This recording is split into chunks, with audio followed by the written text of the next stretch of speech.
Hello, dear listener, and welcome to Sacred Slumber. Before we begin tonight's story, I'd love to know how your day has been. Whatever time it is where you are in the world, whether you're settling in for the evening or finding a quiet moment during your day, you're exactly where you need to be. We have listeners joining us from every corner of the globe, and it's beautiful to think that we're all connected through these ancient stories that continue to speak to our hearts today. If this story brings you peace and you'd like to hear more like it, please consider subscribing to Sacred Slumber. Now let us journey back over 3,000 years to a time when the hills of ancient Israel echoed with the cries of an oppressed people, and discover how God chose the most unlikely hero to deliver them. The sun blazed mercilessly over the barren hills of ancient Israel, its heat seeming to mock the suffering people below. For 7 long years, the shadow of oppression had fallen across the promised land like a plague that would not lift. The Midianites, fierce nomadic warriors from the desert, had swept down upon Israel like locusts, devouring everything in their path. In caves carved into limestone cliffs, families huddled in darkness, their faces gaunt with hunger and hollow with despair. Children, who should have been playing in village squares instead, learned to recognise the distant thunder of approaching hoofbeats, the signal to flee deeper into their rocky refuges. The once fertile valleys that had flowed with milk and honey now lay trampled and barren, stripped clean by the endless raids of their oppressors. The Israelites had forgotten what it meant to harvest their own crops. Each year they would plant in hope, tending their fields with trembling hands, always listening for the sound that would send them running. And each year, just as the grain began to ripen, the Midianites would come. They arrived like a sandstorm, their camels innumerable as the sand by the sea, their warriors dark silhouettes against the burning sky. They took everything, left nothing, and vanished back into the wilderness, leaving behind only dust and desperation. In this time of darkness, when hope seemed as distant as the stars, there lived a young man named Gideon. He was not what anyone would call a mighty warrior. His hands, though calloused from labour, had never gripped a sword in battle. His shoulders, though broad from years of farm work, had never carried the weight of armour. His eyes, though keen from watching the horizon for danger, had never gazed unflinchingly into the face of an enemy. On this particular day, Gideon found himself doing what had become all too common among his people: hiding. He was in his father's wine press, a stone basin carved deep into the earth, meant for treading grapes. But instead of the purple stain of harvest, this hollow held only wheat stalks and the sound of desperate threshing. Gideon worked quickly, quietly, glancing nervously toward the rim of the pit above him. This was no place to thresh grain, but it was hidden from watching eyes, concealed from raiders who might snatch away even this meagre portion of food. The irony was not lost on him. Here he was, a descendant of Abraham, to whom God had promised this very land, reduced to working in secret, like a thief in his own inheritance. The wheat he threshed was barely enough to keep his family alive, and even this small amount had to be hidden from those who would steal it away. As Gideon worked, sweat dripping from his brow to mingle with the grain dust, he wondered where the God of his fathers had gone. The elders still told stories around carefully concealed fires, stories of a time when the Lord had parted the sea, when he had brought down the walls of Jericho, when his presence had dwelt among them in power and glory. But those seemed like tales from another world, stories of a God who had perhaps grown tired of his people and turned his face away. The rhythmic sound of the flail striking grain filled the small space, a lonely percussion that seemed to echo the beating of his own discouraged heart. Each strike felt like a prayer he didn't know how to voice, a desperate plea to heaven from a pit in the earth. And then, without warning, the monotonous rhythm was broken by a voice. "The Lord is with you, mighty warrior. Gideon's flail froze mid-swing. His heart hammered against his ribs as he spun around, expecting to see a Midianite soldier who had discovered his hiding place. Instead, he saw a figure sitting beneath the oak tree above the winepress, a man whose presence seemed to make the very air shimmer with an otherworldly light. The stranger's words echoed in Gideon's mind. Mighty warrior? Him? The man who threshed wheat in secret, who started at shadows, who had never held anything more dangerous than farming tools? Surely this visitor was either mocking him or mistaken about who he was addressing. Gideon climbed slowly from the winepress, his legs unsteady, not from exertion, but from the strange presence of this visitor. The man beneath the oak appeared ordinary enough, yet something in his bearing, something in the way the light seemed to gather around him, spoke of anything but ordinary humanity. "Pardon me, my lord," Gideon said, his voice betraying his confusion and fear. "But if the Lord is with us, why has all this happened to us? Where are all his wonders that our ancestors told us about when they said, 'Did not the Lord bring us up out of Egypt?' But now the Lord has abandoned us and given us into the hand of Midian." The words tumbled out of him like water breaking through a dam. 7 years of bottled frustration, 7 years of unanswered prayers, 7 years of watching his people suffer, while heaven remained silent. If this stranger claimed the Lord was with them, then where was the evidence? Where was the God who had once fought for Israel with fire and earthquake, with angel armies and miraculous interventions? The figure beneath the oak tree regarded him with eyes that seemed to hold depths of understanding far beyond human measure. When he spoke, his voice carried an authority that made the ground beneath Gideon's feet feel somehow more solid, as if reality itself paid attention to his words. "Go in the strength you have and save Israel out of Midian's hand. Am I not sending you?" Gideon felt his knees nearly buckle. Save Israel? Him? The man who hid in wine presses, who jumped at the sound of the wind through the barley? This had to be some terrible mistake, some cosmic error in judgment. "Pardon me, my lord," he said again, his voice barely above a whisper, "but how can I save Israel? My clan is the weakest in Manasseh, and I am the least in my family." It was true. His family held no position of honour among the tribe. They owned no great flocks, commanded no respect in the councils of the elders. Gideon himself was the youngest son, the one who tended to mundane tasks while others made important decisions. He was nobody special, nobody who mattered, nobody whom anyone would follow into battle. But the mysterious visitor seemed unmoved by these protests. "I will be with you," he said simply, "and you will strike down all the Midianites, leaving none alive." The promise hung in the air between them, impossible and overwhelming.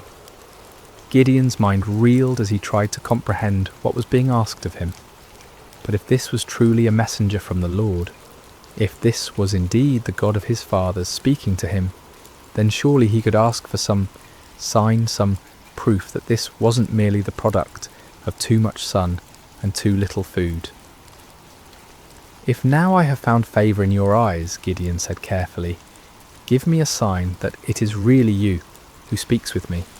Please do not go away until I come back, and bring my offering and set it before you." The figure nodded gravely. "I will wait until you return." Gideon hurried to his house, his heart pounding with a mixture of terror and desperate hope.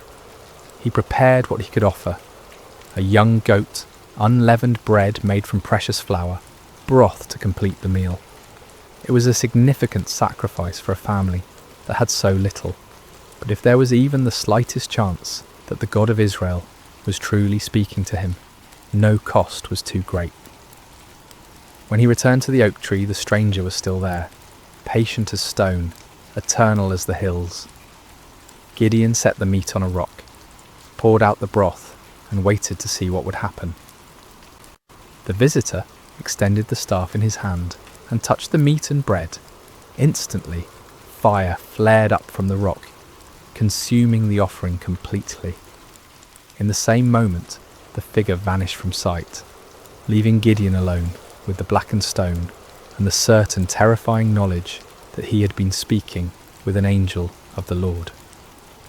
"Alas, sovereign Lord," Gideon cried out, falling to his knees, "I have seen the angel of the Lord face to face." But even as fear overwhelmed him, a voice spoke from heaven itself. "Peace, do not be afraid, you are not going to die." Gideon built an altar there and called it "The Lord is Peace," but peace was far from what he felt in his heart. That very night, the Lord spoke to him again, commanding him to tear down his father's altar to Baal and cut down the Asherah pole beside it. It was to be his first act of obedience, his first step toward the impossible task that lay ahead. Under cover of darkness, accompanied by 10 servants, Gideon did as he was commanded. They worked quietly, dismantling the stone altar and chopping down the wooden symbol of false worship. In their place, Gideon built an altar to the Lord and offered a bull as a sacrifice, using the wood from the Asherah pole as fuel for the fire. When morning came, the men of the town discovered what had been done. Their rage was immediate and fierce. They demanded that Joash, Gideon's father, bring out his son to be killed for destroying the altar of Baal, but Joash surprised everyone, including his son, with his response. "Are you going to plead Baal's cause?" he asked the angry crowd. "If Baal really is a god, he can defend himself when someone breaks down his altar." From that day on, Gideon was called Jerub-Baal, meaning "let Baal contend with him." But even after this first victory, even after seeing fire consume his sacrifice and hearing the voice of the Lord, doubt still gnawed at Gideon's heart like a persistent wound. When the Midianites assembled once again for their annual raid, gathering in the valley like a dark sea of destruction, Gideon knew the time had come. Yet still he hesitated, still he needed more assurance. That night he took a wool fleece and placed it on the threshing floor. "If you will save Israel by my hand as you have promised," he prayed, "look, I will place a wool fleece on the threshing floor. If there is dew only on the fleece and all the ground is dry, then I will know that you will save Israel by my hand, as you said." In the morning the fleece was soaked with dew, while the ground around it was completely dry. Gideon wrung out the fleece and filled a bowl with water, but still he doubted. Still, he feared he was deceiving himself. "Do not be angry with me," he prayed again. "Let me make just one more request. Allow me one more test with the fleece, but this time make the fleece dry and let the ground be covered with dew." And God, patient with his fearful servant, did exactly as Gideon asked. The next morning, the fleece was dry while dew covered all the ground around it. Finally, Gideon could doubt no longer. The signs were clear, the calling was certain. The God of Israel had indeed chosen him, the least and the weakest, to deliver his people from their oppressors. But as Gideon would soon discover, God's ways of winning battles were as unexpected as his choice of champions. Word spread quickly through the hill country of Israel. Gideon, son of Joash, had called for warriors to gather at the spring of Harod. The response was overwhelming. Men came from every tribe, every village, every cave where families had been hiding. They came carrying whatever weapons they could find. Old swords passed down from fathers, farming implements that could serve as spears, slings and stones gathered from riverbeds. 32,000 men answered the call. It was a significant force, larger than any army Israel had mustered in years. As Gideon looked out over the sea of faces, weathered by years of oppression, but now bright with hope, he felt a stirring of confidence. Perhaps this task wouldn't be as impossible as it had seemed. But even as he counted his forces, Gideon knew they were still vastly outnumbered. In the valley below, the Midianites and their allies spread across the landscape like a plague of locusts. Their camels were indeed as numerous as the sand on the seashore. their warriors a dark tide that seemed to stretch to the horizon. Conservative estimates put their numbers at over 100,000 fighting men, but some said there were twice that many. Gideon was contemplating these daunting odds when the Lord spoke to him once again, and the words he heard made his blood run cold. "You have too many men," the Lord said. "I cannot deliver Midian into their hands, or Israel would boast against me. My own strength has saved me. Now announce to the army, anyone who trembles with fear may turn back and leave Mount Gilead." Too many men. Gideon stared out at his army, then down at the vast enemy host in the valley. How could 32,000 be too many when facing such overwhelming odds? But the Lord's reasoning became clear. If Israel won this battle with such numbers, they would attribute the victory to their own military might, rather than to God's power. With a heavy heart, Gideon stood before his assembled forces. These men had left their families, their hiding places, their small measures of safety to answer his call. Now he had to tell some of them to go home. "Men of Israel," he called out, his voice carrying across the gathered warriors. "The Lord has spoken to me. Anyone among you who is afraid, anyone who trembles with fear, may return to his home. There is no shame in this. Go in peace." A murmur rippled through the crowd. Some men looked relieved, others confused, still others ashamed. But slowly, surely, men began to step forward, to gather their belongings, to turn away from the camp. What started as a trickle became a stream, then a flood. By evening, 22,000 men had departed for their homes, leaving only 10,000 behind. Gideon watched them go with a mixture of understanding and dread. He couldn't blame them for their fear, not after 7 years of running and hiding, but now his army was less than a third of its original size, facing an enemy that seemed to grow larger with every passing hour. Surely now the Lord would be satisfied with the numbers.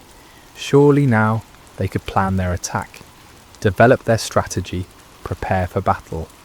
But as the sun set over the camp, painting the sky the colour of blood, the voice of the Lord came to Gideon once more. "There are still too many men," the Lord said.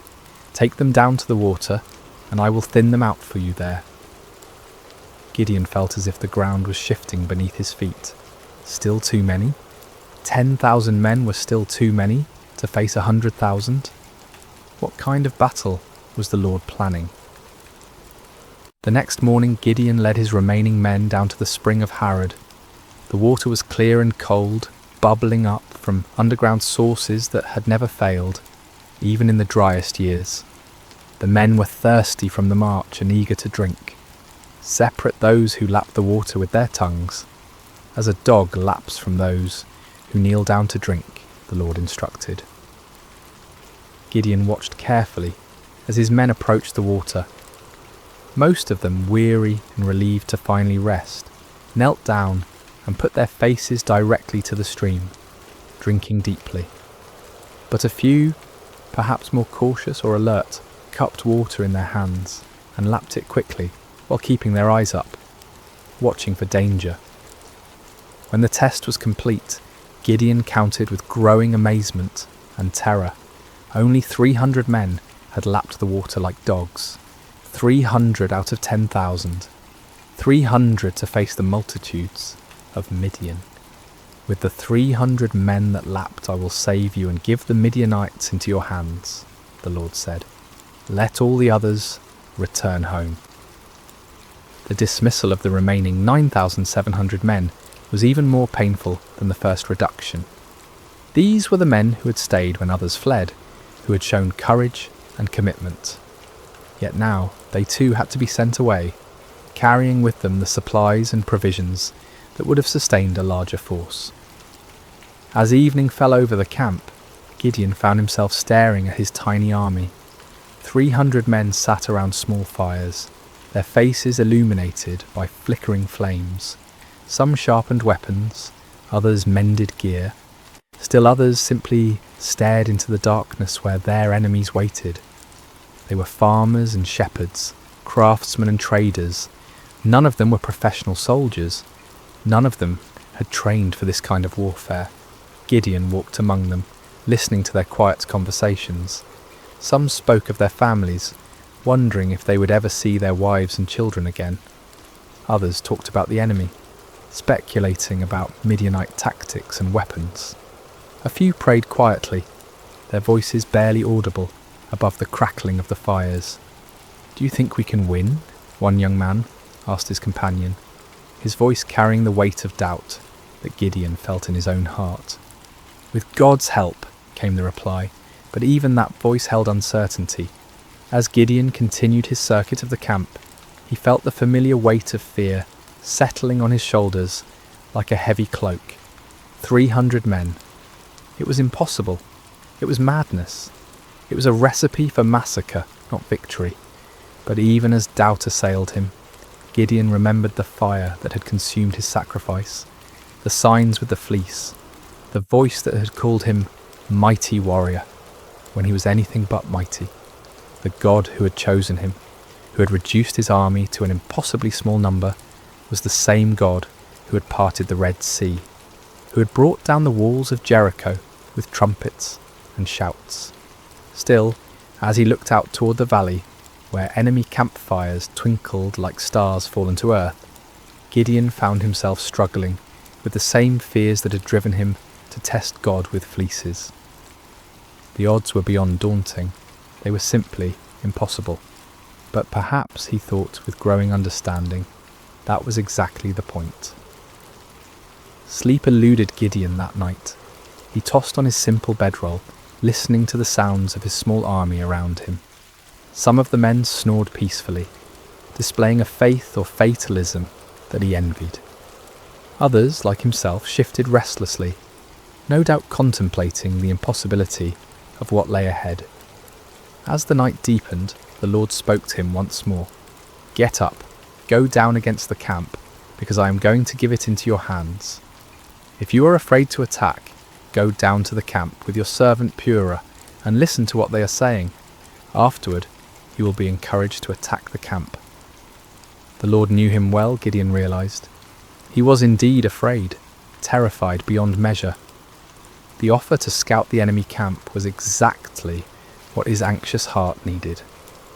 Taking his servant Purah, a young man who had served his family faithfully for years, Gideon crept away from the Israeli camp under cover of darkness. The descent into the valley was treacherous in the darkness. They picked their way carefully between rocks and thorny bushes, each step taking them closer to the vast enemy encampment. As they drew near, the sheer scale of the Midianite army became even more overwhelming. Their campfires stretched as far as the eye could see in every direction, creating a galaxy of light in the darkness of the valley floor.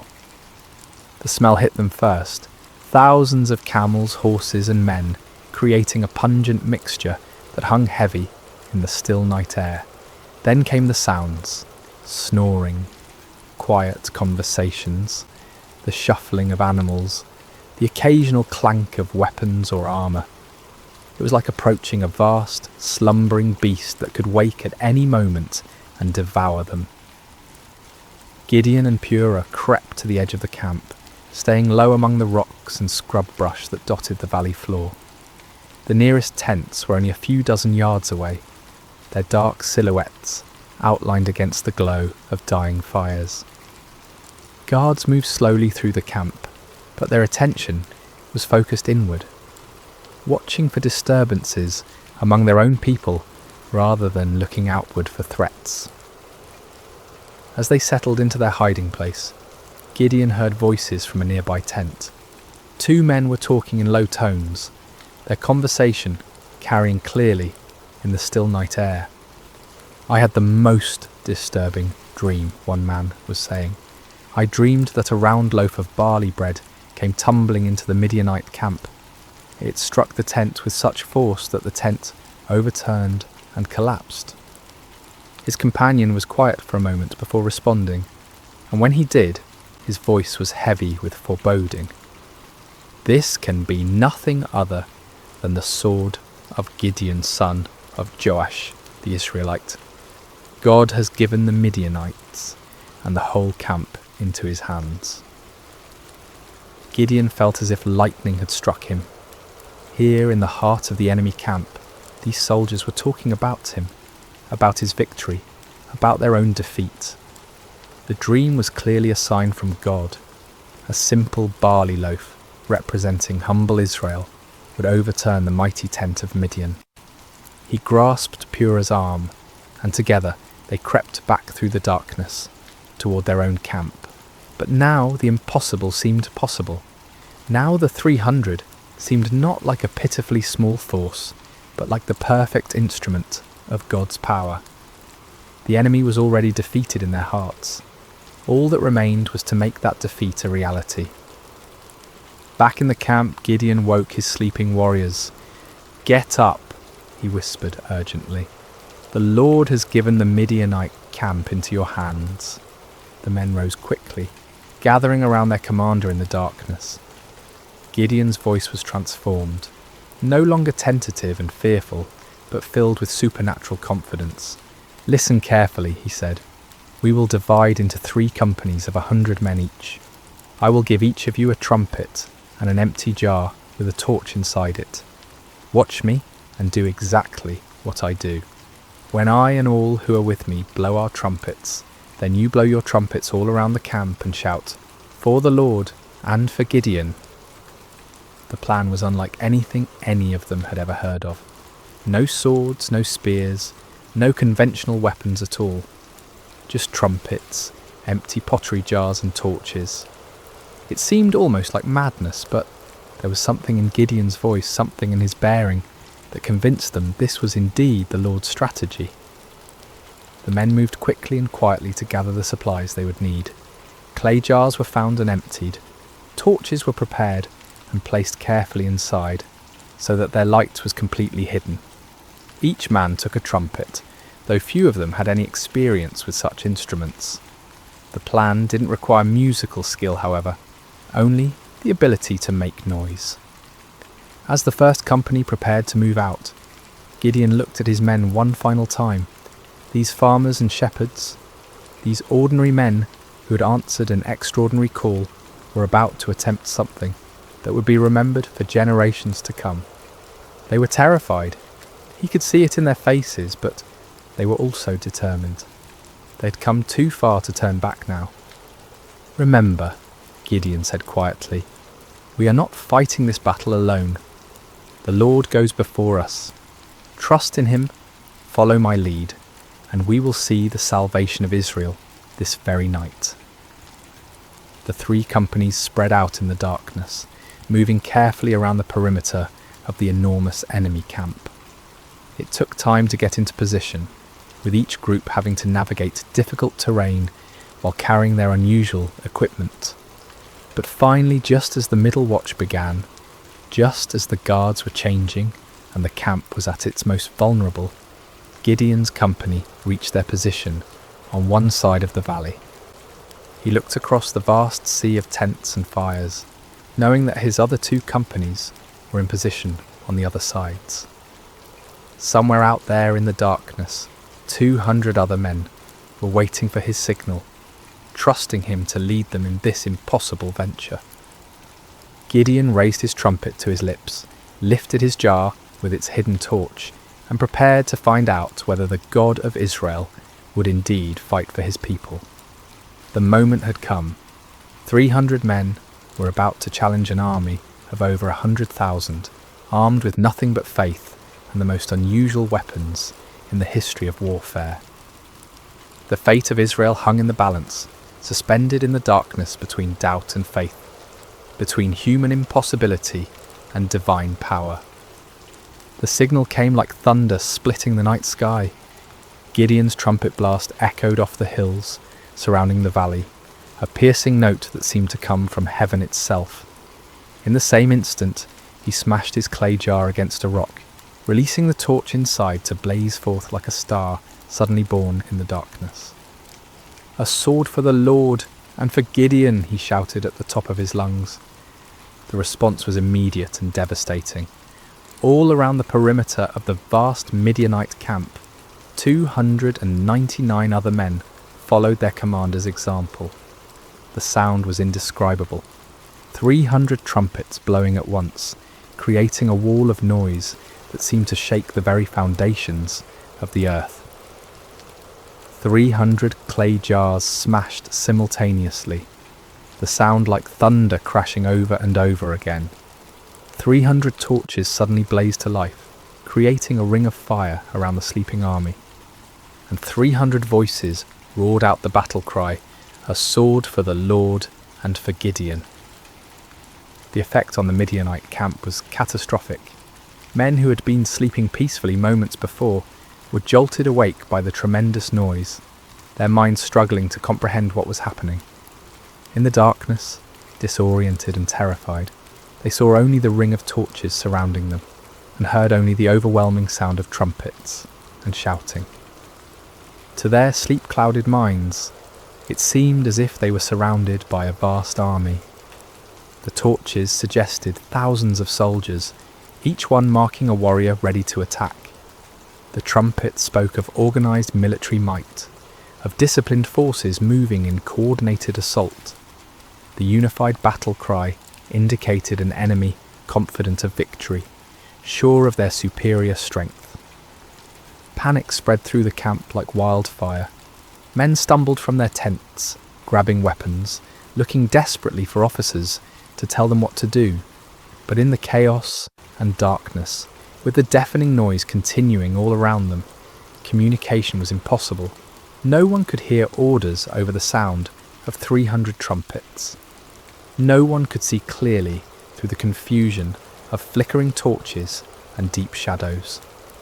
"We're surrounded," someone screamed. "The whole Israeli army is here," shouted another. "We're all going to die," cried a third. The panic was contagious, spreading from tent to tent, from company to company, until the entire vast army was in the grip of terror.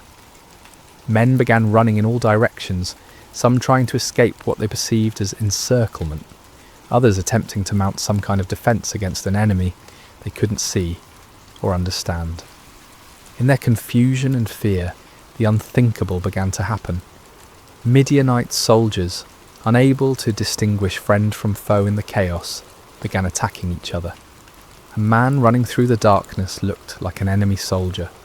A voice shouting commands in the confusion sounded like the voice of an Israeli warrior. Every shadow could be hiding an attacker. Swords were drawn not against the 300 Israelites on the perimeter, but against fellow Midianites. Spears were thrust not at the enemy, but at allies who had become indistinguishable from foes in the panic and darkness. The great army that had terrorized Israel for 7 years was turning on itself, destroying itself in its fear and confusion. Gideon and his men maintained their positions around the camp, continuing to blow their trumpets and brandish their torches, watching in amazement as their enemies did the work of destruction for them. It was the most extraordinary battle any of them had ever witnessed, a battle won without striking a single blow, a victory achieved through terror rather than traditional warfare. As the chaos in the camp intensified, the Midianites began a massive retreat. Those who could find their camels or horses fled toward the Jordan River and beyond. Others ran on foot, abandoning their weapons, their supplies, their wounded comrades, in their desperate attempt to escape what they believed was certain annihilation. But Gideon was not content to simply watch his enemies flee. As the first light of dawn began to creep over the eastern hills, he sent messengers throughout the hill country of Israel, calling on his countrymen to join the pursuit. "Come down against the Midianites," the messengers proclaimed, "and seize the waters of the Jordan ahead of them as far as Beth-barah." The response was immediate and enthusiastic. Men who had been hiding in caves for 7 years suddenly found themselves called to active pursuit of their oppressors.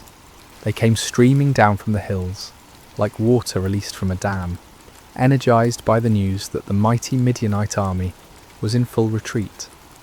The men of Ephraim were particularly effective, seizing the fords of the Jordan River and trapping many of the fleeing enemy forces.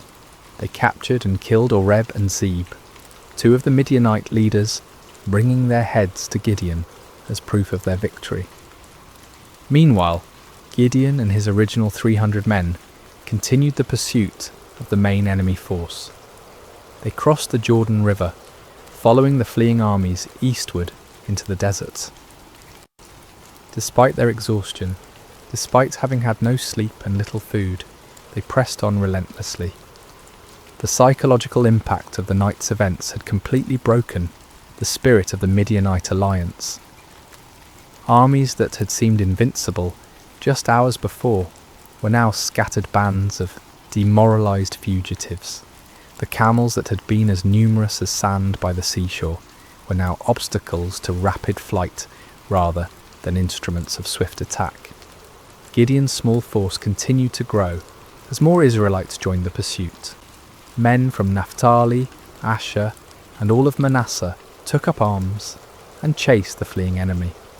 What had begun as an impossible battle for 300 men had become a nationwide uprising, a complete reversal of 7 years of oppression. The fleeing Midianites tried to regroup at Succoth and Penuel, but the local officials, perhaps fearing retaliation, refused to provide them with food or assistance. Gideon's pursuit was relentless, driving them ever deeper into the wilderness, further from their base of operations, further from any hope of mounting a counterattack. Finally, in the desert east of the Jordan, Gideon caught up with the remnants of the great army. Zebah and Zalmunna, the two kings of Midian, were there with about 15,000 men, all that was left of an army that had once numbered over 100,000. Even this reduced force vastly outnumbered Gideon's 300, but their spirit was completely broken. The final battle was swift and decisive. The Midianite army, already demoralized and exhausted, offered little resistance. Zebah and Zalmunna were captured alive, bringing to an end the 7-year reign of terror that had plagued Israel. As the sun set on that remarkable day, Gideon found himself looking out over a battlefield strewn with the evidence of complete victory. The mighty army that had seemed invincible just 24 hours earlier was destroyed. The kings who had terrorized his people were prisoners. The oppression that had driven Israel into caves and hiding places was broken forever. It had all begun with 300 men, 300 trumpets, 300 torches, and faith in a God who specializes in impossible victories. The journey back to Israel was unlike anything the land had seen in generations. What had begun as a desperate flight by 300 terrified farmers had become a triumphant procession that seemed to grow with every mile. Men emerged from caves and hidden places, women came out of their refuges, children ran alongside the returning heroes. The roads that had been empty for 7 years, too dangerous for normal travel, were now filled with celebration. Gideon rode at the head of the procession, the captured kings Zebah and Zalmunna walking in chains behind him. The sight of these once mighty rulers, who had struck terror into Israelite hearts for so long, now humbled and defeated, was almost too wonderful to believe. People lined the roads just to see them, to confirm with their own eyes that the nightmare was truly over. As they passed through villages and towns that had been ghost settlements just days before, people poured out of their houses with tears of joy streaming down their faces.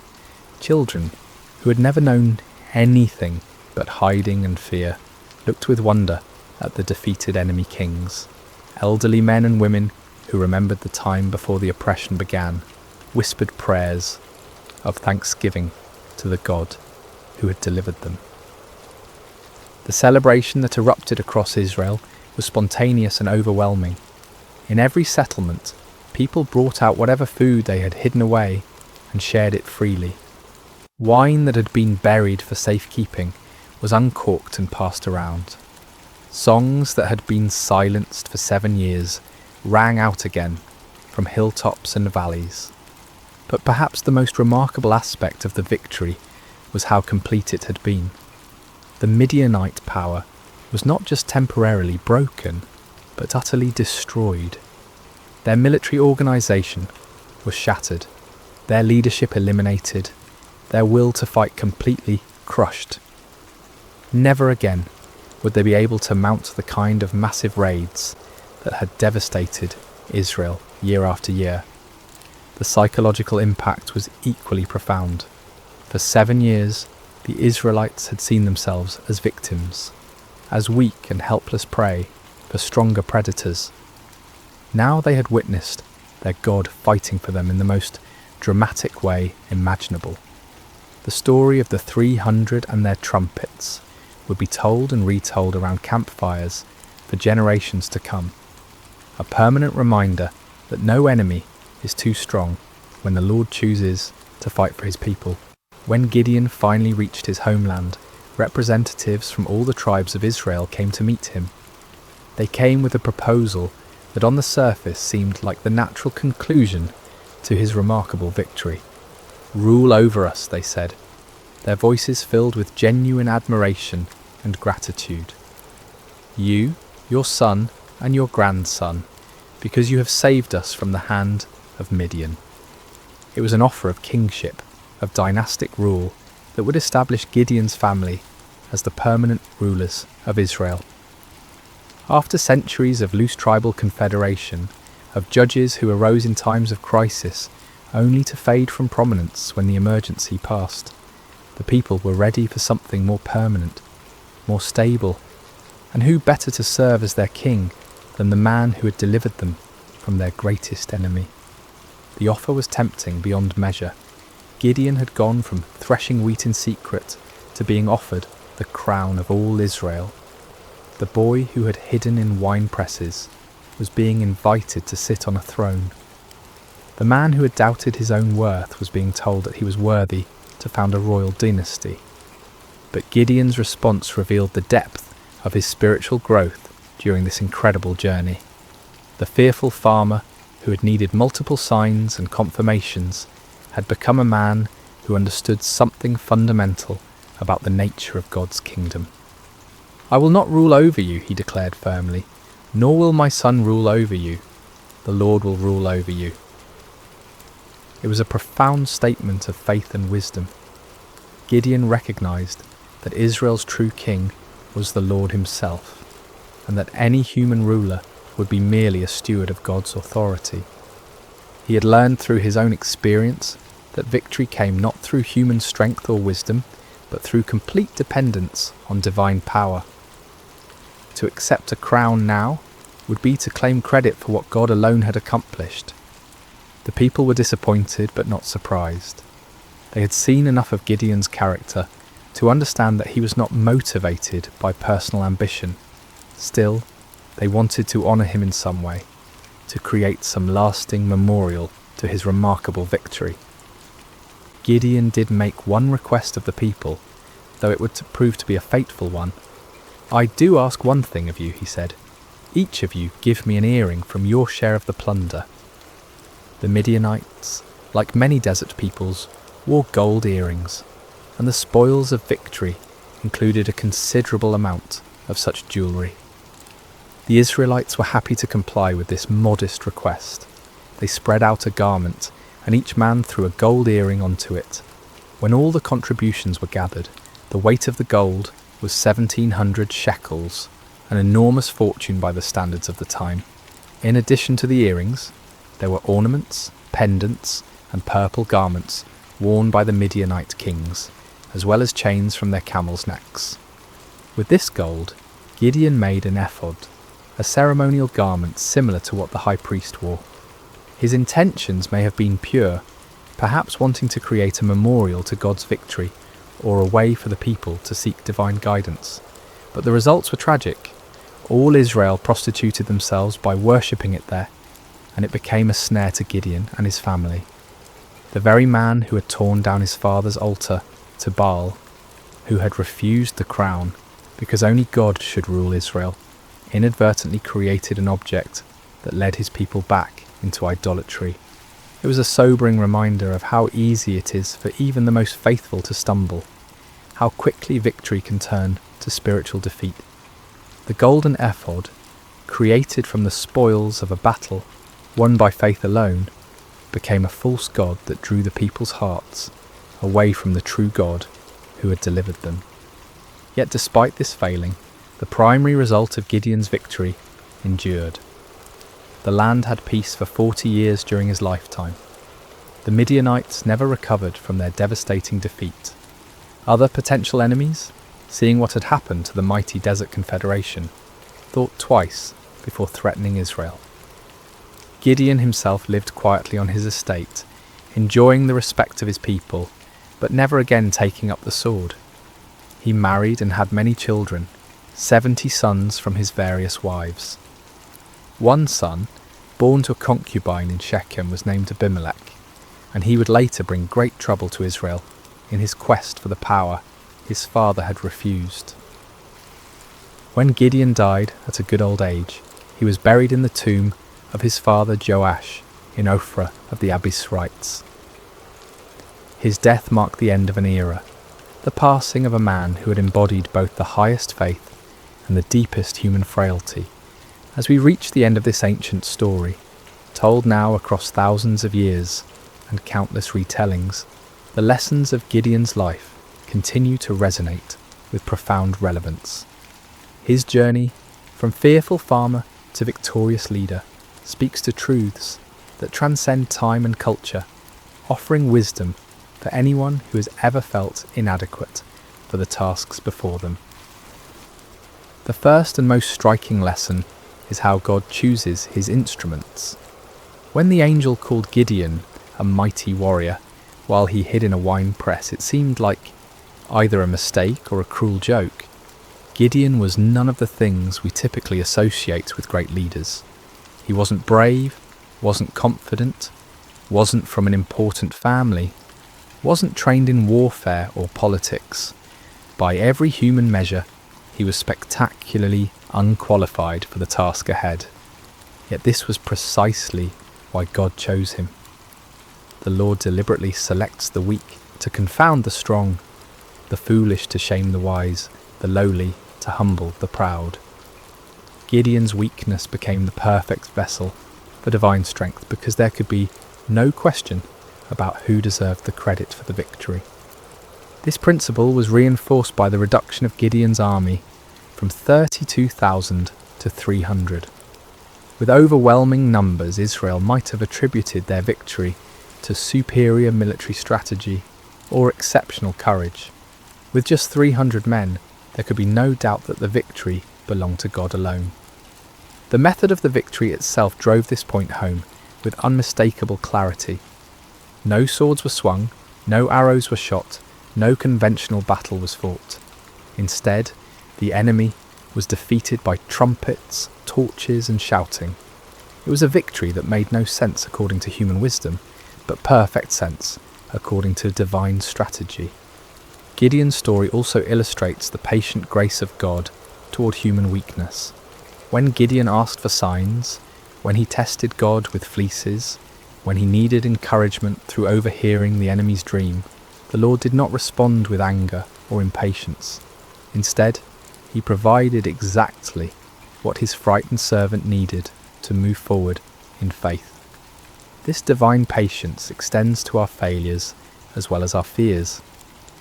Even when Gideon created the golden ephod that led Israel into idolatry, even when his victory was tainted by this spiritual stumble, God's larger purposes were not thwarted.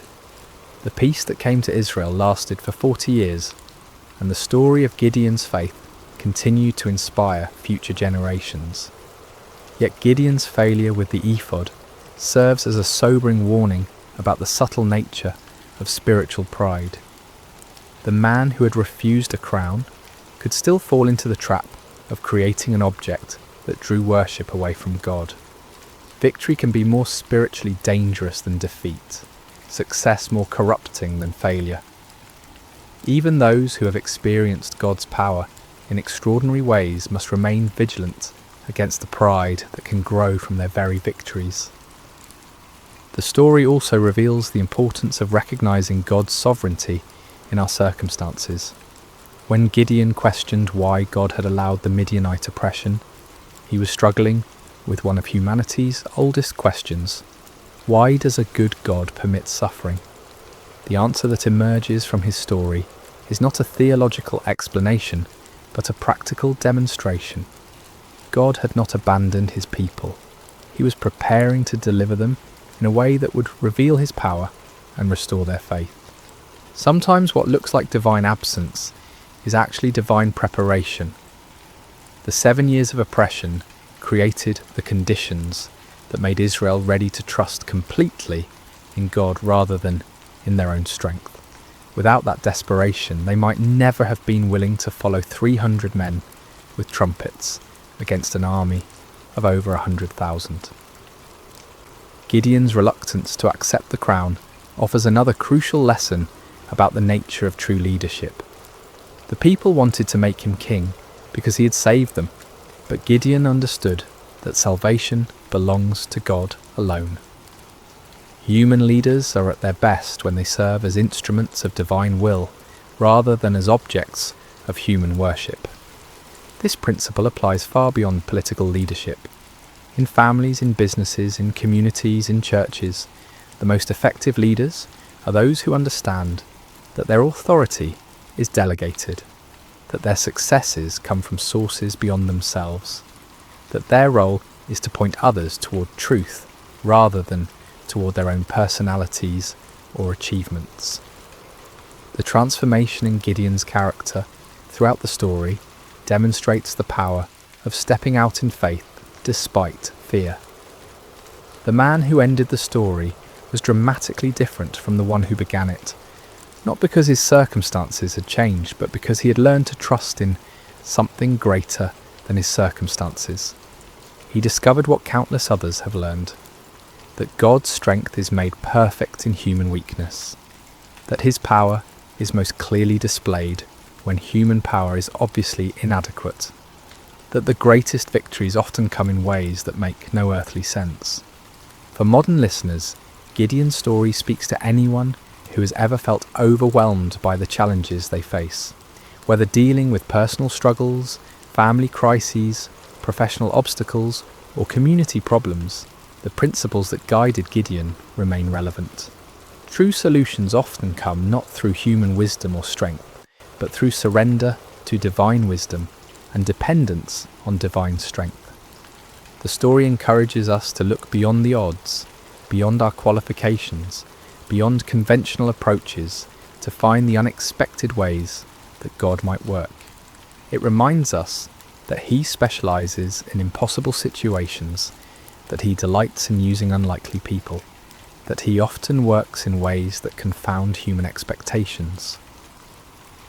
At the same time, Gideon's story warns us about the ongoing nature of spiritual vigilance. Victory is not a destination, but a stepping stone. Success is not an end, but a beginning.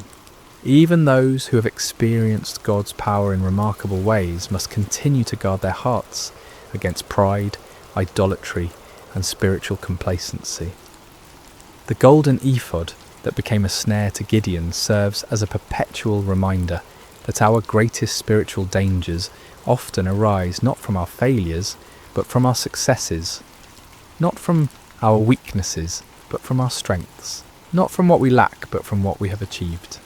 As we close this ancient tale, we're reminded that Gideon's story is ultimately not about Gideon at all. It's about a God who sees potential where others see only weakness, who creates strength from surrender, who wins victories through the most unlikely means. It's about divine love that persists through human doubt, divine patience that endures human testing, divine power that works through human frailty.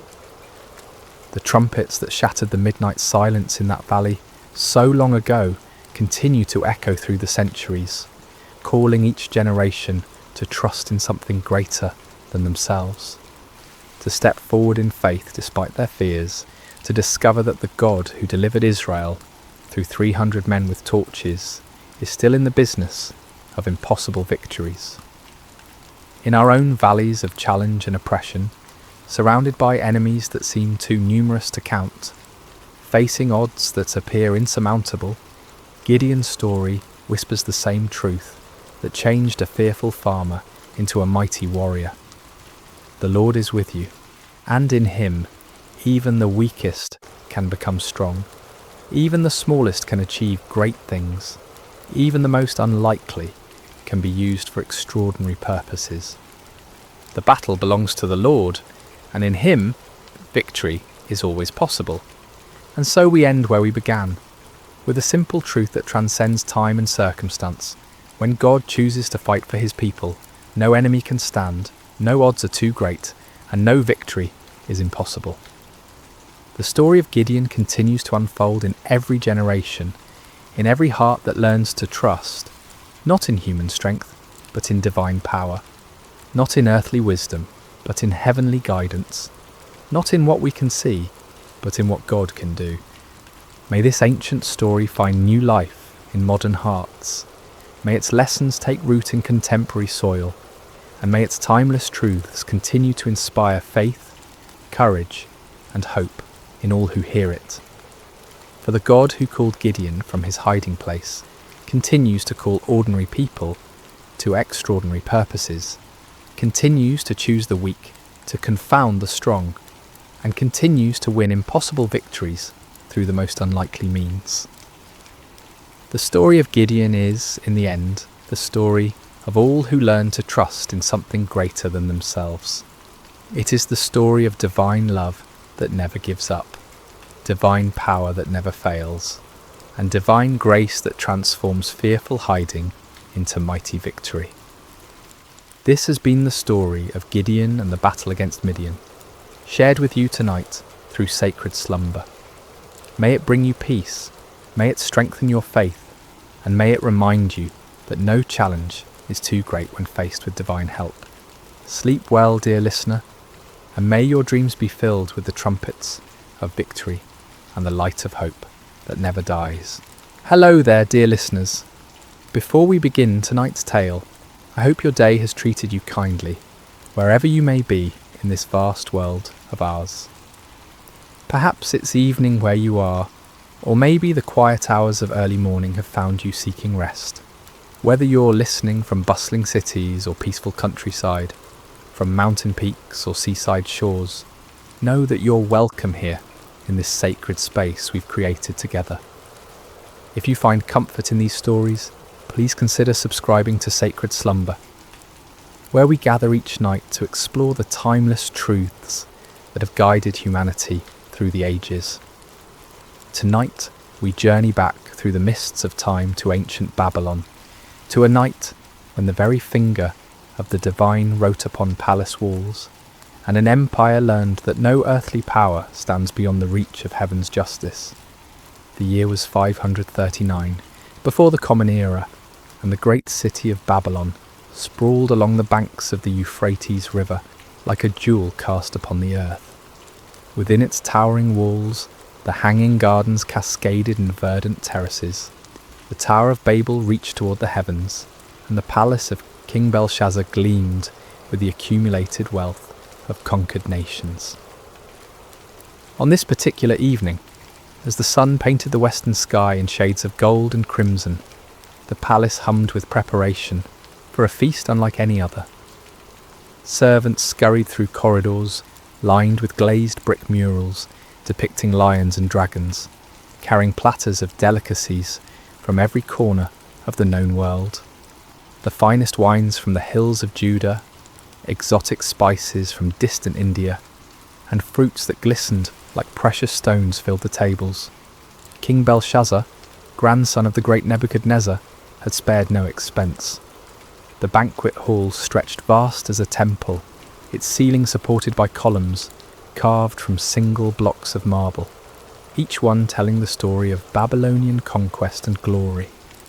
Golden lamps suspended on silver chains cast dancing shadows across walls adorned with tapestries, depicting the gods of Babylon in all their imagined splendour.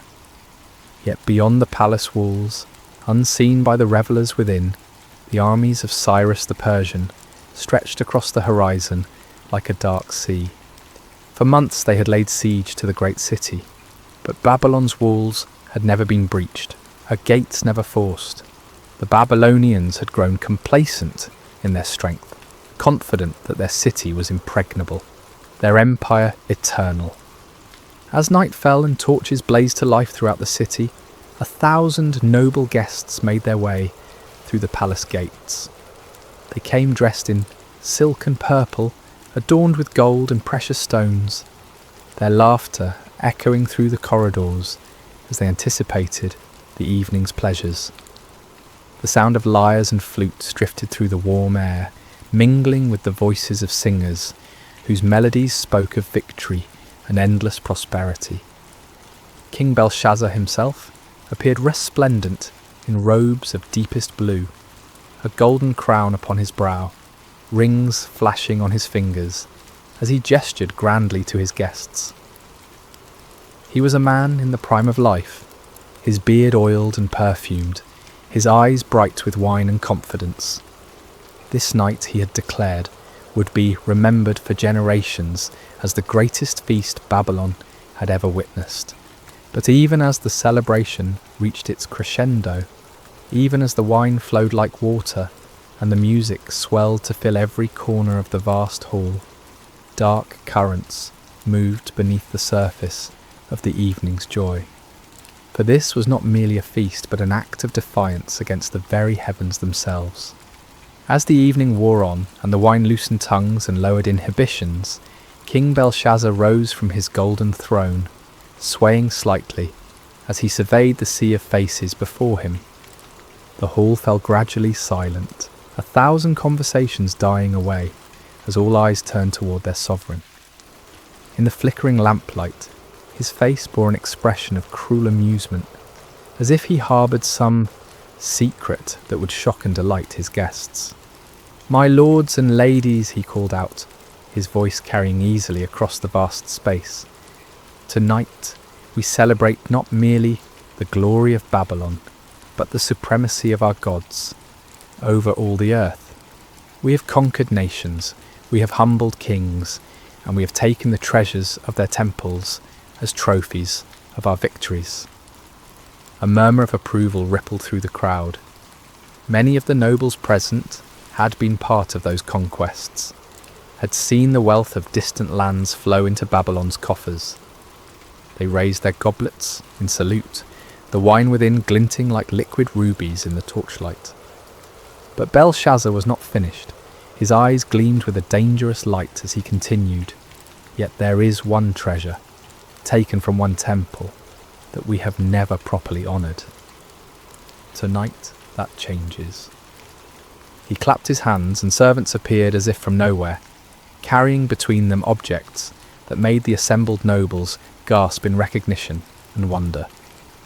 These were vessels of pure gold and silver, wrought with such exquisite craftsmanship that they seemed to glow within a light.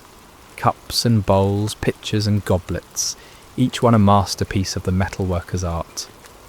These were the sacred vessels of Solomon's temple in Jerusalem, taken by Nebuchadnezzar when he conquered that holy city decades before. They had been stored away in the temple of Marduk, treated with the respectful caution due to objects sacred to another people's god. But tonight, under the influence of wine and the intoxication of power, Belshazzar had decided to make them part of his feast. "Behold," the king proclaimed, lifting one of the golden goblets high above his head, "the vessels of the God of the Jews, who could not protect his own temple from our armies, whose people even now languish in exile throughout our empire. Tonight we drink from these cups and show all the world which gods truly hold dominion over the earth." The crowd erupted in cheers and applause, though some of the older nobles shifted uncomfortably in their seats. They remembered the strange stories told about the Hebrew God, the plagues that had befallen Egypt, the walls of Jericho falling at the blast of trumpets. But wine and peer pressure overcame their caution, and soon they too were caught up in the moment's enthusiasm. Servants moved through the hall, distributing the sacred vessels among the guests. Belshazzar himself took the largest of the golden goblets, a magnificent piece that had once held wine, blessed by the priests of the Most High God. He filled it to the brim with the finest vintage from his royal cellars, the red wine dark as blood in the sacred cup. "To Marduk, chief of our gods," he cried, raising the goblet high, "who gives us victory over all our enemies." The assembled throng raised their own sacred vessels, taken from the very altar of the Lord. "To Marduk," they chorused, their voices echoing off the marble walls. But Belshazzar was not content with honouring just one deity. As the evening progressed and the wine continued to flow, he led toast after toast, each one more blasphemous than the last. "To the gods of gold," he proclaimed, and the crowd drank deeply from vessels that had once held the showbread of the temple. "To the gods of silver," he continued, as goblets that had caught the blood of sacrifices now brimmed with Babylonian wine. "To the gods of bronze and iron," the king shouted, his voice growing hoarser with each proclamation. "To the gods of wood and stone, who have made Babylon the greatest empire the world has ever seen." With each toast the revelry grew wilder, the laughter louder, the dancing more frenzied. Noble ladies spun in their silk gowns, their jewellery catching the lamplight as they moved. Men struck up drinking songs, their voices blending in harmony that spoke of triumph and excess. The very air seemed thick with incense and wine fumes, creating an atmosphere of decadent celebration. But high above the palace, in the courts of heaven, other eyes watched this display of pride and blasphemy. The sacred vessels, fashioned for the worship of the one true God, profaned by lips that praised idols of metal and wood. The moment had come for divine justice to make itself known upon the earth. It was in the midst of the wildest revelry, as the feast reached its crescendo of blasphemous celebration, that the atmosphere in the great hall began to change. At first it was subtle, a gradual shift that few noticed amid the chaos of music and laughter. The temperature seemed to drop slightly, though the braziers still burned brightly, and the press of bodies should have kept the air warm. A strange stillness crept into the room, not the absence of sound, but something deeper, as if the very air had grown heavy with an unseen presence. King Belshazzar stood near his throne, swaying slightly from the effects of wine, his golden goblet raised in yet another toast to the gods of Babylon. His nobles surrounded him, their faces flushed with drink and excitement, sacred vessels clutched in their hands as they prepared to echo their sovereign's words. The musicians played with passionate intensity, their instruments weaving melodies that spoke of earthly glory and endless prosperity. And then, in the space of a single heartbeat, everything changed. The music faltered first, not as if the musicians had stopped playing, but as if the very air had grown too thick to carry their melodies. Conversations died mid-sentence, laughter cut off as abruptly as if severed by a blade.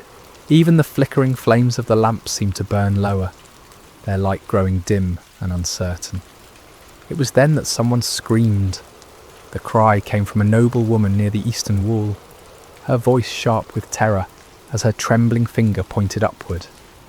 Every head in the vast hall turned to follow her gaze, and what they saw there drove the colour from their faces and the strength from their limbs. There, upon the wall directly opposite the king's throne, a human hand had appeared, not attached to any arm or body, but suspended in the air as if emerging from the very substance of eternity itself. The hand was illuminated by its own light, pale and ghostly, yet undeniably real, casting shadows that danced across the painted murals of Babylonian gods. The fingers were long and elegant, neither young nor old, but possessed of a timeless quality that spoke of power beyond human understanding. They moved with deliberate precision, as if guided by a will that brooked no resistance, no hesitation. And as the assembled throng watched in growing horror those fingers began to write. The writing appeared as lines of fire upon the polished marble, each character burning itself into the stone with the permanence of divine judgment. The script was unlike any earthly language, neither Babylonian cuneiform nor Hebrew letters, but something older and more fundamental, as if the very essence of meaning was being carved directly into reality itself. King Belshazzar felt his knees begin to shake, his golden goblet slipping from nerveless fingers to shatter upon the floor. The sacred vessel that moments before had held wine, offered in mockery to false gods, now lay broken, its precious contents spreading like blood across the marble. His face, so recently flushed with wine and arrogance, had gone pale as death, his eyes wide with a terror he had never before experienced. The hand continued its work, unmoved by the chaos it had caused in the hall below. Characters appeared one after another, each one blazing within a fire before settling into a steady glow that seemed to penetrate the very souls of all who looked upon it. The writing was clear and bold, demanding attention, impossible to ignore or dismiss. Around the hall, the reaction was immediate and visceral. Some of the nobles had fallen to their knees, whether from terror or instinctive reverence, it was impossible to say. Others pressed against the walls, as if trying to escape through solid stone, their eyes never leaving the supernatural display before them. The sacred vessels of Solomon's temple lay scattered across the floor, abandoned by hands that now trembled too violently to hold them. The musicians had long since set down their instruments, their faces pale masks of fear. Servants cowered in doorways, torn between the desire to flee and their duty to remain.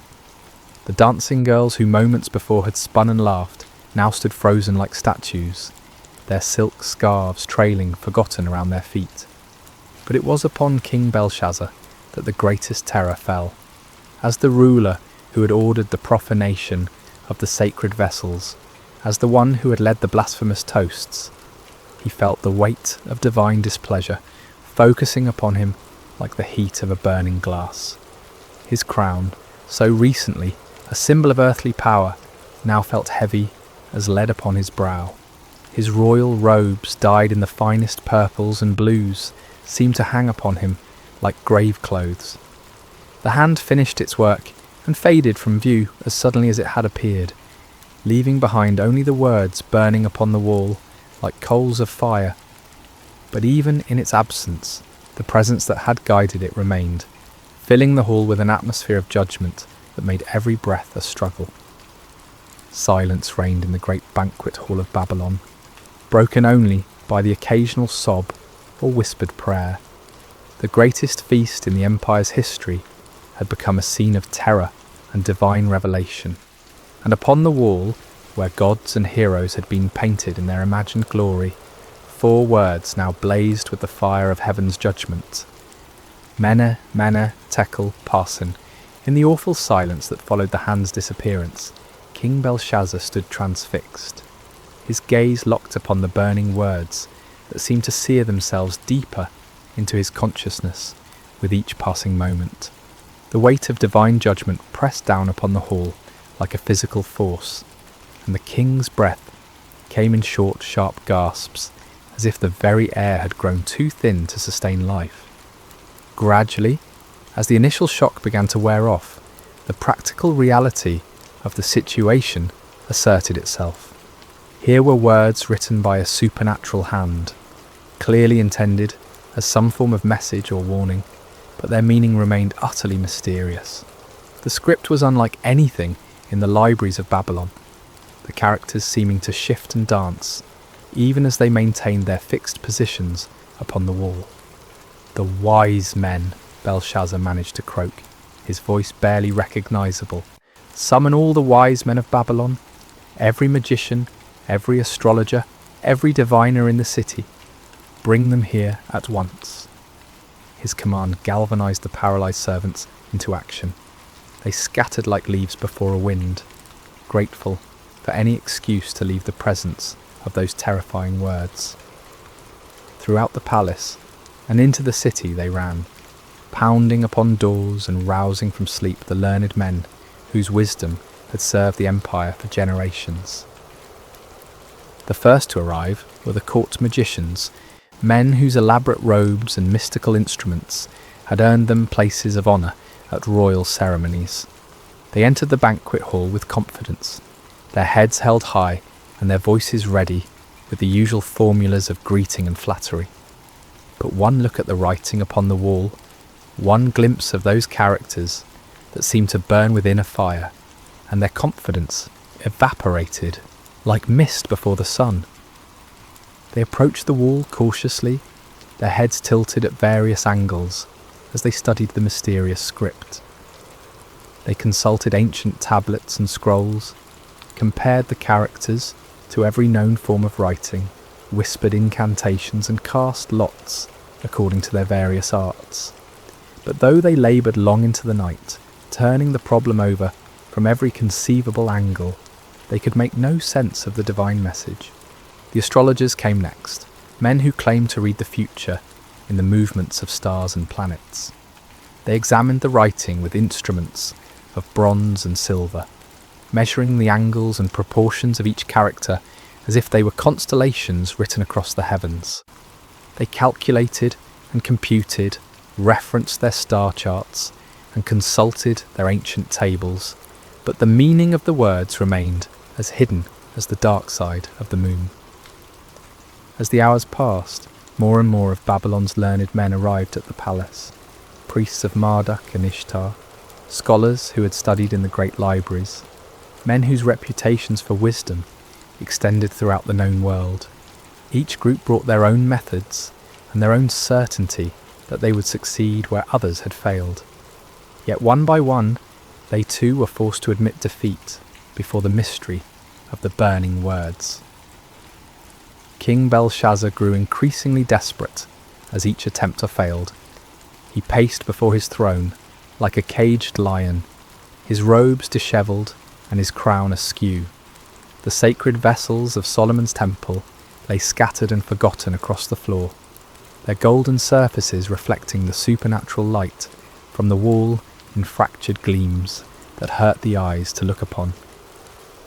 "Gold," the king proclaimed suddenly, his voice cracking with strain. "I will give gold beyond counting to whoever can read these words. Silver and precious stones, lands and titles, whatever they desire shall be theirs."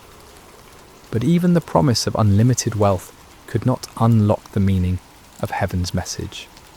The wise men huddled together in small groups, whispering their theories and hypotheses, but none dared claim understanding of what clearly lay beyond human comprehension. It was then, as the night wore on toward dawn and desperation reached its peak, that a new figure entered the banquet hall. She was an elderly woman, her hair white as snow, but her back still straight and her eyes bright with intelligence. This was Nitocris, the Queen Mother, widow of Nebuchadnezzar and grandmother to Belshazzar himself. She had heard the commotion from her private quarters, had seen the servants running through the corridors, and felt the strange oppression that seemed to hang over the entire palace. Now she made her way through the crowd of baffled wise men, her presence commanding respect even in the midst of chaos. "My Lord King," she said, her voice carrying clearly across the hall, despite her advanced years. "I see that you are troubled, that the colour has left your face and your limbs shake with fear. Do not let your thoughts alarm you, and do not look so pale." Belshazzar turned toward her, her hope flickering in his eyes like a candle flame in a dark room. "Grandmother, you have seen much in your long life. You were wife to great Nebuchadnezzar. You know the secrets of the empire. Can you tell me what these words mean?" The Queen Mother approached the wall, studying the burning characters with the careful attention of one who had witnessed many supernatural events during her husband's reign. "I cannot read these words, my grandson," she said at length, "but I know of one who might." She turned back to face the assembly, her aged voice somehow carrying more authority than all the learned men combined. "There is a man in your kingdom. in whom is the spirit of the holy gods. In the days of your grandfather, light and understanding and wisdom, like the wisdom of the gods, were found in him.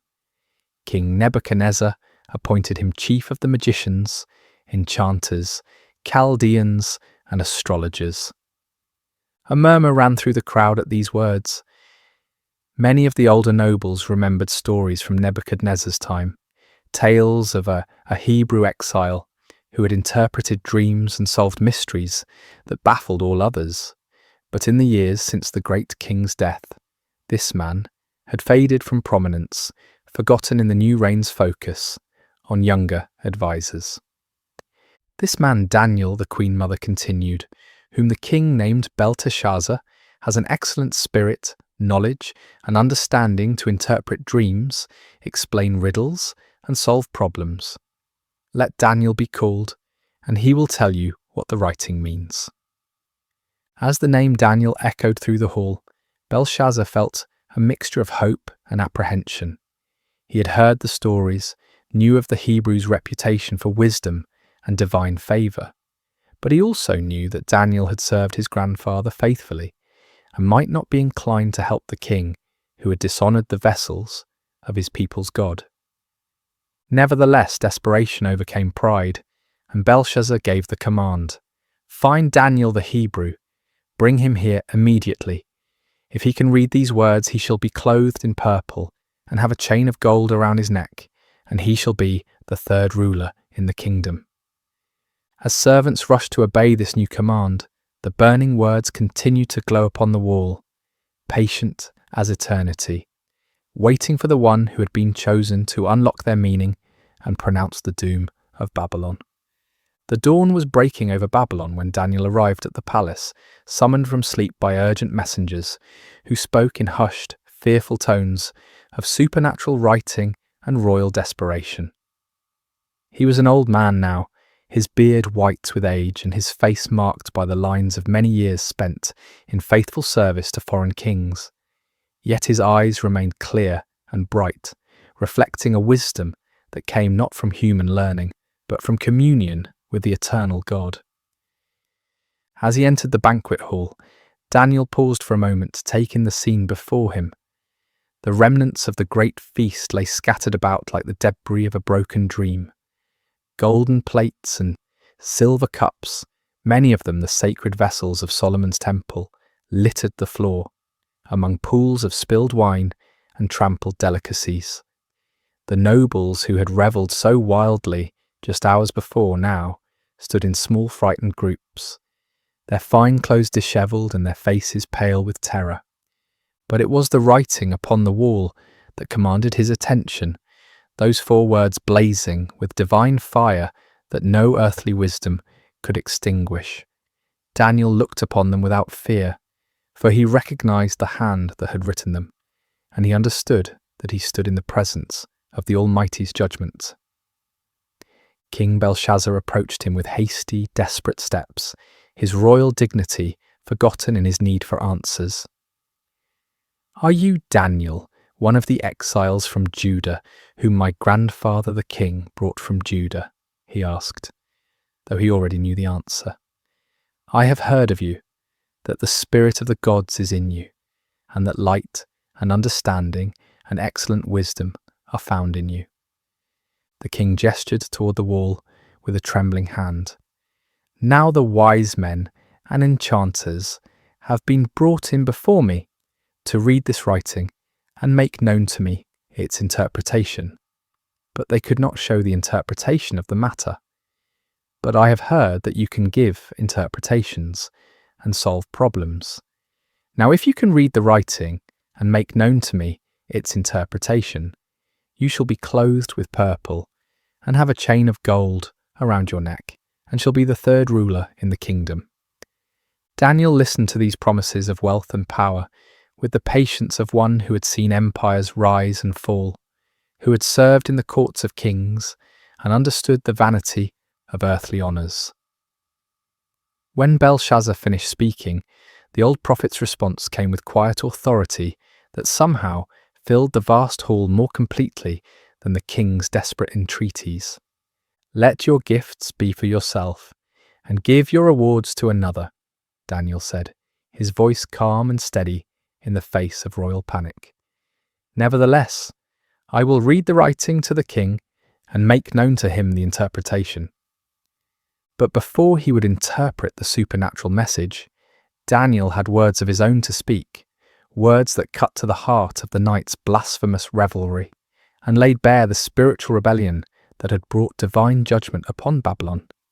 "O king," he began, his voice growing stronger as he spoke, "the Most High God gave Nebuchadnezzar, your grandfather, kingship and greatness and glory and majesty. And because of the greatness that he gave him, all peoples, nations, and languages trembled and feared before him. Whom he would, he killed, and whom he would, he kept alive. Whom he would, he raised up, and whom he would, he humbled." The assembled nobles listened in growing discomfort as Daniel recounted the story they all knew but preferred to forget. Nebuchadnezzar's pride, his claim to have built Babylon by his own power and for his own glory, and the terrible judgment that followed. How the great king had been driven from among men to live like a beast in the wilderness, eating grass like an ox, and letting his hair grow long as eagle's feathers and his nails like birds' claws. But when his heart was lifted up, and his spirit was hardened so that he dealt proudly, Daniel continued, his eyes never leaving Belshazzar's face, he was brought down from his kingly throne, and his glory was taken from him. He was driven from among the children of mankind, and his mind was made like that of a beast, and his dwelling was with the wild donkeys.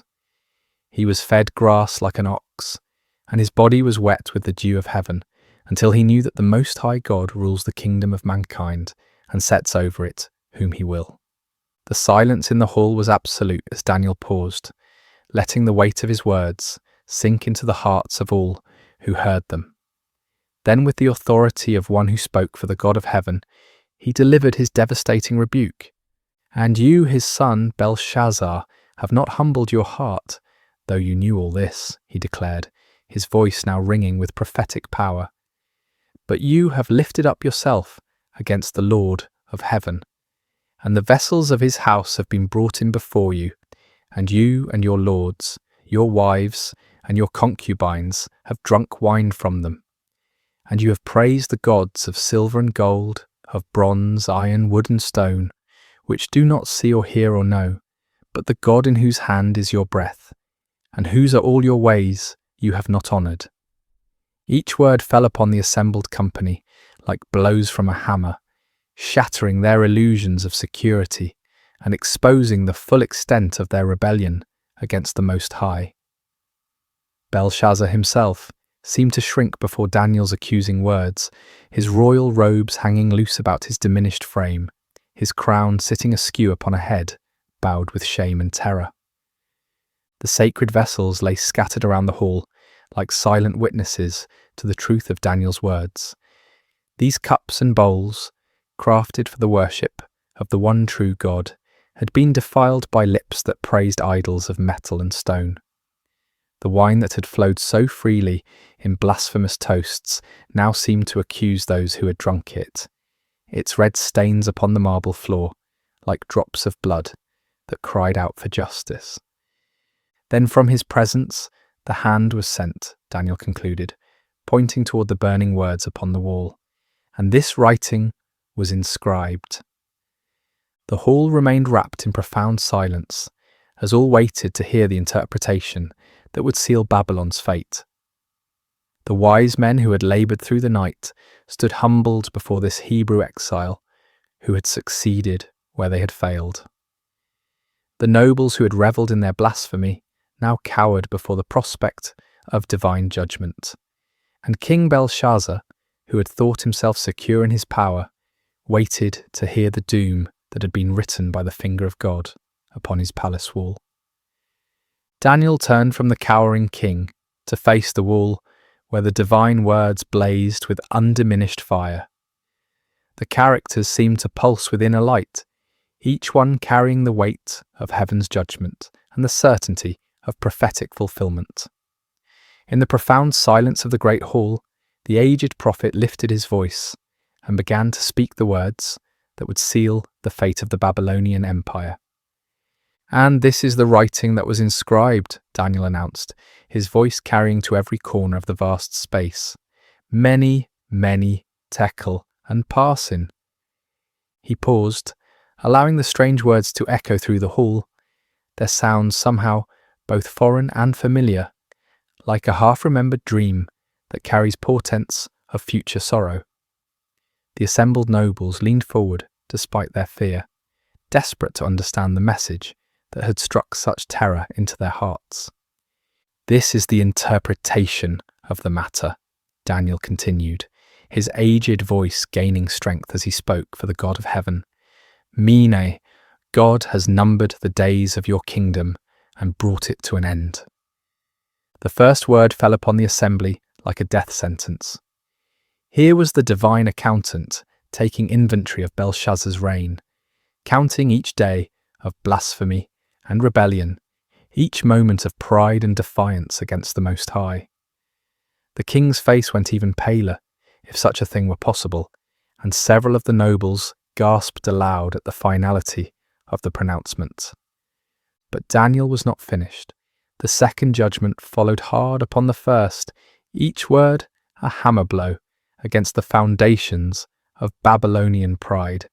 "Tekel, you have been weighed on the scales and found wanting." Here was the divine judge placing Belshazzar's reign, his character, his very soul, upon the perfect scales of heaven's justice. And the verdict was damning beyond appeal. Found wanting, found lacking, found insufficient when measured against the standards of righteousness and truth. The king, who had thought himself great in his own eyes, was revealed to be nothing more than a feather in the balance when weighed against divine holiness. Belshazzar's knees gave way completely at these words, and he would have fallen had not two of his guards stepped forward to support him. The golden crown tumbled from his head to ring against the marble floor, the sound echoing through the hall like a funeral bell. His royal robes, so recently symbols of power and majesty, now seemed to hang upon him like burial shrouds. "Perez," Daniel proclaimed, using the singular form of the final word, "your kingdom is divided and given to the Medes and Persians." The last judgment was perhaps the most terrible of all, for it spoke not merely of the king's personal doom, but of the end of the empire itself. Babylon, the golden head of Nebuchadnezzar's dream, the city that had ruled the world with rod of iron, was to be divided like a carcass among its enemies. The Medes and Persians, even now camped outside the city walls, would soon walk through its gates as conquerors and claim its treasures as their own. A wail of despair went up from some of the assembled nobles as the full weight of the prophecy struck home. They had thought themselves secure behind Babylon's mighty walls, protected by their gods and their armies from any earthly threat. But now they understood that their true enemy was not the Persian host outside their gates, but the God of heaven himself, against whom no wall could stand and no army could prevail. Daniel stood unmoved amid the chaos of fear and lamentation, his weathered face reflecting the sorrow of one who took no pleasure in the pronouncement of judgment, yet understood its necessity. He had served this empire faithfully for decades, had helped to interpret its dreams and solve its mysteries, but he had also watched its gradual descent into pride and blasphemy, its increasing defiance of the God who held its breath in his hands. "The Most High God rules in the kingdom of men," he said, his voice cutting through the din of panic and despair. "He removes kings and sets up kings. He gives wisdom to the wise and knowledge to those who have understanding. He reveals deep and hidden things. He knows what is in the darkness, and the light dwells with him." These words, drawn from his own experience of divine revelation, served as both comfort and warning to all who heard them. Comfort to those who trusted in the sovereign God, for they could be assured that no earthly power could stand against his ultimate purposes. But warning to those who set themselves against heaven's will, for they would surely be brought low in their appointed time. King Belshazzar, supported now by his guards and struggling to maintain even a semblance of royal dignity, looked up at Daniel with eyes haunted by the certainty of doom.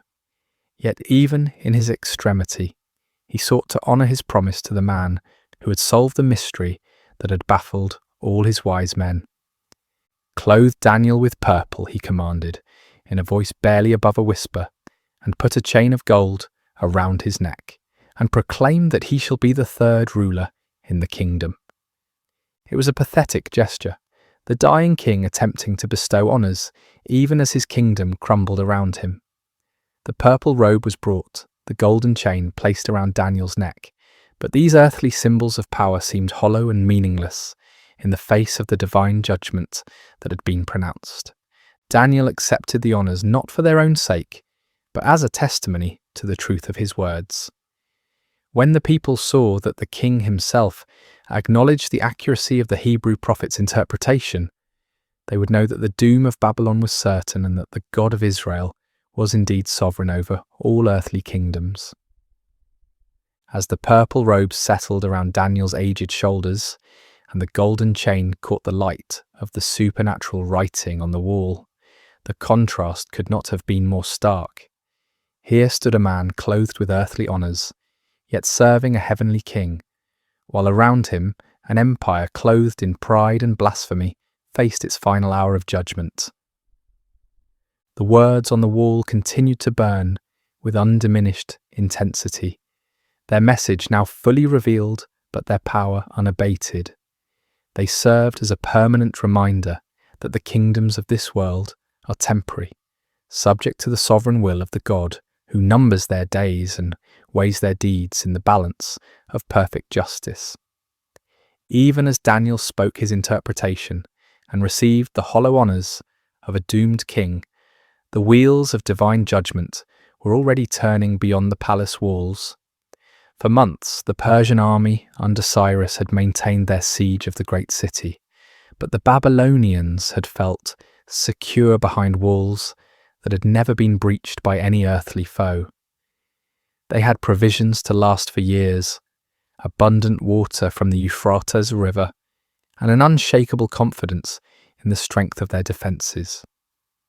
But on this night, as supernatural writing blazed upon the palace wall and prophecy sealed the empire's fate, Cyrus was putting into motion a plan of breathtaking audacity that would prove that no human fortress can stand against the purposes of the Almighty.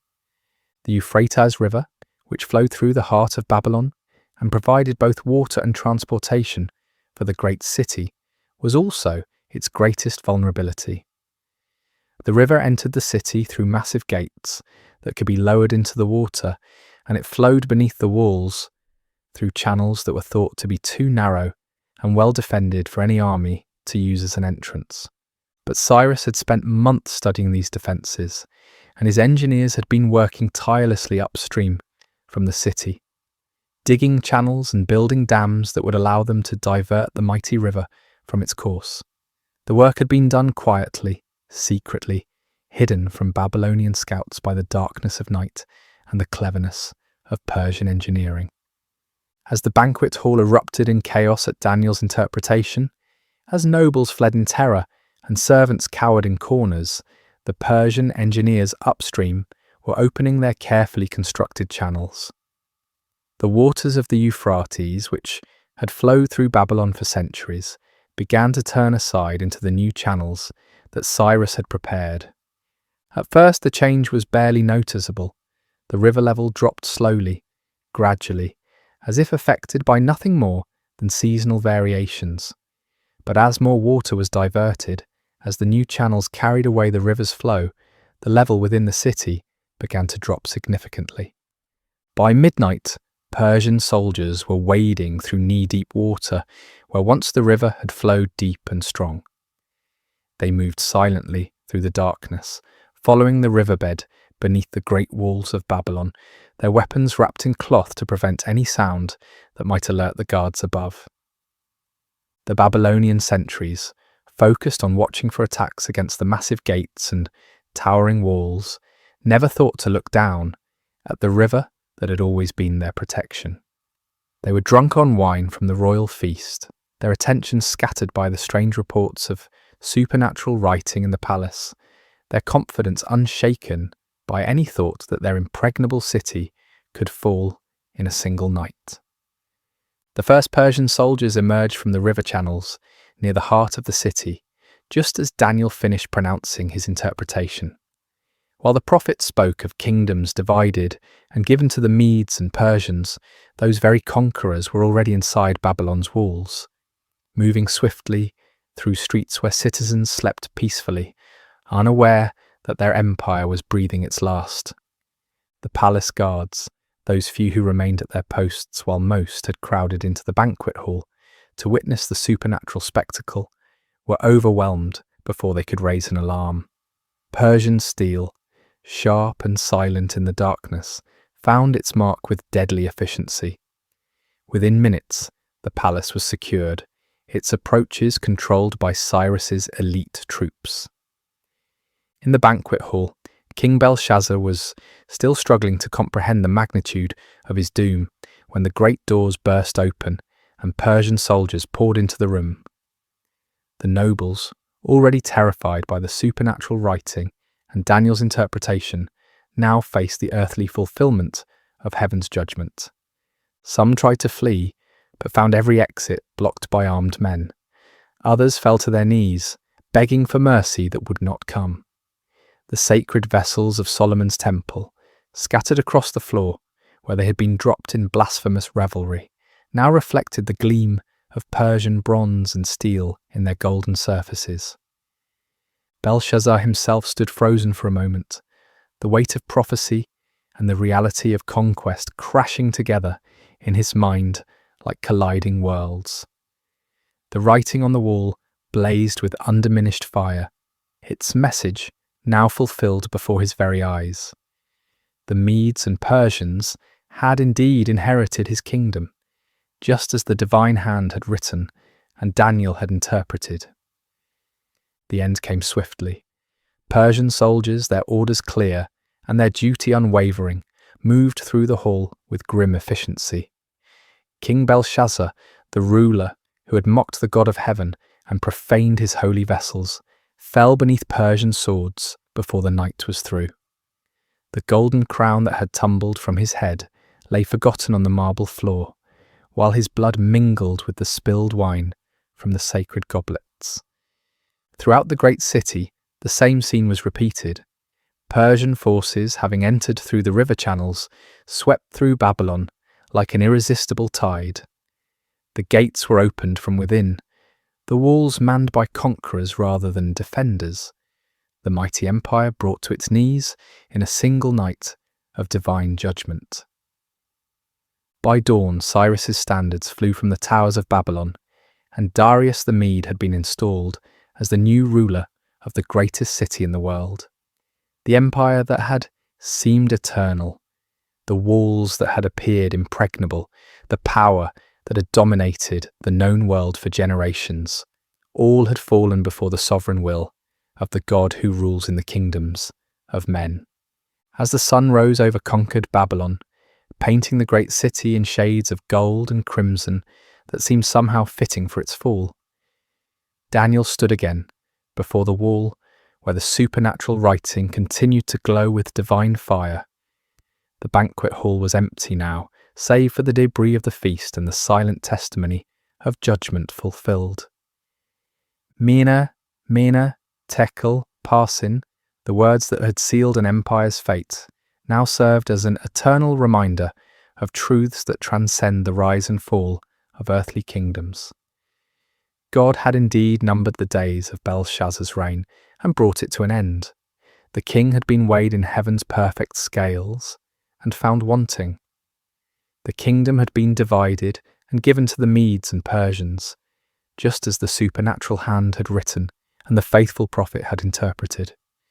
The sacred vessels of Solomon's temple, once profaned by blasphemous lips, would soon be restored to their proper place of honour.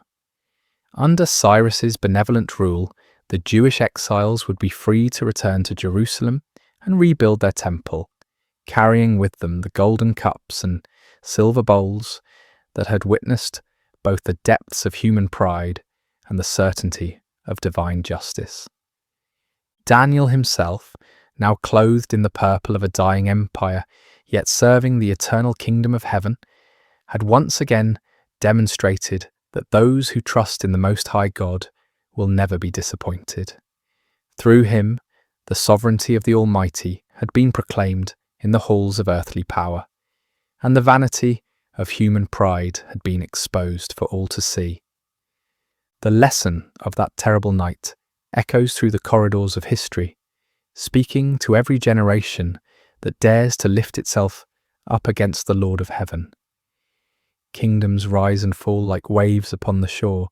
Empires that seem eternal prove to be as fleeting as morning mist, but the kingdom of God endures forever.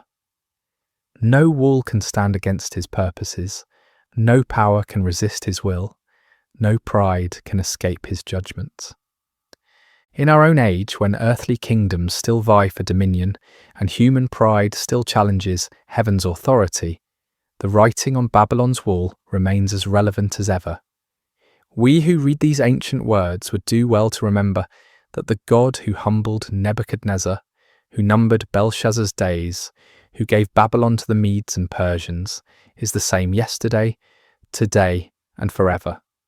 The scales of divine justice still weigh the actions of nations and individuals.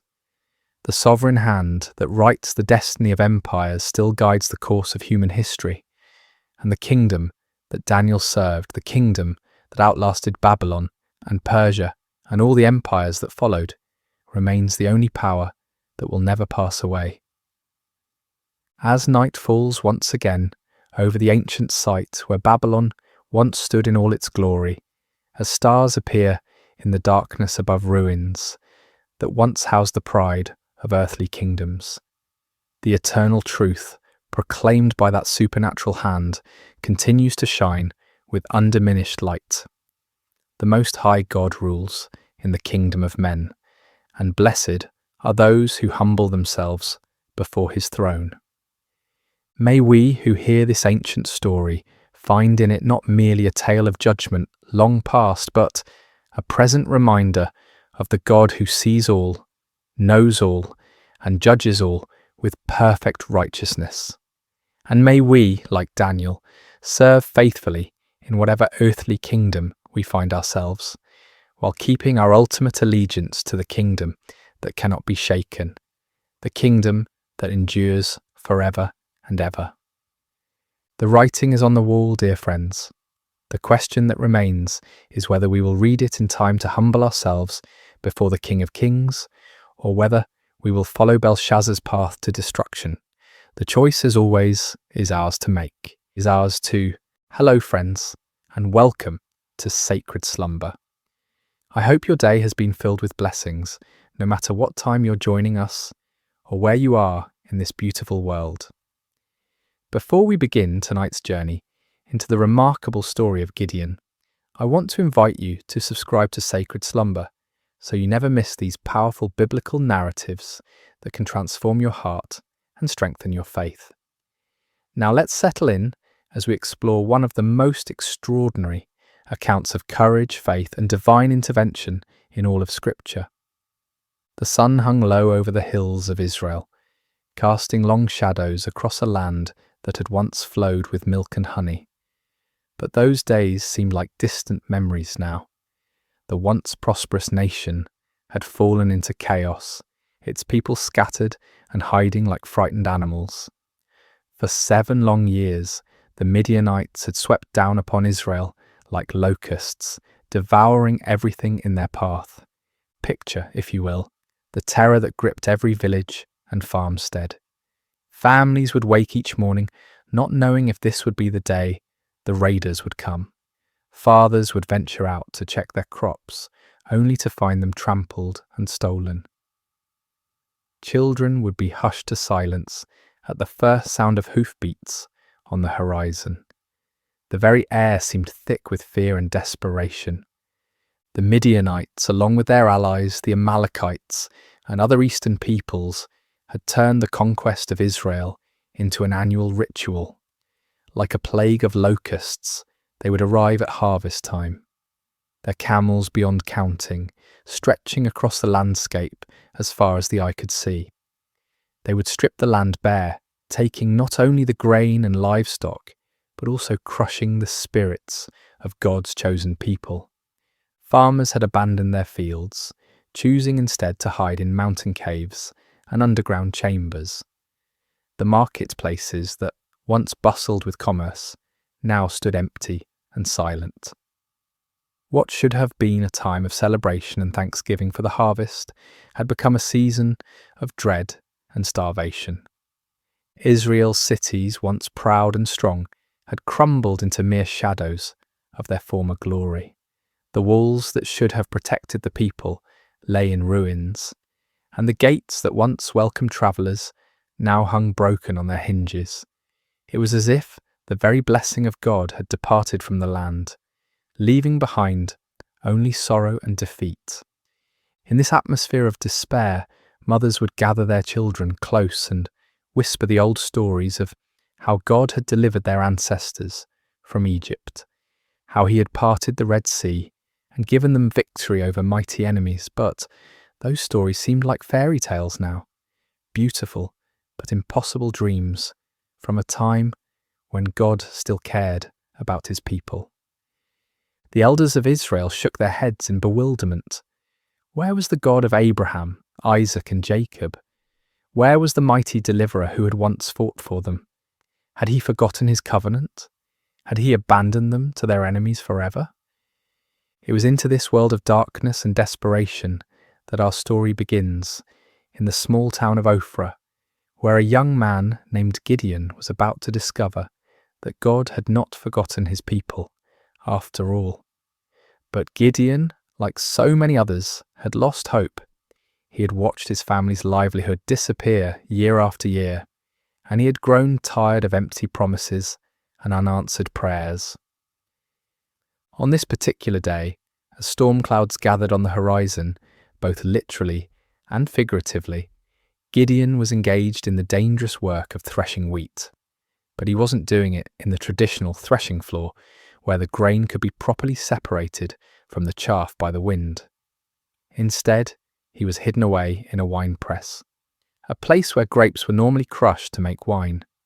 It was cramped, inefficient, and poorly ventilated, but it offered something more valuable than convenience.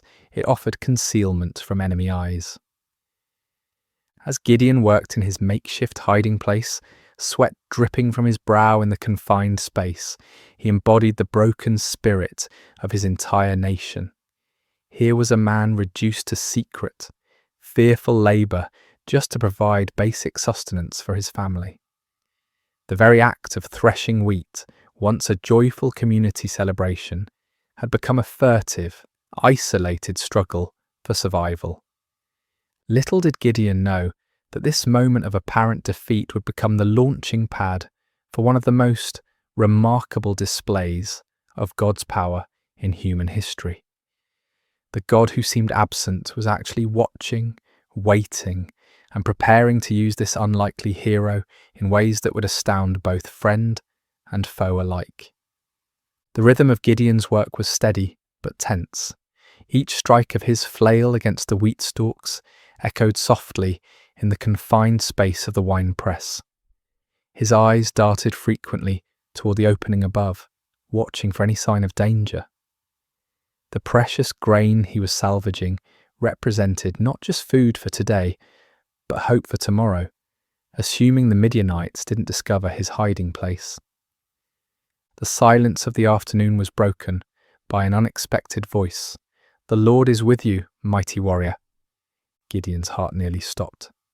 He spun around, flail raised defensively, expecting to see a Midianite scout who had somehow discovered his secret location. Instead, he found himself face to face with a figure unlike any he had ever encountered. The stranger sat calmly beneath the great oak tree that overlooked the winepress, his presence somehow both commanding and peaceful. The greeting struck Gideon as almost mockingly ironic. Mighty warrior, him, the man who was reduced to threshing wheat in secret, constantly looking over his shoulder in fear. And the Lord is with you? If that were true, then why was Israel suffering under such devastating oppression? "Pardon me, my lord," Gideon replied, his voice heavy with skepticism and pain. "But if the Lord is with us, why has all this happened to us? Where are all his wonders that our ancestors told us about when they said, 'Did not the Lord bring us up out of Egypt?' But now the Lord has abandoned us and given us into the hand of Midian." The words poured out of Gideon like water from a broken dam. Years of frustration, disappointment, and unanswered questions came tumbling forth. He had grown up hearing the magnificent stories of God's mighty deeds, of pillars of fire and cloud, of armies defeated and nations subdued. But where was that God now? Where were those miracles when his people needed them most? The stranger listened patiently to Gideon's outburst, showing no offence at the young man's boldness or apparent lack of faith. There was something in his eyes that spoke of ancient wisdom and unlimited compassion. When Gideon finished speaking, the visitor's response was both simple and earth-shattering. "Go in the strength you have and save Israel out of Midian's hand. Am I not sending you?" The audacity of the command took Gideon's breath away. Save Israel? Him? The implications were staggering. This wasn't a request for him to join an army or support a cause. This was a divine commission to personally lead the deliverance of an entire nation from a seemingly impossible situation. "Pardon me, my lord," Gideon stammered, his mind reeling, "but how can I save Israel? My clan is the weakest in Manasseh, and I am the least in my family." Gideon's response revealed the depth of his feelings of inadequacy. In a culture where tribal strength and family position determined social standing and influence, he saw himself as doubly disqualified. His clan held no political power, commanded no great armies, and possessed no significant wealth. Within that already weak clan, he was the youngest, the most inexperienced, the least likely to be chosen for any position of leadership. But the stranger's next words would echo through the ages as one of the most profound promises ever given to a human being. "I will be with you, and you will strike down all the Midianites, leaving none alive." The promise was comprehensive and absolute. Not some of the Midianites, not most of them, but all of them.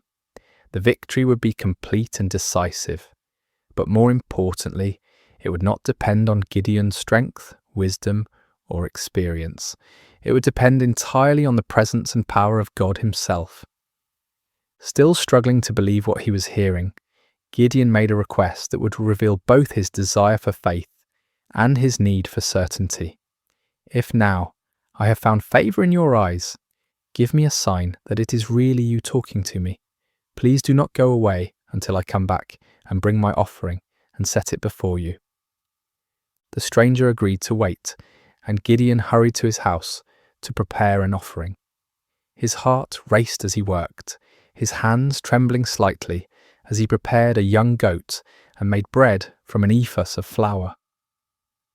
This was not a small offering by the standards of his time, especially for a family struggling under the oppression of constant raids.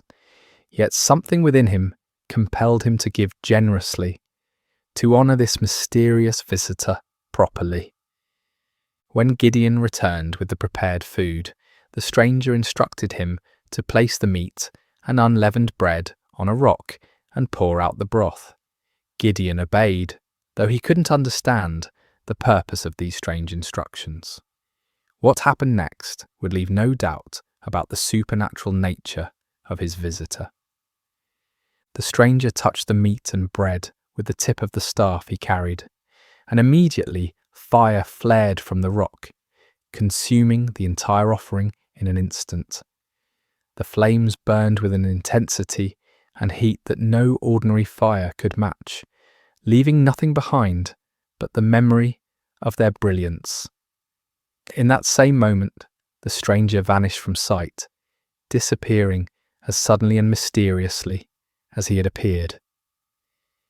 Terror gripped Gideon's heart as the full realization of what had just occurred crashed over him like a mighty wave. This had been no ordinary man, no mere messenger or prophet. This had been the angel of the Lord, a manifestation of God himself. In that moment of understanding, Gideon was overwhelmed not with joy, but with mortal fear. "Alas, sovereign Lord," he cried out in anguish, "I have seen the angel of the Lord face to face." In the ancient world, it was believed that no human could see God and live. The very encounter that should have filled him with confidence instead filled him with terror. Had his boldness in questioning and testing the Lord sealed his doom? Would he die for having stood in the presence of the Almighty? But even in his moment of greatest fear, God's grace reached out to comfort him. The voice of the Lord came to him again, gentle and reassuring.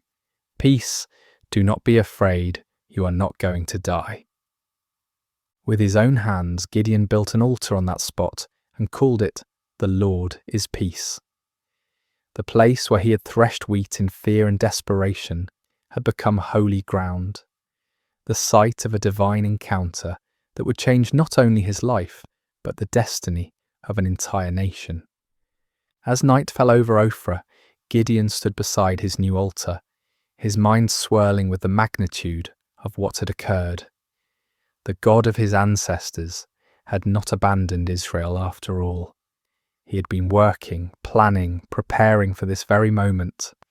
And somehow, incredibly, he had chosen Gideon to be his instrument of deliverance. Yet even as faith began to bloom in his heart, doubt lingered like shadows at the edges of his mind.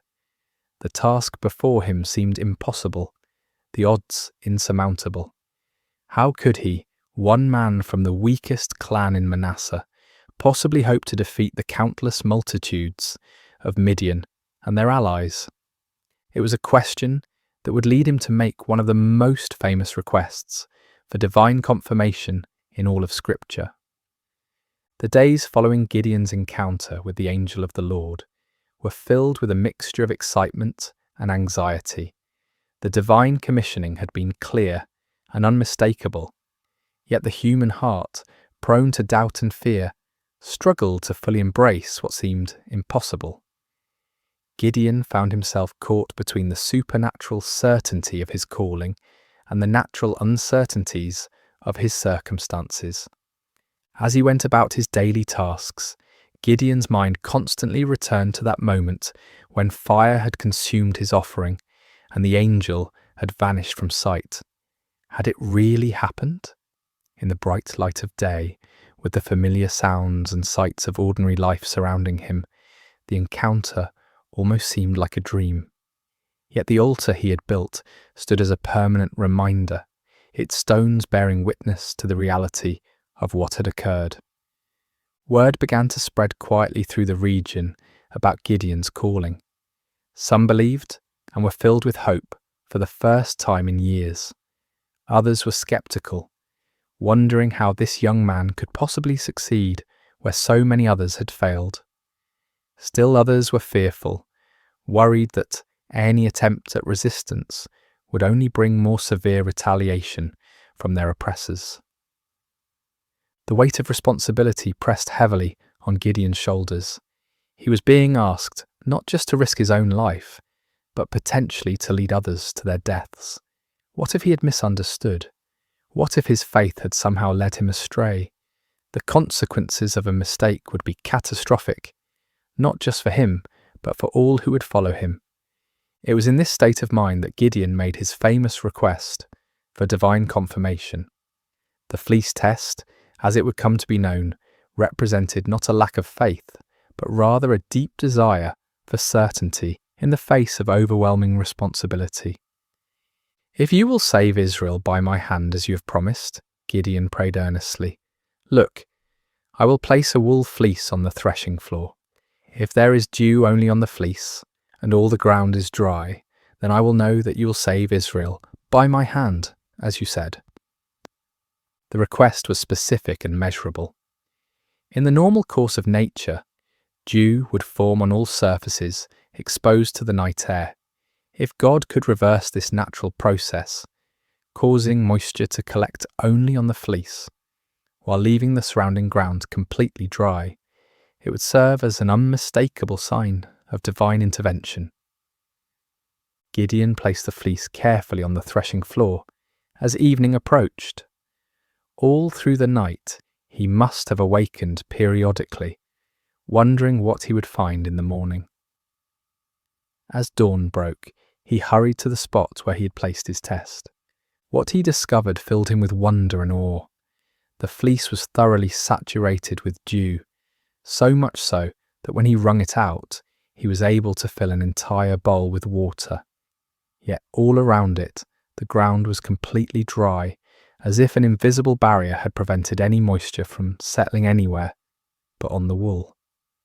The sign was clear and unmistakable, yet Gideon's human nature craved even greater certainty. The magnitude of what he was being called to do seemed to justify asking for additional confirmation. With remarkable humility and boldness, he approached God with yet another request. "Do not be angry with me," Gideon prayed, acknowledging that his repeated testing might seem to indicate a lack of trust. "Let me make just one more request. Allow me one more test with the fleece, but this time make the fleece dry and let the ground be covered with dew." This second test was even more remarkable than the first. It would be one thing for God to cause dew to collect on a single object, while keeping the surrounding area dry, but it would be quite another to keep one small piece of wool completely dry while saturating everything around it. This second sign would demonstrate not just God's power over nature, but his precise control over the smallest details. Again, Gideon placed the fleece on the threshing floor and waited through the night. When morning came, he found exactly what he had requested. The fleece was bone dry without a trace of moisture, while the ground all around it sparkled with heavy dew. The grass, the stones, the nearby trees, everything was wet with the night's moisture, except for that one small piece of wool. God had patiently granted both requests, demonstrating not anger at Gideon's need for reassurance, but understanding and compassion for human weakness. The fleece tests revealed important truths about the nature of faith and the character of God. Faith is not the absence of questions or doubts. Rather, it is the willingness to act in obedience despite those questions and doubts. Moreover, God's response to Gideon's requests showed his patience with those who seek him earnestly. He did not rebuke Gideon for his need for confirmation, nor did he withdraw his calling because of the young man's hesitation. Instead, he graciously provided the assurance that Gideon needed to step forward in faith. The fleece tests also demonstrated the balance between seeking divine guidance and taking action. There comes a point when further testing can become an excuse for inaction, when the desire for certainty becomes a barrier to obedience. Gideon wisely limited his requests to 2 clear signs, then proceeded to act on what he had received. As news of these miraculous signs spread throughout the tribes of Israel, hope began to stir in hearts that had been dormant for years. Perhaps God had not forgotten them after all. Perhaps deliverance was indeed coming through this unlikely young man from Ophrah. But before Gideon could lead Israel into battle against their oppressors, he would need to assemble an army. The call went out throughout the territories of Manasseh, Asher, Zebulun, and Naphtali. Men who had been hiding in caves and mountain strongholds began to emerge, drawn by the promise of freedom and the reports of God's miraculous confirmations. The response was overwhelming. 32,000 men answered the call, a substantial army by any measure. These were not professional soldiers, but farmers and craftsmen, fathers and sons, united by their hatred of oppression and their desperate hope for liberation. They came carrying whatever weapons they could find: swords that had been hidden from enemy raids, spears hastily fashioned from farming tools, bows that had been used for hunting game in the wilderness.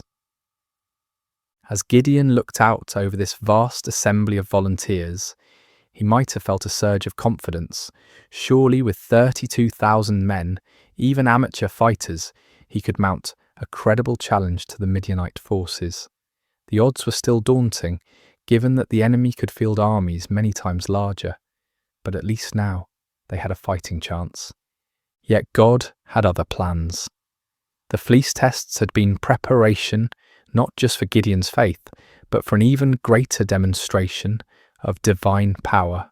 The true test was not whether Gideon could trust God with impossible signs, but whether he could trust God with an impossible strategy.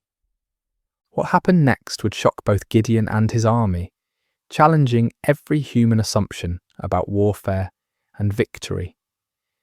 God was about to demonstrate that his ways are not our ways, and that his power is made perfect, not in human strength, but in human weakness. The morning sun cast long shadows across the camp as 32,000 men prepared for what they believed would be their march to war. Weapons were sharpened, provisions were packed, and final prayers were offered. The air buzzed with nervous energy as farmers turned warriors contemplated the battle that lay ahead. Gideon moved among his troops, offering words of encouragement and trying to project the confidence that a leader must display. Yet privately, he was still awed by the magnitude of what was happening. Just weeks earlier, he had been hiding in a wine press, and now he stood at the head of the largest volunteer army Israel had assembled in generations. But as the army prepared to march toward the enemy encampment, God spoke to Gideon with words that must have sent shockwaves through his entire being. "You have too many men. I cannot deliver Midian into their hands, or Israel would boast against me. Our own strength has saved us." Too many men? The statement seemed to defy all military logic. The Midianites and their allies numbered in the hundreds of thousands. Their camels alone described as being like locusts for multitude. How could 32,000 possibly be considered too many? Yet God's reasoning revealed a profound truth about the nature of divine deliverance. If Israel won the coming battle through conventional military means, they would inevitably credit their victory to their own strength, strategy, and courage. The victory needed to be so obviously supernatural that no one could mistake its source. God's glory was at stake, and that glory could not be shared with human pride. Following God's instructions, Gideon stood before his assembled army and made an announcement that must have stunned many of the volunteers. Anyone who trembles with fear may turn back and leave Mount Gilead. The offer was based on an ancient law found in Deuteronomy, which recognized that fearful soldiers could spread panic through the ranks and actually weaken an army's effectiveness. But in this case, the dismissal served a different purpose entirely. God was beginning the process of reducing the army to a size that would make his intervention unmistakable. The response to Gideon's announcement was immediate and devastating.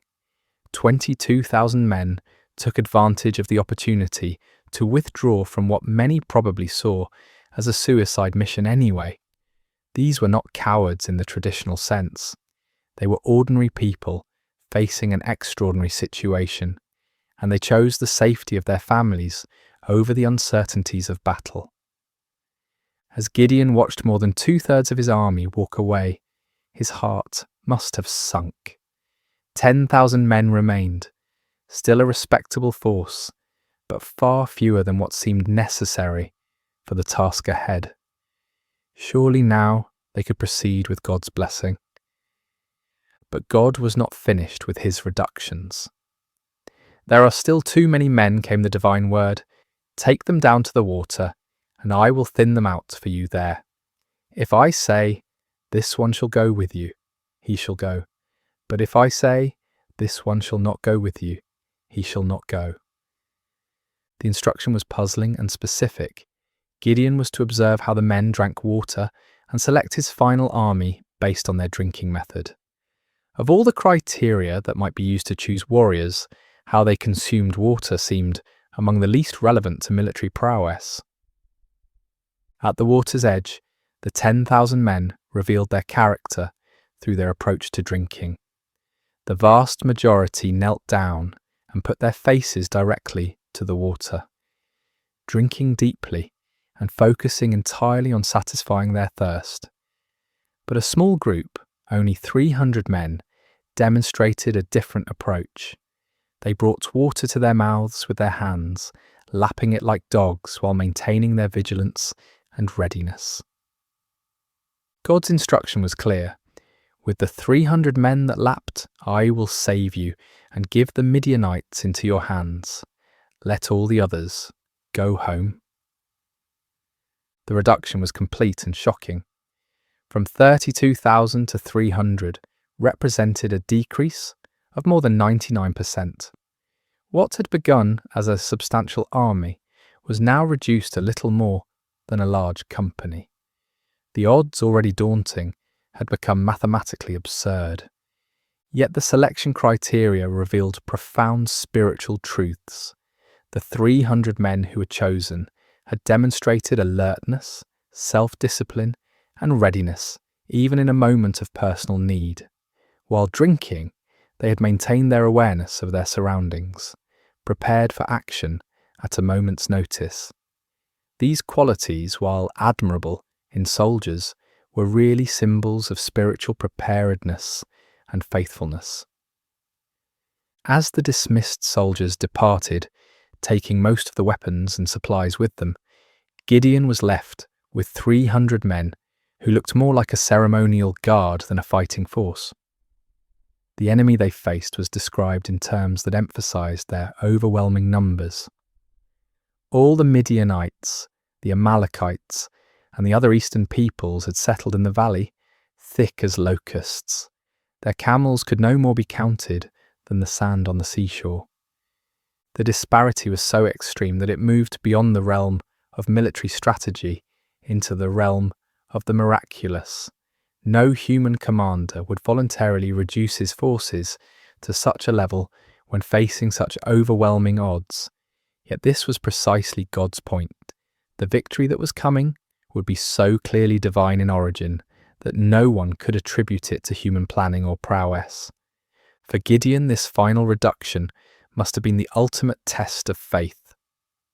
Everything in his military thinking, everything in his natural instincts, everything in conventional wisdom screamed against such a strategy. Yet his experiences with the fleece had prepared him for this moment. He had learned to trust God's ways even when they contradicted human logic. The 300 men who remained showed remarkable faith as well. They could see the enemy forces spread across the valley below them.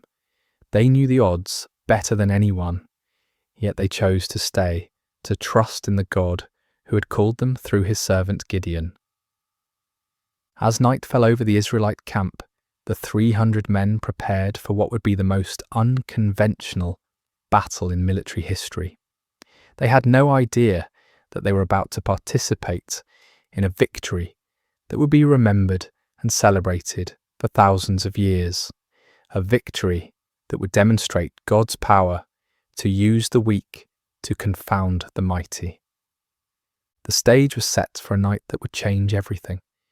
The Midianites slept in their countless tents, confident in their overwhelming superiority. The 300 Israelites made their final preparations, trusting in a God who specialized in impossible victories. The hours before dawn are often the darkest, both literally and figuratively. As Gideon and his 300 men crouched in the hills overlooking the vast enemy encampment, the weight of their impossible mission pressed down upon them like a physical burden. The valley below was filled with the tents of their enemies, stretching as far as the eye could see in the starlight, a sea of canvas that housed an army larger than any they had ever faced. Despite the miraculous signs he'd witnessed and the divine assurances he had received, Gideon still struggled with doubt. God, in his infinite understanding of human nature, provided one more confirmation before the battle commenced. "Get up, go down against the camp," the Lord instructed, "because I am going to give it into your hands. If you are afraid to attack, go down to the camp with your servant Purah and listen to what they are saying. Afterward, you will be encouraged to attack the camp." The offer revealed God's compassionate understanding of Gideon's anxiety. Rather than rebuking him for his continued fears, the Lord provided an opportunity for reassurance. Taking his servant Purah with him, Gideon crept down toward the perimeter of the enemy camp under cover of darkness. The Midianite camp was massive beyond imagination. Thousands upon thousands of tents housed warriors from multiple nations united in their conquest of Israel. The sounds of the sleeping army filled the night air, snoring soldiers, restless camels, the occasional challenge of sentries. The very scale of the enemy forces should have been overwhelming to any reasonable observer. As Gideon and Purah approached the outer edge of the camp, they overheard a conversation between two Midianite soldiers. One was telling his companion about a disturbing dream he had experienced. "I had a dream. A round loaf of barley bread came tumbling into the Midianite camp. It struck the tent with such force that the tent overturned and collapsed." The interpretation offered by his fellow soldier was even more remarkable. "This can be nothing other than the sword of Gideon, son of Joash, the Israelite. God has given the Midianites and the whole camp into his hands." The irony was profound. Here, in the heart of the enemy camp, God was providing confirmation through the mouths of Israel's oppressors themselves. The barley bread in the dream was significant. Barley was considered the food of the poor, inferior to wheat. Yet in the dream, this humble loaf had the power to destroy the entire enemy position. The symbolism was clear. God would use the humble and despised to bring down the mighty and proud. That Gideon's name was already known to the enemy indicated that word of the gathering Israelite resistance had reached their ears. Rather than being encouraged by their overwhelming numerical superiority, some among the Midianites were apparently experiencing anxiety about this upstart Hebrew leader. God was already working in the hearts and minds of the enemy, preparing them for defeat. Gideon and Purah retreated to their own lines, hearts pounding with excitement and renewed confidence.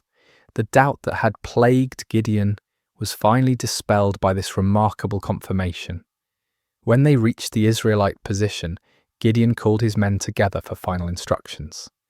"Get up," he announced with newfound authority and confidence. "The Lord has given the Midianite camp into your hands." What followed was perhaps the most unusual battle plan in military history. Instead of swords and spears, Gideon distributed trumpets, empty clay jars, and torches to each of his 300 men. The weapons of conventional warfare were set aside in favour of items that seemed more suited to a religious ceremony than a military campaign. Gideon divided his small force into 3 companies of 100 men each. The strategy was simple, yet audacious. They would surround the enemy camp and, at Gideon's signal, create as much noise and confusion as possible while giving the appearance of a much larger force. "Watch me," Gideon instructed his men. "Follow my lead. When I get to the edge of the camp, do exactly as I do.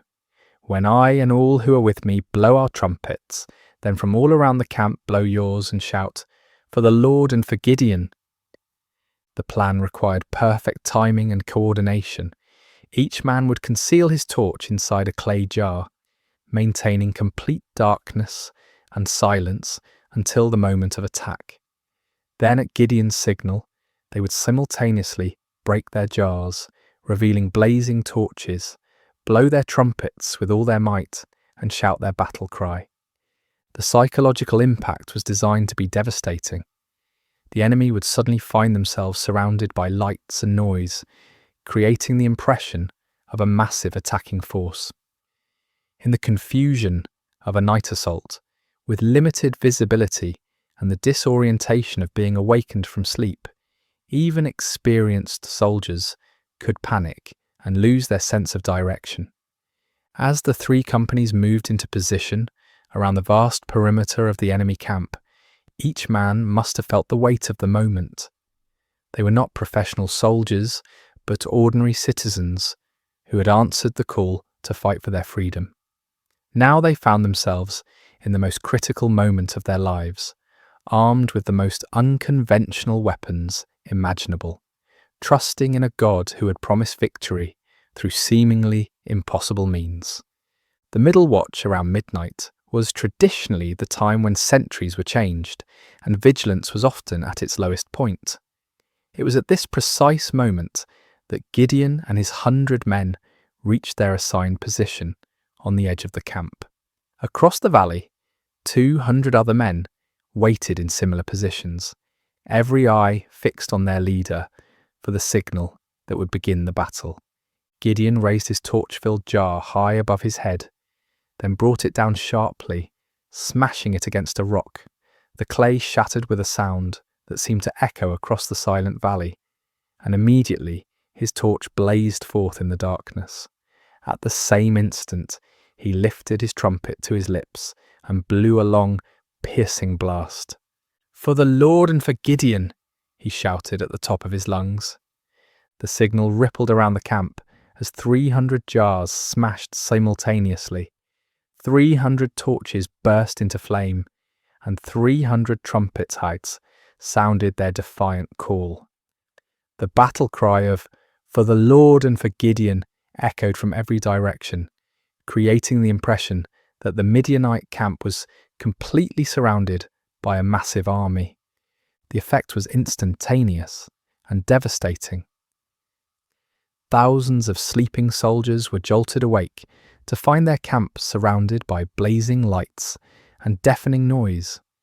In the confusion and darkness, panic spread like wildfire through the ranks. Soldiers stumbled from their tents, grabbing whatever weapons they could find, unable to determine the size or direction of the attacking force. In their panic and confusion, the Midianites and their allies began attacking each other. Unable to distinguish friend from foe in the darkness, and hearing battle cries in their own languages from every direction, they assumed they had been betrayed by their allies. The coalition that had seemed so formidable began to tear itself apart. The 300 Israelites maintained their positions around the perimeter, continuing to blow their trumpets and hold their torches high, creating the illusion of a massive army that had the enemy completely surrounded. They watched in amazement as God fulfilled his promise in the most spectacular fashion imaginable. The panic spread throughout the entire camp like a plague. What had begun as confusion quickly escalated into a full-scale rout as the enemy forces fled in every direction, abandoning their weapons, supplies, and even their camels in their desperate attempt to escape what they perceived as certain destruction. The victory was complete and overwhelming, achieved not through superior numbers or military might, but through divine intervention, working through the obedience of 300 faithful men. The God who had called Gideon from his hiding place in the winepress had once again demonstrated that his power is made perfect in human weakness. As dawn broke over the valley, an astonishing sight greeted the 300 Israelites. Where the night before had stood the mighty encampment of Israel's oppressors, now lay only scattered debris and abandoned supplies. Tents stood empty, their guy ropes cut by fleeing soldiers. Weapons lay discarded where they had fallen from panicked hands. The camels that had been described as innumerable as locusts wandered aimlessly, their owners having fled into the wilderness. The ground itself told the story of the night's chaos. Bloodstains marked the spots where confused allies had struck down one another in the darkness. Personal belongings were strewn across the landscape as the fleeing army had abandoned everything that might slow their escape. The scene looked less like the aftermath of a battle and more like the remnants of a catastrophic natural disaster. Gideon and his men moved through the abandoned camp in wonder, scarcely believing what their eyes were witnessing. The victory was so complete, so overwhelming, that it seemed almost too good to be true, yet the evidence was undeniable. The army that had terrorized Israel for 7 years had been routed by 300 men armed with trumpets and torches. But God's deliverance was not yet complete. Even as the 300 marvelled at what had occurred in the valley, word of the miraculous victory was spreading throughout the hill country of Israel. Men who had dismissed Gideon's call to arms, who had remained hidden in their caves and strongholds, now emerged with renewed courage and determination. The tribes of Naphtali, Asher, and Manasseh rallied to pursue the fleeing Midianites. What had begun with 300 faithful men now swelled into a national movement of liberation. The psychological impact of the victory was as important as the military result. The myth of Midianite invincibility had been shattered in a single night, and the spirit of resistance that had been dormant for so long now burst forth like a river breaking through a dam. Gideon sent messengers throughout the hill country of Ephraim with urgent instructions. Come down against the Midianites and seize the waters of the Jordan ahead of them as far as Beth-barah. This strategic move would cut off the enemy's escape routes and ensure that the victory would be complete. The Ephraimites responded with enthusiasm, capturing the fords of the Jordan and trapping many of the fleeing Midianites. In the pursuit that followed, they captured 2 of the Midianite leaders, Oreb and Zeb, whose names meant raven and wolf. These princes, who had struck terror into Israelite hearts for years, were now defeated and killed at the places that would forever bear their names: the rock of Oreb and the winepress of Zeb. The pursuit continued beyond the Jordan as Gideon and his original 300, though exhausted, pressed on to capture the remaining Midianite kings, Zebah and Zalmunna. The victory was total and decisive. An empire that had dominated the region for 7 years was completely destroyed in a matter of days. The land of Israel enjoyed peace for 40 years during Gideon's lifetime. The oppression that had driven families into hiding was replaced by prosperity and security. Fields that had been abandoned were cultivated again. Markets that had stood empty bustled with commerce. Children who had grown up knowing only fear could now play freely in their villages. But perhaps the greatest victory was not military but spiritual. Israel had rediscovered that their God was still the same mighty deliverer who had brought their ancestors out of Egypt. The impossible victory served as a permanent reminder that with God all things are possible. The story of Gideon and the 300 speaks across the centuries, with timeless truths that challenge and encourage us today. First, we see that God uses the unlikely. Gideon was not a seasoned warrior or a natural leader. He was a fearful farmer, hiding from his enemies. Yet God saw potential that others missed. This reminds us that God's calling is not based on our qualifications, but on his purposes. Second, the reduction of Gideon's army from 32,000 to 300 demonstrates that faith matters more than numbers. In a world obsessed with statistics and metrics, God's economy operates differently. He delights in using small faithful remnants to accomplish great things, ensuring that his power, not human strength, receives the glory. Third, Gideon's requests for signs teach us about the balance between faith and doubt. God was patient with Gideon's need for confirmation, showing us that honest questions and requests for reassurance are not signs of weak faith but of a heart that desires to walk in God's will. Finally, the story shows us that obedience in the face of fear is the essence of courage. Gideon was afraid, his army was outnumbered, and the strategy seemed foolish. Yet they obeyed, and God honoured their faithfulness with victory.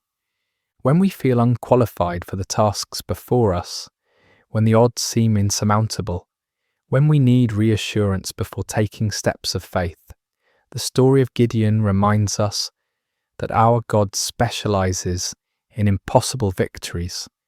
He is still calling ordinary people to extraordinary purposes, still using the weak to confound the mighty, still turning fearful hearts into faithful warriors. The God who met Gideon at the winepress is the same God who meets us in our hiding places today, calling us to step out in faith and watch him work miracles through surrendered lives. Just as the 300 trumpets and torches became instruments of divine victory, our simple obedience can become the means through which God accomplishes his purposes in our generation. May we have the courage to answer when he calls, the faith to trust when he leads, and the persistence to follow when he sends us into battles that seem impossible to win. For with God, the 300 can defeat the multitudes, and faith can move mountains that seem immovable.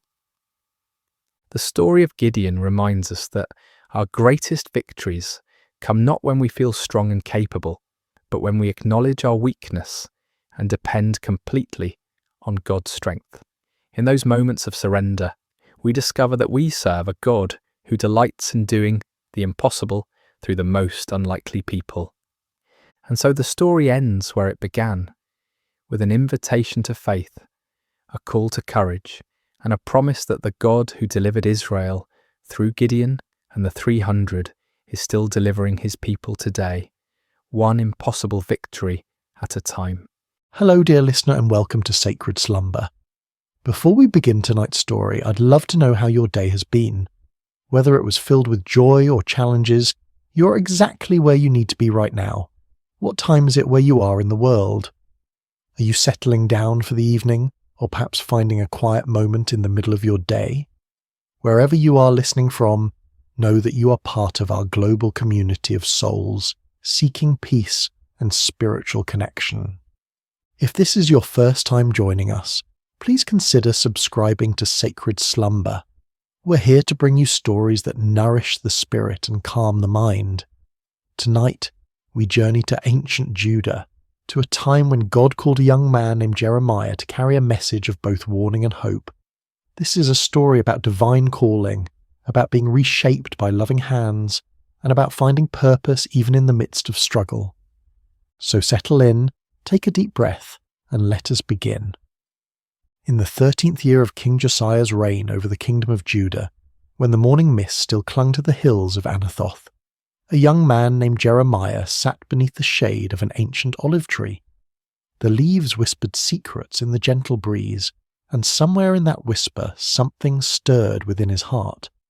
Something he couldn't yet name, but could feel as surely as the warm earth beneath his feet. Jeremiah was not like the other young men of his village. While they spoke boldly of their plans and dreams, he preferred the quiet company of his thoughts.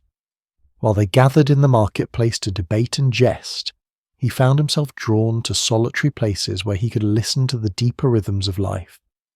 His father, Hilkiah, was a priest, and perhaps that was why Jeremiah felt such a natural pull toward the sacred, toward the spaces where heaven seemed to touch earth.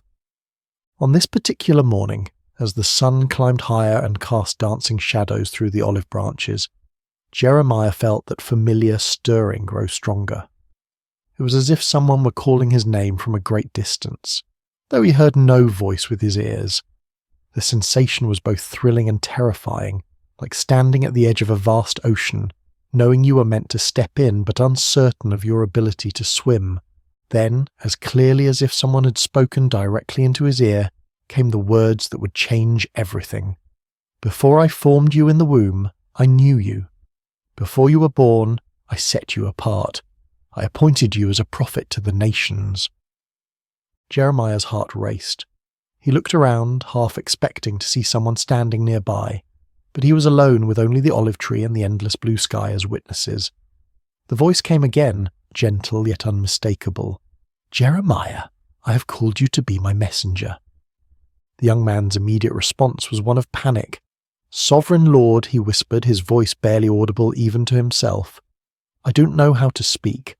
I am too young. Who would listen to me? I am nobody special, just a priest's son from a small village. Surely you have made a mistake. But the presence that surrounded him was filled with such love and certainty that his fears began to quiet. Do not say you are too young, came the gentle correction. You must go to everyone I send you to and say whatever I command you. Do not be afraid of them, for I am with you and will rescue you. In that moment, Jeremiah felt something touch his lips. Not a physical touch, but something deeper, more real than anything he had ever experienced. I have put my words in your mouth, the voice continued. See, today I appoint you over nations and kingdoms to uproot and tear down, to destroy and overthrow, to build and to plant. As the presence gradually faded, leaving only the normal sounds of morning, birds singing, leaves rustling, the distant lowing of cattle, Jeremiah remained sitting beneath the olive tree, stunned by what had just occurred. His life had been ordinary just moments before, and now he was being called to something extraordinary.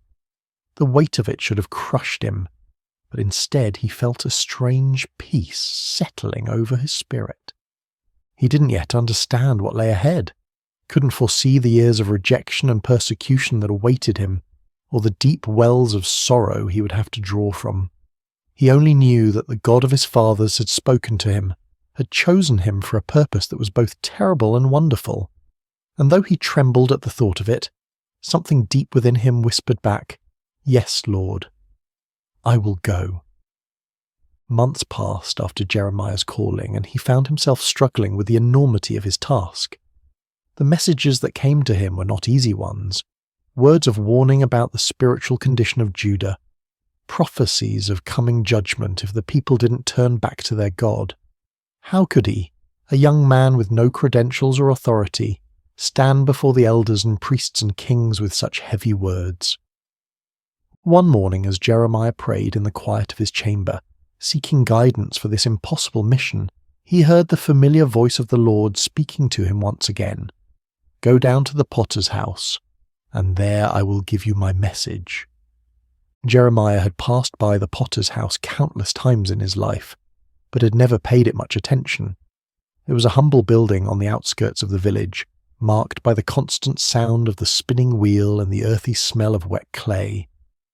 As he approached that day, however, he felt a sense of anticipation, as if he were about to witness something profound.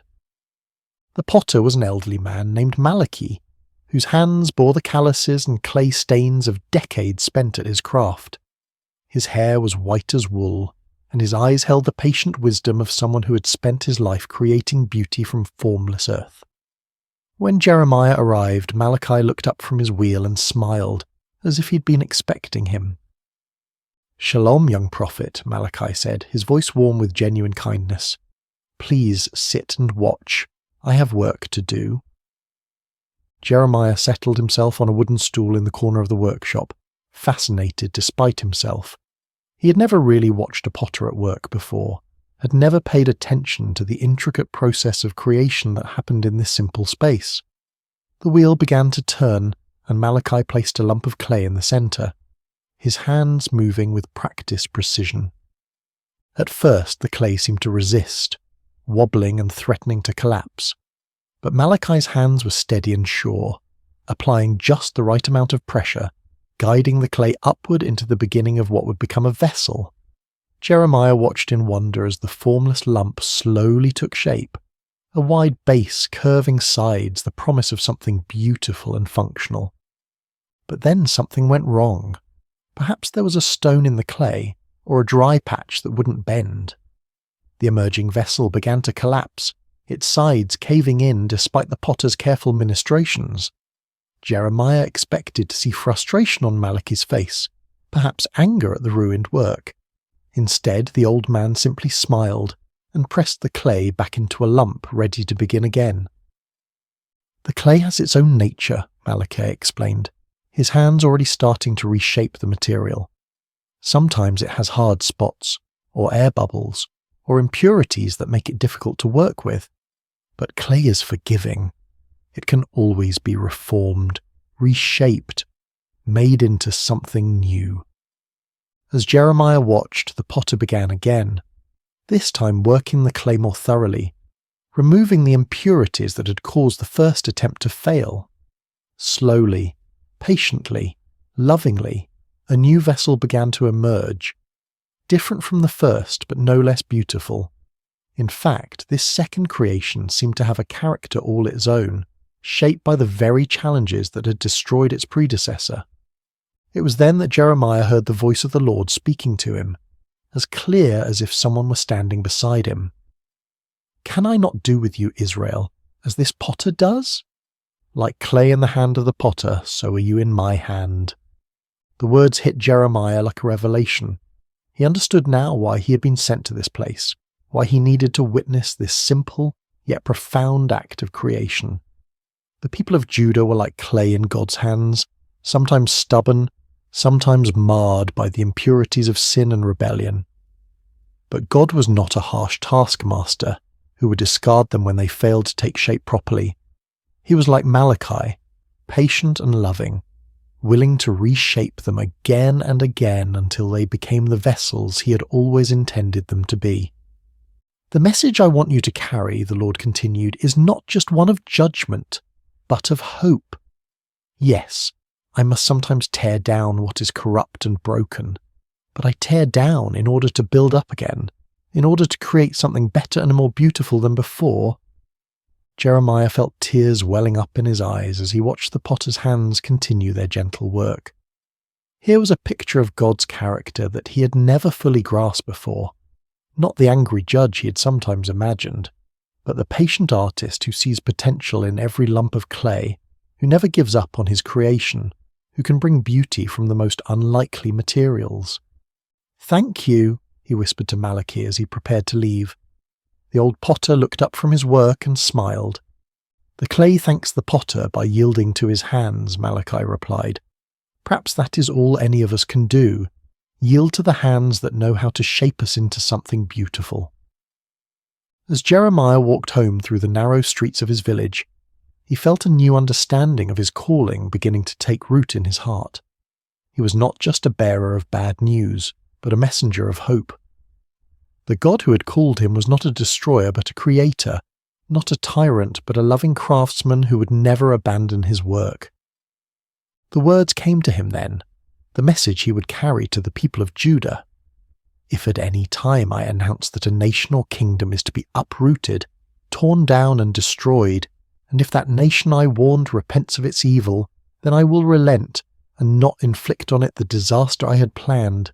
And if at another time I announce that a nation or kingdom is to be built up and planted, and if it does evil in my sight and does not obey me, then I will reconsider the good I had intended to do for it." It was a message of both warning and promise, of judgment and mercy intertwined. Like the potter's hands, God's discipline was always aimed at restoration, always working toward the creation of something more beautiful than before. Armed with this new understanding, Jeremiah began his prophetic ministry in earnest. But if he had hoped that his message of God's love and patience would be readily received, he was quickly disillusioned. The people of Judah, from the poorest peasant to the most powerful priest, seemed determined to resist the very hands that were trying to reshape them. His first major public appearance came during the reign of King Jehoiakim, Josiah's son, who had turned away from his father's reforms and allowed idolatry to flourish once again throughout the land. Jeremiah stood in the temple courts, his voice carrying across the stone courtyard as he delivered the message God had given him. "This is what the Lord says," he proclaimed, his young voice growing stronger with each word. "Reform your ways and your actions, and I will let you live in this place. Do not trust in deceptive words and say, 'This is the temple of the Lord, the temple of the Lord, the temple of the Lord.' If you really change your ways and your actions and deal with each other justly, if you do not oppress the foreigner, the fatherless or the widow, and do not shed innocent blood in this place, and if you do not follow other gods to your own harm, then I will let you live in this place in the land I gave your ancestors for ever and ever." The reaction was immediate and hostile. The priests, who had grown comfortable with their compromises and political alliances, saw Jeremiah's words as a direct threat to their authority. The wealthy merchants and nobles who had prospered by exploiting the poor and forming partnerships with pagan nations heard his call for justice as an attack on their way of life. "Who does this young man think he is?" they muttered among themselves. "He speaks of judgment and destruction like some kind of doomsday prophet. Where is his authority? Where are his credentials?" But Jeremiah continued, his heart breaking even as he spoke the words God had given him. He could see the spiritual adultery that had infected his beloved nation, the way they had turned from the God who had delivered them from Egypt and given them this promised land. They had made alliances with foreign powers, adopted their gods, and forgotten the covenant that had made them a people set apart. "My people have committed 2 sins," he declared, his voice now thick with emotion. "They have forsaken me, the spring of living water, and have dug their own cisterns, broken cisterns that cannot hold water." The imagery was powerful and heartbreaking. Jeremiah could see it so clearly. A nation that had access to the purest, most life-giving water imaginable, yet had chosen instead to dig broken wells that left them thirsty and desperate. They had exchanged their glory for worthless idols, their security for political alliances that would ultimately fail them. As the weeks and months passed, Jeremiah's message remained consistent, but the opposition grew fiercer. He was mocked in the streets, his words dismissed as the ravings of a madman. Children threw stones at him, and adults crossed to the other side of the road to avoid his presence.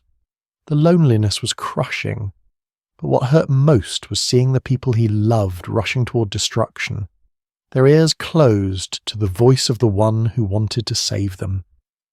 One particularly dark day, after being physically threatened by a group of priests who wanted to silence him permanently, Jeremiah found himself wondering if he had misunderstood his calling. Perhaps God hadn't really spoken to him at all. Perhaps he was just a deluded young man with an overactive imagination and a tendency toward melancholy. But then he remembered the potter's house, the gentle hands shaping and reshaping the clay, and he understood something profound about the nature of love.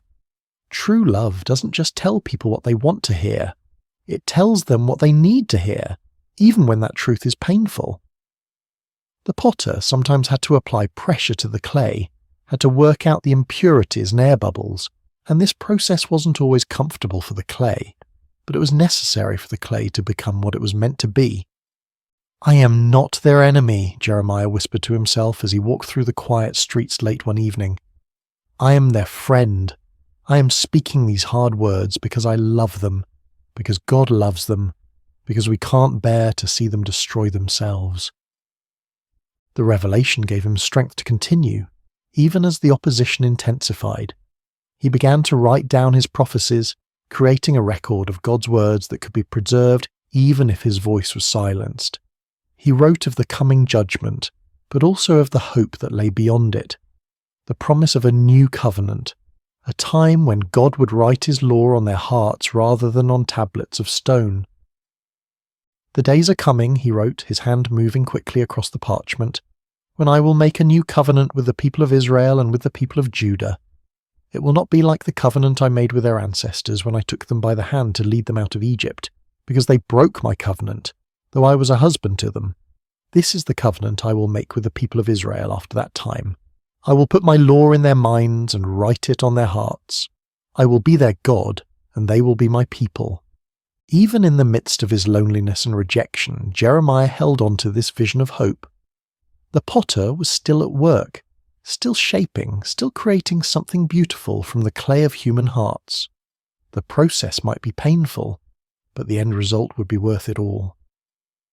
There came a time when the weight of his calling became almost too much for Jeremiah to bear. The constant rejection, the threats, the loneliness of being God's messenger to a people who didn't want to hear from God. It all pressed down on him like a physical burden. He had been faithful to his calling for years now, and what did he have to show for it?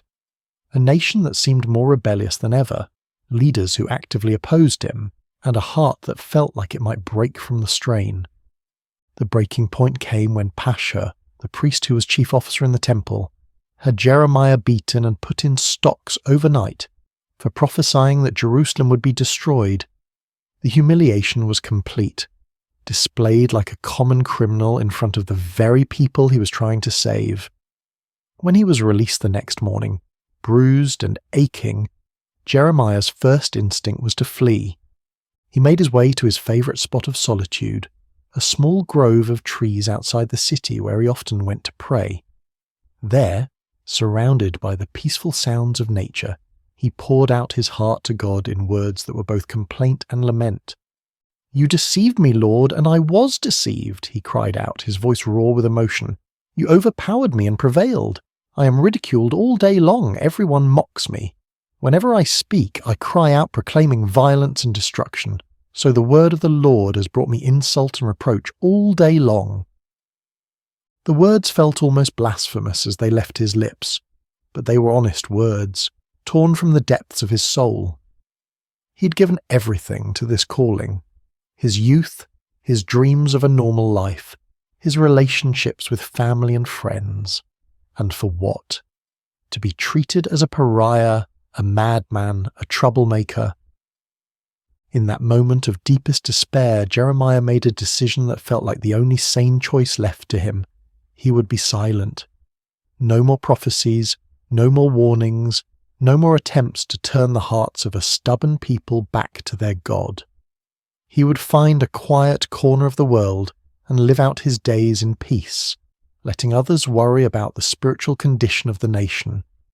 The resolve felt good at first, like setting down a burden that had been crushing him. For several days, he said nothing about the visions that continued to come to him, ignored the urgings in his spirit to speak out against the injustices he witnessed. He tried to live like a normal person, to find satisfaction in simple pleasures and everyday concerns. But something strange began to happen. The more he tried to suppress the words God had given him, the more they seemed to burn within him. It was as if a fire had been kindled in his bones, a flame that grew hotter the more he tried to smother it. The visions wouldn't stop coming. The burden for his people wouldn't lift, and the words of God seemed to be blazing inside him like a furnace. "But if I say, I will not mention his word or speak any more in his name," he found himself whispering, "his word is in my heart like a fire shut up in my bones. I am weary of holding it in. Indeed, I cannot." The realization came to him gradually, like dawn breaking over the mountains. He couldn't stop being a prophet any more than he could stop being human. This wasn't just something he did. It was who he was. God had formed him in the womb for this purpose, had written this calling into the very fabric of his being. To deny it would be to deny himself, to attempt to live as someone he was never meant to be. But more than that, he began to understand that his struggles and sufferings were not signs that he had failed in his calling, but evidence that he was fulfilling it exactly as God intended. The potter sometimes had to apply intense heat to the clay to make it strong and durable. The fire in his bones wasn't a punishment. It was the very thing that qualified him to speak for God.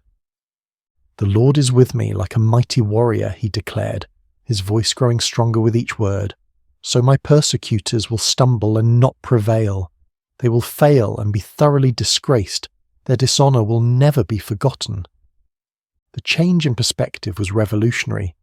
Instead of seeing his sufferings as evidence of God's abandonment, Jeremiah began to understand them as proof of God's presence.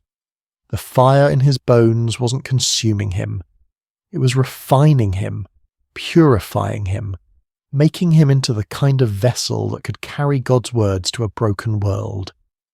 He thought again of the potter's house, of the way Malachi had worked the clay with such patience and skill. Sometimes the potter had to put the vessel into the fire to make it strong, to burn away the impurities and set the shape permanently. The heat wasn't cruelty, it was love, the kind of love that was willing to do whatever it took to create something beautiful and lasting. "I will speak," Jeremiah said aloud, his voice carrying across the quiet grove.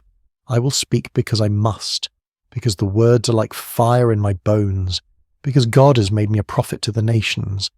I will speak not because it's easy, but because it's necessary.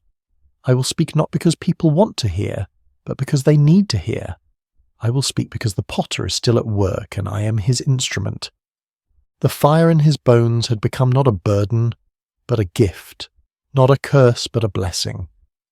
It was the very thing that enabled him to continue when everything else told him to quit, the divine energy that sustained him through rejection and persecution. He was not just a messenger, he was a burning message, a living embodiment of God's passionate love for his people. The years passed, and Jeremiah's prophecies began to unfold with heartbreaking accuracy. The Babylonian army, led by King Nebuchadnezzar, laid siege to Jerusalem just as God had warned through his prophet. The city that had been called the joy of the whole earth was now surrounded by enemy forces, its people trapped within walls that had once seemed impregnable. During the siege, Jeremiah found himself in an impossible position. His prophecies of judgment were being fulfilled before everyone's eyes, but instead of vindicating him, this only increased the hostility toward him. The leaders of Jerusalem accused him of being a traitor, of collaborating with the enemy by undermining morale with his gloomy predictions. "You're deserting to the Babylonians," they shouted when he tried to leave the city on a simple errand. They arrested him, beat him, and threw him into a dungeon where he remained for many days, forgotten and alone. But even in that dark place, the word of the Lord continued to come to him, and strangely, it was not a word of judgment, but of hope. "Call to me and I will answer you," came the familiar voice in the darkness. "I will tell you great and unsearchable things you do not know." The message that came to him there in the dungeon was one of the most beautiful and hopeful prophecies he had ever received. It spoke of a time when the city would be rebuilt, when the people would return from exile, when joy and celebration would once again fill the streets of Jerusalem. It was a promise of restoration so complete and wonderful that it seemed almost too good to be true. "I will bring health and healing to it," God promised. "I will heal my people and will let them enjoy abundant peace and security. I will bring Judah and Israel back from captivity, and will rebuild them as they were before. I will cleanse them from all the sin they have committed against me, and will forgive all their sins of rebellion against me. Then this city will bring me renown, joy, praise, and honor before all nations on earth that hear of all the good things I do for it." Even as the sounds of warfare grew louder outside his prison walls, Jeremiah held on to these words of hope.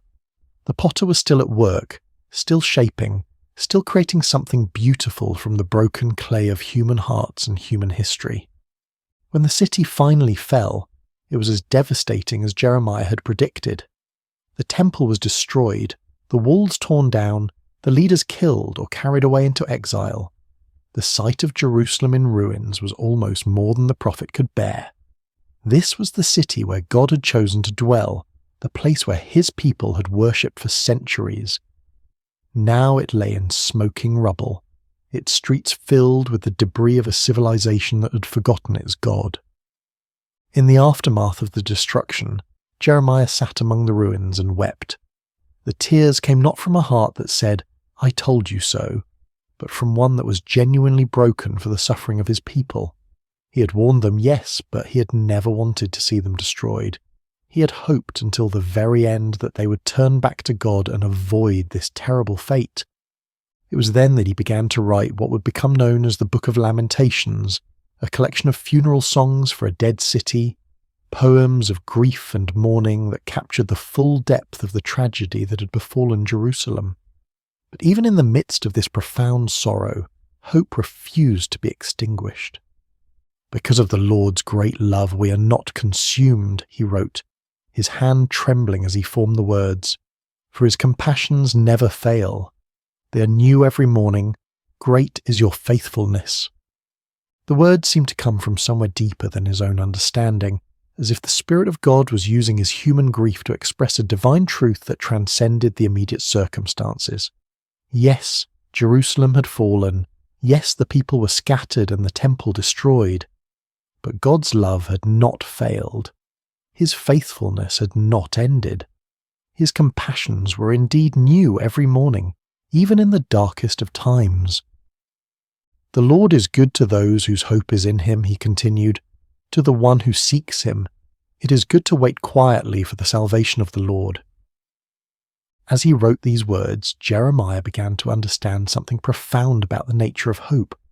It wasn't based on circumstances or on the absence of suffering.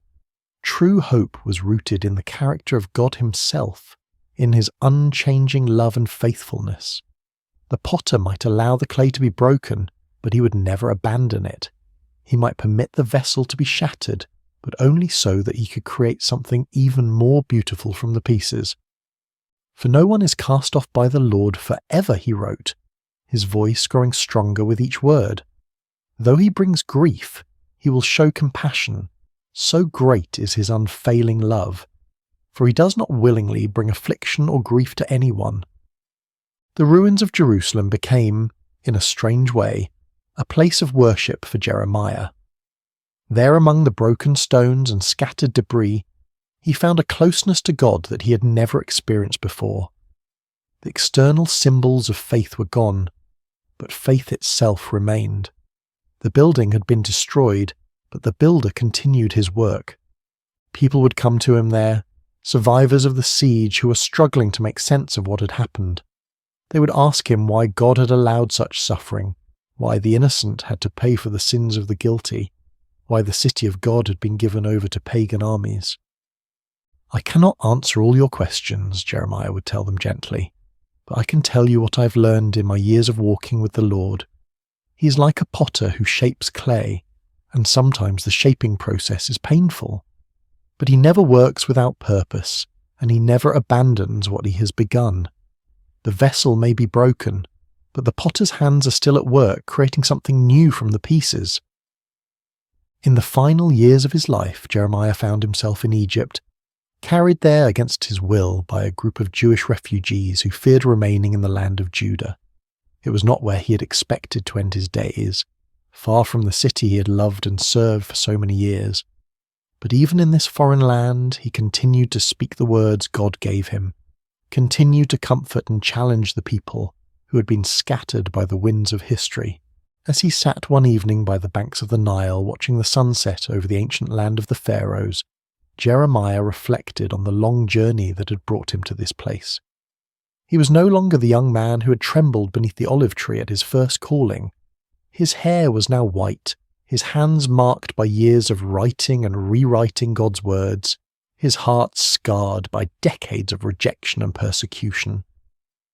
But he was not bitter. Somehow, through all the pain and struggle, he had learned to see his life as part of a larger tapestry that God was weaving through history. He was just one thread in that tapestry, but he had been woven in exactly the right place, at exactly the right time, for exactly the right purpose. A young Jewish woman approached him as he sat by the water, her eyes reflecting the same uncertainty and pain he had seen in so many faces over the years. "Prophet," she said softly, "my heart is broken. I have lost everything, my home, my family, my future. How can I believe that God still cares about me?" Jeremiah smiled and gestured for her to sit beside him. "Let me tell you a story," he said, his voice warm with the wisdom of long experience. "Once God sent me to a potter's house to watch him work. The potter was shaping a vessel on his wheel, but something went wrong. The clay became marred, misshapen, useless for its intended purpose." The young woman leaned forward, intrigued despite her sorrow. "I expected the potter to throw the clay away," Jeremiah continued. "After all, it was ruined, wasn't it? But instead, he gathered it up and began again. He worked the clay, removed the impurities, and slowly shaped it into something new. The second vessel was different from the first, but it was beautiful in its own way. Perhaps even more beautiful because it bore the marks of the potter's patient love. "But what does this mean for me?" the woman asked. "How does this help me with my broken heart?" Jeremiah reached down and picked up a small piece of clay from the riverbank. "This is what God showed me that day," he said, working the clay gently in his hands. "You are not ruined. You are not beyond hope. You are clay in the potter's hands, and he is still shaping you. The breaking you've experienced is not the end of your story. It's the beginning of a new chapter." As he spoke, the clay in his hands began to take shape, becoming a small but perfectly formed vessel. "God's love is like this potter's skill," he continued.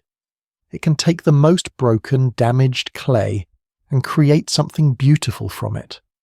Your pain is not wasted. Your tears are not meaningless. They are part of the process by which God is making you into the person he always intended you to be." The woman began to weep, but they were not tears of despair. They were tears of hope, of recognition, of a heart that was beginning to heal. "How do you know this?" she whispered. "How can you be so sure?" Jeremiah smiled, and in that smile was the peace of a man who had wrestled with God and found him faithful. "Because I have been clay in the potter's hands for 40 years, he said simply. "I have been broken and reshaped more times than I can count. I have questioned, doubted, even tried to run away from his calling. But through it all, I have learned one thing. The potter never gives up on his clay. He never throws it away. He keeps working, keeps shaping, keeps creating until the vessel is exactly what he envisioned it to be." As the stars began to appear in the darkening sky, Jeremiah continued to speak with the young woman and others who had gathered around them. He told them of the promises God had made, of a time when the exiles would return, when the city would be rebuilt, when God would make a new covenant with his people. He reminded them that their current suffering was not the end of the story, but part of a larger narrative of redemption and restoration. "The potter is still at work," he said as the evening drew to a close.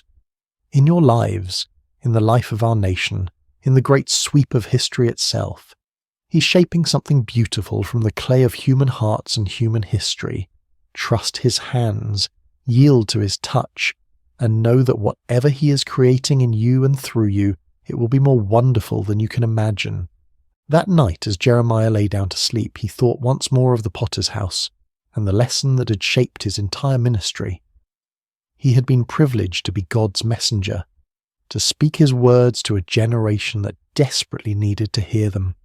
He had endured rejection, persecution, and exile, but he had also experienced the incredible intimacy of walking with God through every trial. His life had not been easy, but it had been meaningful. He had been clay in the potter's hands, shaped and reshaped according to God's perfect will. And though he would not live to see the full fulfillment of the promises he had proclaimed, he knew with absolute certainty that the potter's work would continue. The hands that had shaped him would continue to shape others, generation after generation, until the final masterpiece was complete. The last words he wrote in his journal that night were these: "The steadfast love of the Lord never ceases. His mercies never come to an end. They are new every morning. Great is your faithfulness. The Lord is my portion, says my soul. Therefore I will hope in him." And in the quiet darkness of a foreign land, far from the ruins of Jerusalem but close to the heart of God, Jeremiah slept peacefully, knowing that the potter's hands were still at work, still shaping, still creating something beautiful from the clay of human hearts. The message he had carried for 4 decades would outlive him, would speak to countless generations of broken people who needed to know that they were not beyond hope, that the potter never gives up on his clay, and that his love truly is new every morning. The story of Jeremiah reminds us that even in our darkest moments, even when our lives seem shattered beyond repair, we are never beyond the reach of the potter's hands. Like clay on the wheel, we may be broken, but we are never discarded. We are loved, shaped, and reshaped by hands that know exactly what we can become. And in the end, that is enough. That is everything. In the quietness of this story's end, may you find the peace that comes from knowing you too are clay in the potter's hands, being shaped with infinite love and patience into something beautiful beyond your wildest dreams. The potter is still at work, still shaping, still creating, and his love for you is new every morning. Hello, dear soul, and welcome to tonight's sacred story. Before we begin, I'd love to gently invite you to share. Where in the world are you listening from tonight? And what time is it as you begin to rest? It's always beautiful to see how far this quiet circle of peace and God's word stretches around the world. And if you find peace and comfort tonight in this gentle story, please consider subscribing to Sacred Rest, where you can drift into sleep surrounded by scripture, stillness, and the tender presence of God. Now, take a slow, calming breath and settle in. Tonight, we walk through golden fields of faith as we enter the book of Ruth.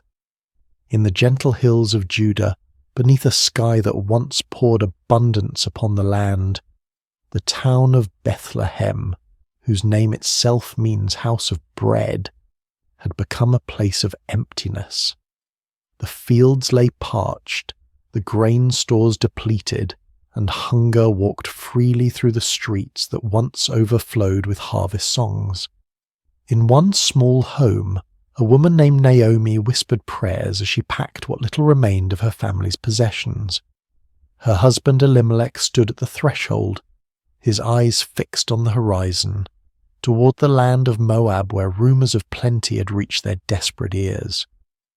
Their 2 sons, Mahlon and Chilion, young men with dreams still unformed, help secure their meagre belongings for the journey ahead. Is this truly what Yahweh wishes for us? Naomi asked softly, her hands trembling slightly as she folded a well-worn shawl. To leave the land of our fathers? Elimelech's voice was gentle but firm. Sometimes faith means following the path of provision wherever it leads. We go to survive, beloved. We go to live. And so they set out, a small family among many who sought survival beyond their homeland's borders. The road stretched long before them, a winding path into uncertainty. With each step away from Bethlehem, Naomi felt the weight of leaving grow heavier, like gathering storm clouds behind them. Moab received them with fields less barren than those they had left. They built a simple life there, foreigners in a strange land that worshipped strange gods. They kept to themselves, honouring the Sabbath in quiet ways, speaking of Yahweh in evening whispers when the day's work was done. But sorrow knows no boundaries, respects no borders. It found them even there, across the Dead Sea from their homeland. First came the quiet, unexpected night when Elimelech did not wake with the dawn. Naomi wept as they buried him according to their customs, as best they could in foreign soil. Her sons stood like slender reeds on either side of her, bending in the wind of grief but not breaking. Time continued its patient march. The sons found wives among the Moabite women. Mahlon married Ruth, a woman with gentle eyes and a voice like summer rain. Chilion took Orpah, whose laughter could brighten even their darkest days of longing for home. For 10 years they lived thus, not in abundance, but in enough, until enough became too little and the shadows returned. First Mahlon grew ill, his strength fading like evening light. Then Chilion, as if unable to walk this world without his brother, followed him into that quiet night from which no traveller returns. 3 widows remained, their grief a shared language that needed no translation. When news reached them that the famine had lifted in Judah, Naomi's heart turned homeward. What remained for her in this land of sorrows?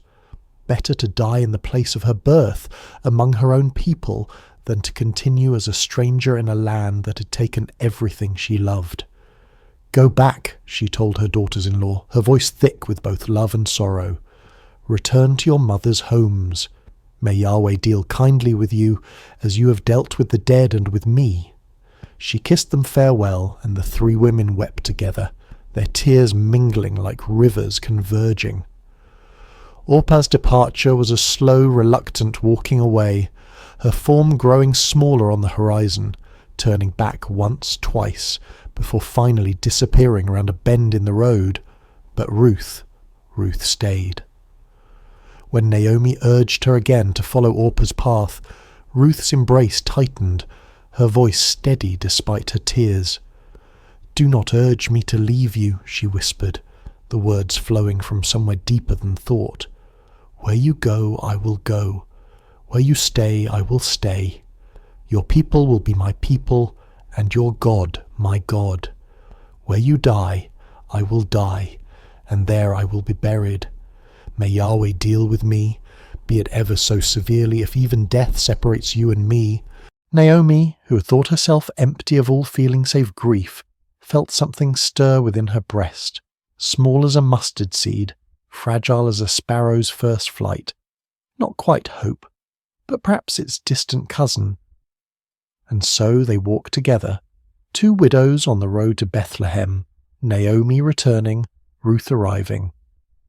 The older woman's steps were heavy with memories, the younger's light with the strange freedom that comes from choosing one's path with complete clarity. They arrived as the barley harvest was beginning, the fields around Bethlehem rippling like a green sea in the gentle breeze. Women drawing water recognized Naomi despite the years and sorrows that had reshaped her face. "Can this be Naomi?" they asked, voices bright with surprise. "Do not call me Naomi," she replied, the name that meant pleasant now a bitter irony on her tongue. "Call me Mara, for the Almighty has made my life very bitter. I went away full, but Yahweh has brought me back empty." As the women of Bethlehem welcomed them with curious eyes and hesitant embraces, Ruth stood quietly by Naomi's side, her hand a steady presence on the older woman's arm. In this moment, on this threshold between past and future, neither could know what fields of possibility lay before them, what harvest Yahweh was already preparing, or how their names would one day be spoken with reverence across centuries yet unborn. They knew only this: the road behind them was empty, and the road ahead unknown, but they would walk it together, step by faithful step, beneath the watchful eyes of a God who sees even sparrows when they fall. The sun had barely lifted itself above the eastern hills when Ruth rose from her mat, careful not to disturb Naomi's rare peaceful sleep. The small house they had secured, more a room than a home, was cool in the early morning light, shadows still clinging to the corners like reluctant dreams. Ruth wrapped herself in a shawl, the fabric thin but serviceable, and tied back her hair with practiced movements. She had been a daughter of comfort in Moab. Now she was a gleaner in a foreign land. The transition might have broken someone with less resilience, but Ruth had discovered a quiet strength within herself, not the kind that roars or demands attention, but the kind that simply continues, putting one foot before the other when all other options have vanished. "I will go to the fields today," she had told Naomi the night before. "Perhaps someone will allow me to glean behind their harvesters." Naomi had nodded, gratitude and sorrow mingling in her tired eyes. "Go, my daughter," she had whispered. "May Yahweh guide your steps." Now, as Ruth stepped into the awakening streets of Bethlehem, she carried those words like a small flame against the uncertainty of the day ahead. The law of Moses provided for the poor, the widow, the foreigner. They were permitted to gather what the harvesters missed or deliberately left behind. It was not charity but dignity, a way of working for one's bread even when one owned no land. But Ruth was doubly vulnerable, both widow and foreigner. Which field would welcome her? Would the law's protection extend to a Moabite woman?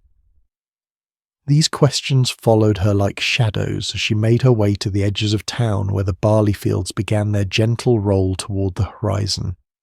She paused at the boundary of the first field she encountered, watching as workers began to form lines, their sickles catching the morning light with brief flashes of brilliance.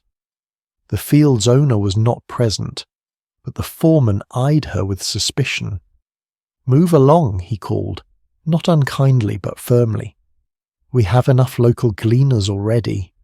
Ruth nodded and continued, her heart sinking slightly but her resolve undiminished. The second field brought similar results. By the time she reached the third, the sun had climbed higher, and her throat was dry with thirst and unspoken prayers. This field seemed different somehow. The workers moved with a relaxed efficiency, and there was conversation, even occasional laughter among them. Ruth hesitated, then approached the foreman, her eyes modestly lowered but her voice clear. "Please, sir," she said, "might I glean among the sheaves behind your harvesters? I will be careful not to disturb their work." The foreman studied her for a long moment, noting her foreign accent, the quality of her garments that spoke of better days now past. Something in her demeanour, a dignity that hardship had failed to diminish, made him nod slowly. "You may," he said. "Stay close to my servant girls, drink from our water jars when you thirst, and rest in the shade when the sun grows too fierce." Ruth's gratitude was a physical sensation, warm in her chest. "Thank you," she whispered. "You're most kind to a stranger." The work was harder than anything she'd done before, bending, searching, gathering the scattered stalks left behind. The sun climbed higher, its heat a heavy blanket across the fields. The other gleaners, mostly local widows and their children, kept their distance, though their curious glances sometimes found her. But Ruth worked steadily. Her determination measured in each stalk added to her growing bundle. By midday she'd gathered enough to make the effort worthwhile, though her back ached and her hands were rough with new blisters. She was resting briefly in the shadow of a large sycamore at the field's edge when a commotion among the workers drew her attention. A man had arrived, tall, broad-shouldered, with the bearing of someone accustomed to respect. The foreman hurried to greet him, and the workers called out blessings. "The Lord be with you," the man responded, his voice carrying across the field. "The Lord bless you," they answered in unison. This, then, was the owner of the field where Ruth had found favour. She watched as he moved among his people, speaking to each, asking after families, offering words that brought smiles to weary faces. There was something different about him, a kindness that seemed as natural as breathing. When his circuit of the field brought him near where Ruth rested, he paused, his gaze falling on her with quiet curiosity. "Who is this young woman?" he asked his foreman. "She is the Moabite who came back with Naomi," the man replied. "She asked permission to glean behind the harvesters. She has worked steadily since morning, with only this brief rest." The owner, Boaz was his name, Ruth heard someone nearby whisper, approached her then. Instinctively she rose and bowed slightly, uncertain of the proper protocol but determined to show respect. "Listen, my daughter," he said, his voice gentle but firm. "Do not go to glean in another field. Stay here with my servant girls. Watch where they harvest and follow them. I have told the men not to touch you, and when you are thirsty, drink from the jars the men have filled." Ruth's surprise made her bold. She bowed lower, her voice barely audible even to herself. "Why have I found such favour in your eyes that you notice me, a foreigner?" Boaz's answer was unexpected in its thoughtfulness. "I have been told all that you have done for your mother-in-law since your husband's death, how you left your father and mother and your homeland to come to a people you did not know before. May Yahweh repay you for what you have done. May you be richly rewarded by the God of Israel, under whose wings you have come to take refuge." His words washed over Ruth like cool water on a parched day. For so long she'd been defined by what she had lost: husband, homeland, security. Now, for the first time, someone saw what she'd chosen, what she had given, what she had become. "You have put me at ease, my lord," she said, her voice steadier now. "You have spoken kindly to your servant, though I do not have the standing of one of your servant girls." When the meal break came, Boaz himself invited her to share bread with the harvesters. He handed her roasted grain, more than she could eat, and she saved some for Naomi. Throughout the afternoon, Ruth noticed that the harvesters seemed to be dropping more grain than seemed accidental. Once she caught the foreman's eye as he instructed a worker to deliberately leave a small bundle behind. He looked away quickly, but not before she glimpsed something like approval in his gaze. When evening came and Ruth gathered her gleaning, an effort of barley, far more than she had dared hope for, she felt something she had not expected to feel again: the quiet satisfaction of provision, of having enough for tomorrow. As she walked back toward Bethlehem, the setting sun painting the limestone buildings in shades of amber and rose, Ruth carried not just barley, but something weightier: the knowledge that in this strange new land, under the wings of a God she was still coming to know, she had been seen. Not as Naomi's burden, not as an unwelcome foreigner, but as someone worthy of kindness, and in the shadow of that kindness small seeds of possibility had begun to stir in the soil of her heart. The soft glow of oil lamps pushed back the evening darkness as Ruth entered the small dwelling she shared with Naomi.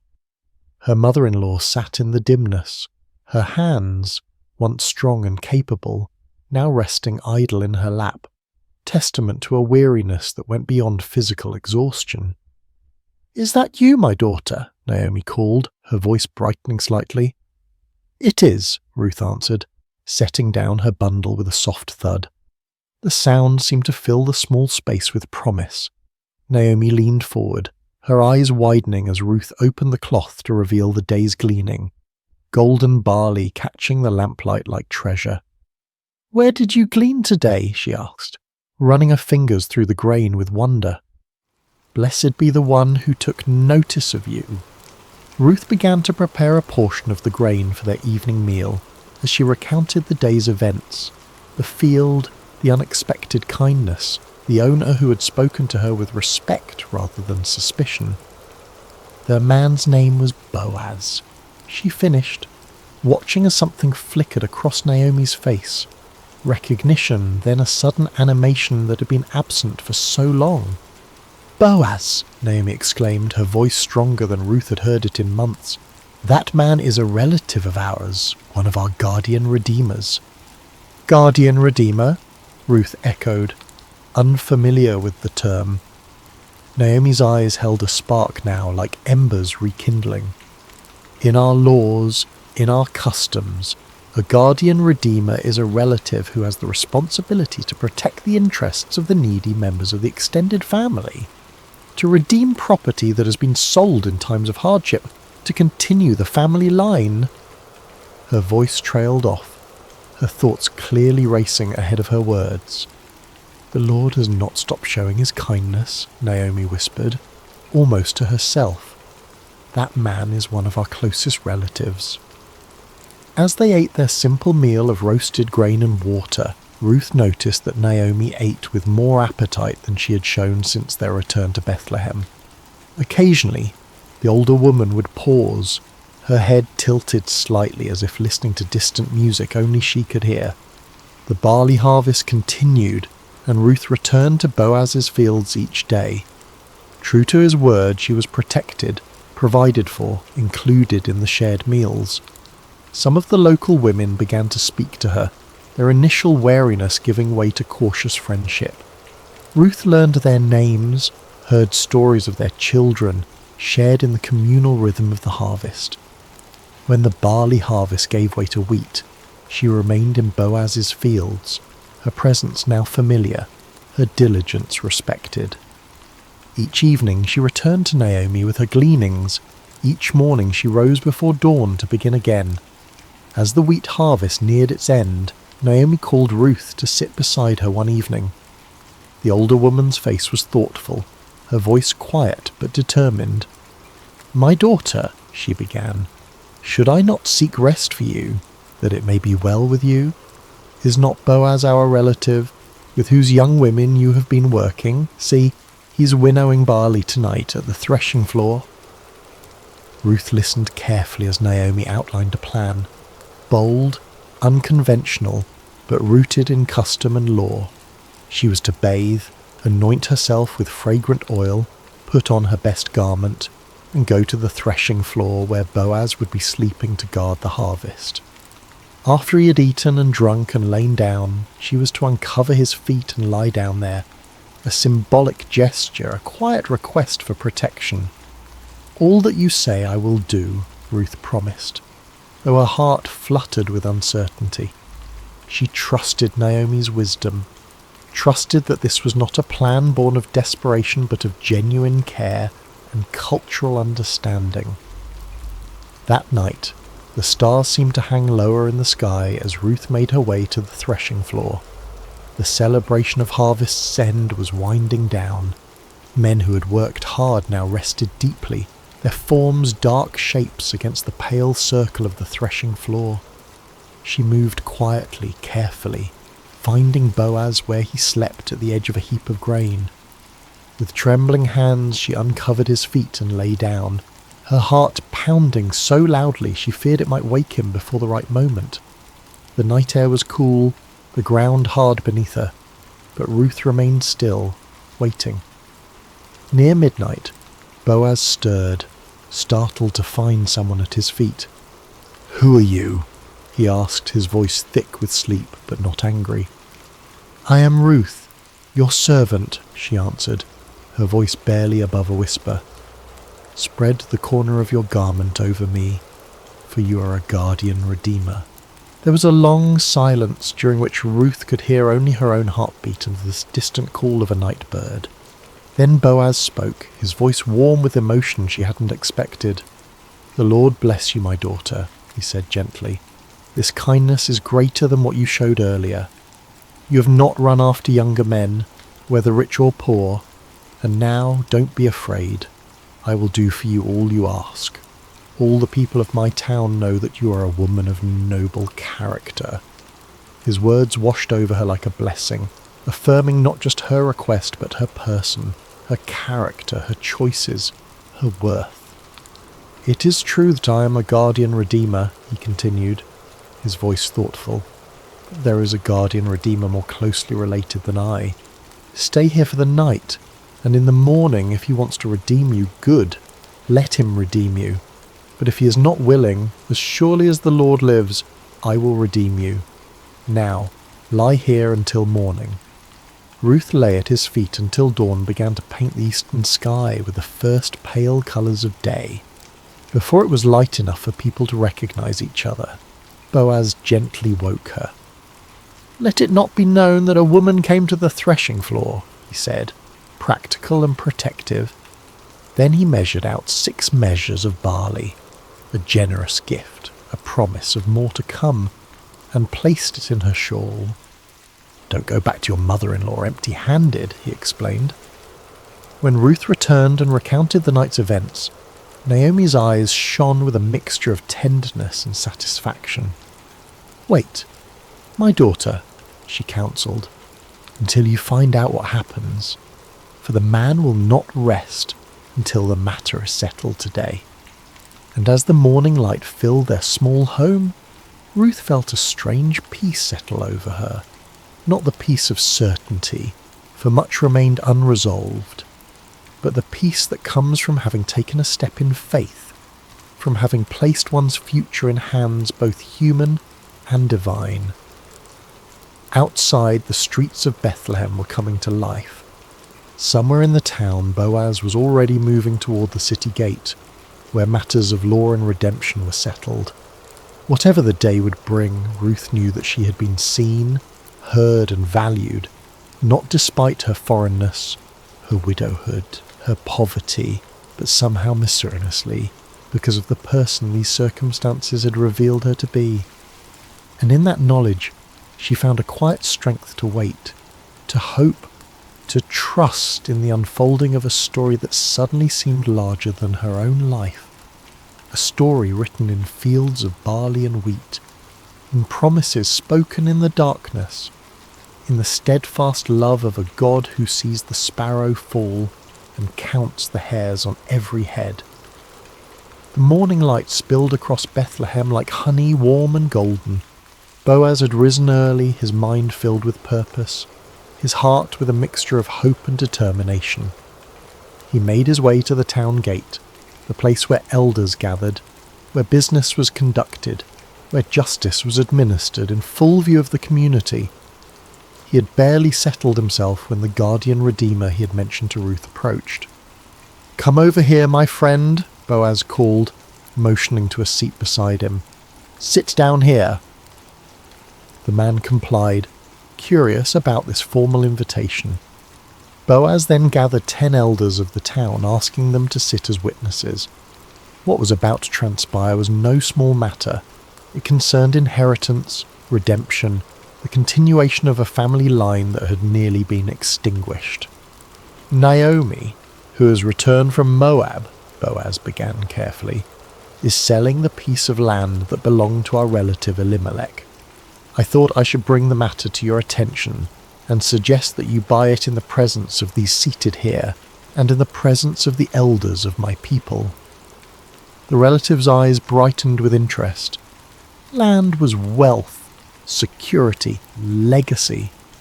"I will redeem it," he said promptly. But Boaz was not finished. His next words were measured, precise, laying out the full implications of redemption. "On the day you buy the land from Naomi, you also acquire Ruth the Moabite, the dead man's widow, in order to maintain the name of the dead with his property." The relative's expression shifted. To redeem the land was one thing, a sound investment, but to marry Ruth meant dividing his own inheritance, complicating his family line. His enthusiasm visibly cooled. "Then I cannot redeem it," he said. "Because I might endanger my own estate. You redeem it yourself. I cannot do it." To formalize the transaction, the man removed his sandal, an ancient custom signifying the transfer of redemption rights. "Buy it yourself," he said, handing the sandal to Boaz. Boaz turned to the elders and all the people gathered at the gate. "Today you are witnesses," he declared, his voice carrying across the morning stillness, "that I have bought from Naomi all the property of Elimelech, Kilion, and Mahlon. I have also acquired Ruth the Moabite, Mahlon's widow, as my wife, in order to maintain the name of the dead with his property, so that his name will not disappear from among his family or from his hometown." The elders and all at the gate responded with one voice, "We are witnesses. May the Lord make the woman who is coming into your home like Rachel and Leah, who together built up the family of Israel. May you have standing in Ephrathah and be famous in Bethlehem. Through the offspring the Lord gives you by this young woman, may your family be like that of Perez, whom Tamar bore to Dia." Their blessing echoed against the stone walls of Bethlehem, a public proclamation of hope and expectation. In that moment, among witnesses and with proper legal procedure, Ruth's journey from widow to wife, from foreigner to family, from gleaner to landowner was complete. When Boaz returned to tell Ruth what had transpired, he found her helping Naomi prepare the midday meal, her movements graceful despite the humble task. At the sight of him in the doorway, both women paused, their eyes questioning. "It is done," he said simply. "All that I promised has been accomplished." Ruth's marriage to Boaz was celebrated with the quiet joy of those who have known sorrow and found unexpected sweetness on the other side. Naomi, who had returned to Bethlehem empty, now found herself part of a home filled with new beginnings. The seasons turned, bringing change to the land and to the small family. When Ruth's time came to deliver her first child, the women of Bethlehem gathered around her. The same women who had once whispered about the foreign daughter-in-law, now offering support and wisdom as she laboured. The child was a son, strong and healthy. They placed him in Naomi's arms, this woman who had lost both husband and sons, who had called herself bitter and empty. Now, as she cradled her grandson, the women of Bethlehem blessed her. Praise be to the Lord, who this day has not left you without a guardian redeemer. May he become famous throughout Israel. He will renew your life and sustain you in your old age. For your daughter-in-law, who loves you, and who is better to you than 7 sons, has given him birth. They named the child Obed, which means serving or worshipping, a name that spoke of gratitude, of recognition that this child was not just the continuation of a family line, but a gift from a God who sees the end from the beginning. What none of them could know, as they celebrated the birth with bread and wine and laughter, was that this child, Obed, would one day be the grandfather of David, the shepherd boy who would become Israel's greatest king. And from David's line, centuries later, would come the Messiah, the ultimate redeemer, whose story of love and sacrifice would echo Ruth's loyalty and Boaz's redemption on a cosmic scale. As Boaz watched Ruth with their son, he marvelled at the intricate weaving of their lives, how sorrow had led to joy, how loss had opened the door to finding, how endings had become beginnings. He thought of the day he had first noticed Ruth in his fields, her quiet dignity as she gleaned among the sheaves. How could he have known then what this foreign woman would come to mean not only to him, but to the future of his people? In the soft twilight of their home, with Naomi singing gentle lullabies to Obed and Ruth's hand warm in his own, Boaz understood that some harvests are gathered not in fields of grain, but in the human heart, in acts of kindness, in choices of loyalty, in the courage to begin again when all seems lost. Outside their window, the hills of Bethlehem were turning purple with evening shadows. Somewhere in those hills, shepherds watched their flocks. Stars began their nightly vigil, and the world continued its ancient rhythms of planting and harvest, of birth and death, of loss and redemption. But within this one small home, within these few beating hearts, a miracle had occurred. The quiet, everyday miracle of restoration, of empty hands being filled again, of bitter lives turning sweet, of a future reclaimed from the ashes of the past. And as night fell over Bethlehem, as oil lamps were lit and evening prayers whispered, as the infant Obed drifted into sleep secure in the knowledge of being utterly loved, the story of Ruth and Boaz, of faithful love and kindness reciprocated, became another golden thread in the tapestry of faith that would one day welcome the world's Redeemer. The stars appeared one by one in the deepening blue of the evening sky, like silver seeds scattered across a celestial field. In homes throughout Bethlehem, oil lamps cast their gentle glow against limestone walls, and families gathered for evening meals, for prayers, for the sharing of the day's small victories and concerns. In one such home, the home of Boaz, Ruth, and Naomi, the day was drawing to its peaceful close. Little Obed, now a toddler with his father's strong build and his mother's gentle eyes, had been tucked into bed after a story from his grandmother Naomi. His breathing had deepened into the steady rhythm of childhood sleep, innocent and complete. Ruth sat in the courtyard, her fingers working methodically at a loom, creating fabric for their household. The rhythmic movement of the shuttle was soothing, meditative, a dance between yarn and skill that produced something both beautiful and necessary. Boaz watched her from the doorway, struck again by the quiet grace that had first drawn him to her in the fields. "Your hands create such beauty," he said softly, joining her in the cool evening air. Ruth smiled, her eyes never leaving her work. "My mother taught me to weave when I was a child," she replied. "She said that the making of cloth is like the making of a life, thread by thread, day by day, until a pattern emerges that was invisible at the beginning." Naomi appeared in the doorway, carrying a small cup of wine. "The child sleeps," she announced, her voice warm with contentment. "He asked again for the story of how his mother came from a distant land." "And did you tell him?" Boaz asked, making room for Naomi on the bench beside him. "I did," Naomi nodded, taking a small sip of wine. "I told him how Ruth chose love over safety, how she gleaned in the fields, how you noticed her and showed kindness." "He likes that part," Ruth added with a smile, "the part where his father was the hero." Boaz shook his head gently. "If there is a hero in our story, beloved, it is not I. It is you who left everything familiar to follow Naomi. It is Naomi who endured loss upon loss, yet found the strength to return home. It is the Lord who guided each step, though we could not see the path ahead." The three sat in comfortable silence for a moment, each lost in their own thoughts. The night air was cool but not cold, fragrant with the scent of ripened fruit from the small orchard that bordered their property. In the distance, a shepherd's flute played a melancholy tune, its notes drifting over the sleeping town like a blessing.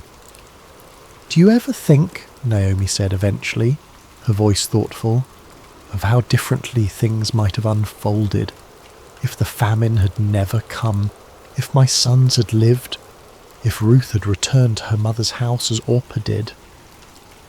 Boaz reached for Ruth's hand, his calloused palm enveloping her smaller one. "I think of it often," he admitted, "how 1,000 different choices, 1,000 different circumstances might have led us all elsewhere. Yet here we are, brought together by both sorrow and joy." Ruth set aside her weaving, her eyes reflecting the first bright stars. "In Moab," she said softly, "we had a saying, 'The path to the garden often leads through the desert.' I did not understand it fully until I lived it." "And now?" Naomi asked. "Now I understand that sometimes the desert is necessary," Ruth answered. "Sometimes the empty road, the lonely field, the long night of waiting, these are not detours from God's plan, but the very path itself." Boaz nodded, his face solemn in the gathering darkness. "When I was a younger man," he said, "I often questioned why the Lord had not blessed me with a wife, with children. I watched my friends build families while I built barns and storehouses. I wondered if I had somehow missed the fullness of life." He looked at Ruth, his eyes soft with wonder even after these years together. "Now I see that I was waiting for you, though I did not know it. That each harvest I oversaw, each field I planted, was preparation for the day when a Moabite widow would come to glean among my sheaves." Naomi's laugh was gentle, without bitterness. "And I, who accused the Lord of emptying my hands, look what he has filled them with." She gestured toward the house where Obed slept, toward the small but thriving household that had grown around her. Sometimes emptiness is just the space God is creating for something new. As they sat together in the deepening twilight, a sense of reverent gratitude settled over them. Not the loud exuberance of those who have never known loss, but the deeper, quieter joy of those who have walked through shadows and found light waiting on the other side. The tale of their lives, this unexpected family, formed from fragments of broken dreams, would be told and retold through generations. Not because it was extraordinary in its outward circumstances, but because it revealed an extraordinary truth, that in the hands of a loving God nothing is wasted. Not grief, not loyalty, not kindness, not love freely given with no expectation of return. In the quiet darkness of Bethlehem, as the household of Boaz and Ruth prepared for sleep, they could not know how their story would echo through time, how the great-grandson of their son would be anointed king of Israel, how from their lineage would come the promised Messiah. They knew only this, that the God who had led them through famine and loss through foreign fields and threshing floors, through legal proceedings and new beginnings. Hey everyone, welcome back to Sacred Slumber. Before we dive into tonight's story, I want to ask you something that would genuinely help us out. If you're enjoying this content, please consider using your hype points on this video. It really helps the channel more than you possibly know. Seriously, it makes a massive difference in getting these stories out to more people who love this kind of content. Also, if you want to, drop a comment telling us what time it is for you right now and where in the world you're listening from. We absolutely love seeing where everyone is tuning in from. No pressure though, only if you feel like it. And of course, if you haven't already, hit that subscribe button. It keeps us going. Alright, let's get into it. A whisper in the darkness. Imagine a night so quiet you can hear the oil lamps flickering. Picture a massive stone sanctuary in the ancient city of Shiloh, where shadows dance across walls that have witnessed centuries of worship. The air is thick with the scent of incense and burning oil, that peculiar combination of cedar smoke and olive essence that clings to sacred spaces. Outside, the wind moves through the hills of Israel like a whispered prayer, carrying with it the distant bleating of sheep settling for the night and the occasional call of a desert owl. Inside, in the sacred chambers near the Ark of the Covenant, a young boy lies sleeping on a simple mat. The stones beneath him still hold the warmth of the day's sun, though the night air has begun to cool. His breathing is steady, deep, the kind of sleep that comes from honest physical labour and a clear conscience. His name is Samuel. This is not a story about miracles that shake mountains or angels descending in blinding light. This is a story about something quieter, something more intimate, something that happens in the space between waking and dreaming, where the boundaries of reality become permeable. It is about a voice in the darkness, a child who learned to listen when the entire world had gone deaf, and a moment that would alter the spiritual trajectory of an entire nation. Because sometimes the most profound truths do not arrive with thunder and earthquake. Sometimes they do not announce themselves with burning bushes or pillars of fire. Sometimes they arrive in whispers, in the stillness between breaths, in the gentle calling of a name spoken 3 times before it is finally understood. What you're about to hear is one of the most mysterious and beautiful moments in ancient scripture. A moment when heaven reached down to touch earth, not through spectacular signs, but through the simple act of calling a child's name in the night. But it is also a story about silence broken, about the end of a spiritual drought, about what happens when the divine decides to speak again after generations of absence. This is the story of Samuel, the boy who heard God speak when the rest of the world had forgotten how to listen, and perhaps, hidden within this ancient narrative, there are questions we have forgotten to ask. Questions about why heaven goes silent. Questions about who gets chosen to break that silence. Questions about whether the voice that called to Samuel in that darkened sanctuary is still calling, still speaking, still searching for those rare individuals who know how to say, "I am listening." Chapter 1. Hannah's Promise. To understand Samuel's calling, we must first understand how he came to be sleeping in that sanctuary. His story begins not with him, but with his mother, a woman named Hannah, who knew the bitter taste of desperation and the hollow ache of prayers that seemed to vanish into an empty sky. In the hill country of Ephraim, in a small village whose name has been lost to history, there lived a man named Elkanah who had 2 wives, as was common in that era. His first wife, Peninnah, had given him several children, sons to carry his name, daughters to arrange in marriage, a legacy written in flesh and blood. His second wife, Hannah, had given him only heartache and unanswered prayers. Year after year, Hannah remained childless, and in a culture where a woman's worth was often measured by her ability to bear children, this was not just a personal grief. It was a social death sentence, a daily humiliation, a question mark hanging over her entire existence. Neighbours would whisper, extended family would exchange knowing glances, even well-meaning friends would offer useless advice, or suggest that perhaps she had offended God in some way, that her barrenness was divine punishment for some unknown sin. Elkanah loved Hannah. The text makes this clear. He would give her double portions at feasts, trying to compensate with material generosity for what biology had denied her. He would ask her with genuine confusion, "Am I not better to you than 10 sons?" It was a question born of love but blind to understanding. He could not fathom that the issue went deeper than his affection, that Hannah's grief was not about him at all, but about her own sense of purpose, of completion, of being seen as fully human by the society around her. Peninnah, with the cruelty that can only come from insecurity dressed as triumph, would taunt Hannah relentlessly. Every time the family made their annual pilgrimage to the sanctuary at Shiloh to worship and offer sacrifices, Peninnah would remind Hannah of her barrenness. The taunts were not subtle. They were designed to cut deep, to remind Hannah that in the eyes of the world she was incomplete, cursed, forgotten by the very God she came to worship. Peninnah would parade her children before Hannah, would make comments about how blessed she was, would turn every moment of worship into a reminder of Hannah's failure. And Hannah would weep. She would refuse to eat. The pain went beyond physical longing for a child. It touched something deeper, the existential question that haunts anyone who feels overlooked by the divine. Does God see me? Does he hear my prayers? Am I worthy of his attention? Or am I simply background noise in a universe too vast to care about one woman's grief?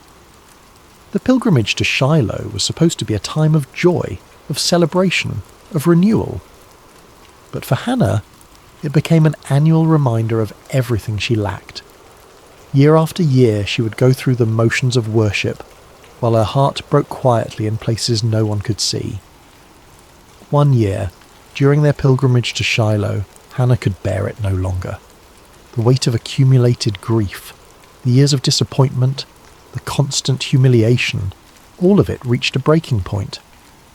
While the rest of the family feasted after the sacrifice, celebrating with wine and roasted meat, Hannah slipped away to the entrance of the sanctuary.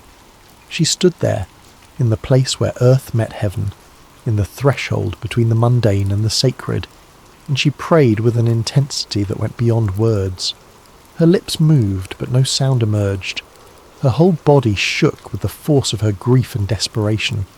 Tears streamed down her face. Her hands trembled. This was not the polite, ritualized prayer of public worship. This was raw, unfiltered communion with the divine. This was a woman pouring out her soul, holding nothing back, demanding to be heard by a God who had seemed deaf to her pleas for years. She made a vow that day, one that would echo through generations. If God would grant her a son, she would give him back to God. Not for a season, not for a few years, but for his entire life. The child would be dedicated to divine service from the moment he was weaned. It was the prayer of a woman who understood that sometimes the greatest gift we can receive is not something to hold on to, but something to offer back to its source.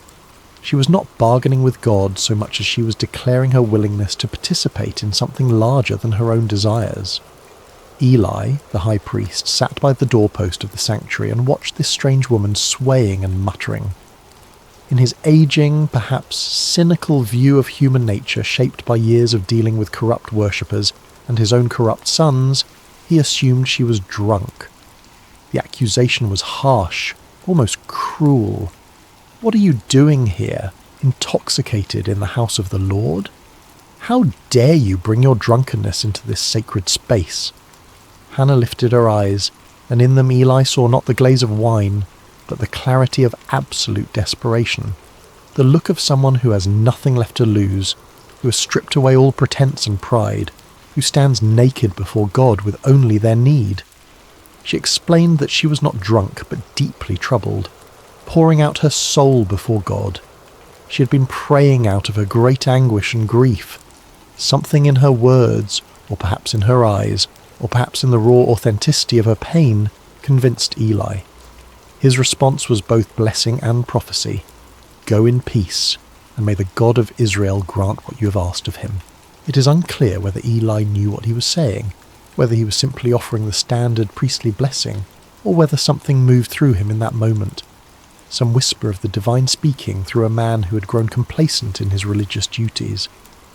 But the words landed on Hannah like rain on parched earth. Hannah left the sanctuary that day transformed. Her face was no longer downcast. She ate. The grief lifted from her countenance like a fog dispersing under the morning sun. She had been heard, if not by man, then by something infinitely greater. She did not yet have the child she longed for, but she had something perhaps more precious. The certainty that her prayers had reached their destination, that her voice had penetrated the silence, that she mattered to the God she served. Within the year, Hannah conceived. When she gave birth to a son, she named him Samuel, which in Hebrew carries the meaning heard by God, or asked of God, or some translations suggest name of God.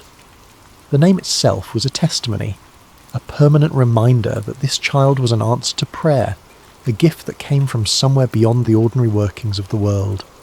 Every time someone spoke his name, they were acknowledging that this boy represented the moment when heaven responded to earth, when silence gave way to acknowledgement. For the first few years of his life, Samuel remained with Hannah. She nursed him, taught him his first words, held him close during thunderstorms, watched him take his first steps, knowing that each day brought them closer to the moment of separation. She must have memorized the sound of his laugh, the feel of his small hand in hers, the weight of him sleeping against her chest. She was not raising a son to keep, but a son to give away, and that knowledge must have coloured every moment with a bittersweet intensity. When he was old enough to be weaned, somewhere around 3 years old by the customs of that time, Hannah kept her vow. She could have rationalised her way out of it. She could have argued that God understood, that the vow was made in a moment of emotional extremity, that surely keeping her son would be acceptable. But Hannah was a woman who understood that integrity means keeping promises even when they cost you everything. She took Samuel to Shiloh. She brought him before Eli, the same priest who had blessed her years earlier, and she said words that must have torn her heart even as she spoke them. I am the woman who stood here praying. I prayed for this child, and the Lord has granted me what I asked. So now I give him to the Lord. For his whole life he will be given over to the Lord. Then Hannah sang, not a lament, but a song of triumph and praise. She sang of God overturning the proud and lifting up the humble. She sang of barren women bearing children and the powerful being brought low. She sang of the Lord bringing death and giving life, bringing down to the grave and raising up. She sang of God judging the ends of the earth, giving strength to his king and exalting his anointed. Her song was radical, revolutionary, a declaration that the God she served delighted in reversing the expectations of the world, in using the weak to shame the strong, in lifting up those the world had written off as irrelevant. And then she left her son in that sanctuary and went home. Imagine being that child, too young to fully understand why your mother brought you to this vast, echoing building filled with strange smells and unfamiliar faces and then walked away. Too young to grasp that you had become the physical embodiment of a promise, a living prayer offered back to its source. You watch her figure receding, growing smaller, disappearing down the road back to the only home you have ever known, and you are left in the care of an old man whose eyes can barely see you, whose own sons are corrupt, in a place that will become your entire world. Samuel's childhood was unlike any other in Israel. While other boys played in fields and learned their father's trades, running through olive groves and swimming in streams, Samuel grew up in the sacred space of the tabernacle. His world was one of ritual and reverence, of ancient objects and whispered prayers, of shadows and lamplight, and the constant awareness that this place was different from all other places. He opened the doors of the sanctuary each morning, flooding the holy space with light. It was his job to unlock the heavy wooden doors that seal the sacred from the profane, to let in the dawn and with it the worshippers who would come seeking connection with the divine. He assisted Eli in the daily tasks of worship, learning the intricate patterns of sacrifice and ceremony, memorizing which offerings required which procedures, understanding the difference between sin offerings and burnt offerings and peace offerings, learning to read the subtleties of ritual purity. He tended the lamps that burned through the night, ensuring their wicks were trimmed and their oil replenished. This was not glamorous work. It required attention to detail, a willingness to wake in the darkness to check that the flames had not guttered out, an understanding that these small acts of maintenance were what kept the sacred space functioning. The lamps represented the presence of God, and Samuel learned that presence requires constant tending, constant attention, constant care. He cleaned the sacred vessels, swept the courts, washed the linens used in ceremonies, helped prepare the incense, carried water, ran errands. He memorized scriptures, learning to recite the stories of Abraham and Isaac and Jacob, the tales of Moses and the Exodus, the laws given at Sinai. His education was entirely religious, entirely focused on service, entirely oriented towards something beyond himself. By all accounts, Samuel was a good child, humble, obedient, faithful in small things. The text tells us he grew in favour with both the Lord and with people. He was not resentful of his circumstances. He did not seem to chafe against the boundaries of his unusual childhood. Perhaps he had accepted that this was simply who he was, the boy who belonged to God, the boy who lived in the house of the Lord. But what must it have been like psychologically? To have no mother to comfort you when you woke from nightmares, to have no siblings to quarrel and play with, to grow up watching Eli's corrupt sons come and go, seeing the way they abused their position, hearing the whispers of their misconduct, to be surrounded by holiness and yet witness its corruption, to serve faithfully while those who should have been models of righteousness displayed only greed and lust and contempt for the sacred. Did Samuel wonder why he had been left here? Did he feel abandoned by the mother who had kissed him goodbye and walked away? Did he question whether the God he served even noticed his small acts of service? The text does not tell us. We see only the external facts. A boy growing up, performing his duties, learning his role. But surely there were moments of loneliness, moments of doubt, moments when the weight of it all felt too heavy for small shoulders to carry. Hannah visited when she could. Each year during the family's annual pilgrimage to Shiloh, she would bring Samuel a new robe she'd made for him, watching him grow, trying to compress a year of mothering into a few brief encounters. These visits must have been both blessing and torment. The joy of seeing his mother mingled with the pain of watching her leave again. The new robe, a reminder that somewhere he had a home, a family, a life he was not permitted to live. Yet there is no indication that Samuel rebelled or resented his circumstances. He simply continued. Day after day, year after year, faithful in the small things, present in the sacred space, available to be used however God saw fit.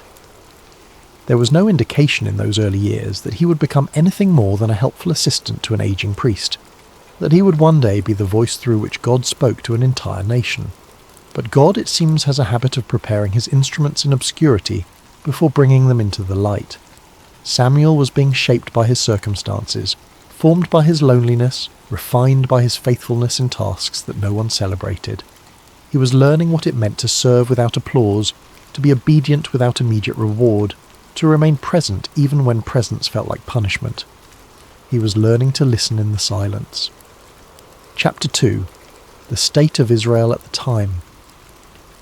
To appreciate what happened on that quiet night when God called Samuel's name, you need to understand the spiritual condition of Israel during this period. It was, to put it simply, a disaster. But the disaster raises uncomfortable questions that the text never fully answers. Questions about divine silence. Questions about why systems of worship become corrupt. Questions about what happens when the mediators between heaven and earth become obstacles instead of conduits. The problem started with Eli's sons, Hophni and Phinehas. These two men had inherited their father's position as priests, but they had not inherited his reverence for the sacred. They were corrupt in ways that went beyond simple moral failing. They actively perverted the worship of God, treating the sacrifices and offerings as opportunities for personal gain, turning the sacred into the profane with a systematic cruelty that suggests something darker than mere greed. When people brought animals to sacrifice at Shiloh, the priests were entitled to a specific portion of the meat according to the law of Moses. But Hophni and Phinehas were not content with their allotted share, with what had been designated as rightfully theirs. They wanted more. They wanted the best. They wanted what belonged to God. They would send their servants to threaten worshippers, demanding the choicest cuts of meat before the fat was even burned on the altar, as required by law. The fat belonged to God. That was non-negotiable in the sacrificial system. The burning of the fat was the moment when the sacrifice became truly sacred, when the offering transitioned from human gift to divine acceptance. But Hophni and Phinehas did not care about divine acceptance. They cared about their appetites. If people objected, if they tried to follow the proper procedures and insist that the fat be burned first, the servants would respond with threats of violence. We will take it by force if necessary. The priests were literally stealing from God, taking what belonged to the altar and consuming it themselves. They were turning worship into extortion, using their position of spiritual authority to exploit the vulnerable and the faithful. But their corruption went even darker, into territories that the text only hints at with uncomfortable brevity. They engaged in sexual immorality with women who served at the entrance to the sanctuary. These were women who had dedicated themselves to service at the tabernacle, who came to worship and serve with sincere devotion. And Hophni and Phinehas exploited them, used their authority and position to prey upon those who should have been under their protection. They turned the house of God into a place of exploitation and abuse, where the very people who were supposed to represent divine holiness became perpetrators of trauma. Worship became a source of fear rather than transcendence. People stopped coming, or when they came with cynicism and resentment, going through the motions but empty of faith. How could you trust a system where the gatekeepers were predators? How could you believe in the holiness of a place where the priests defiled it daily?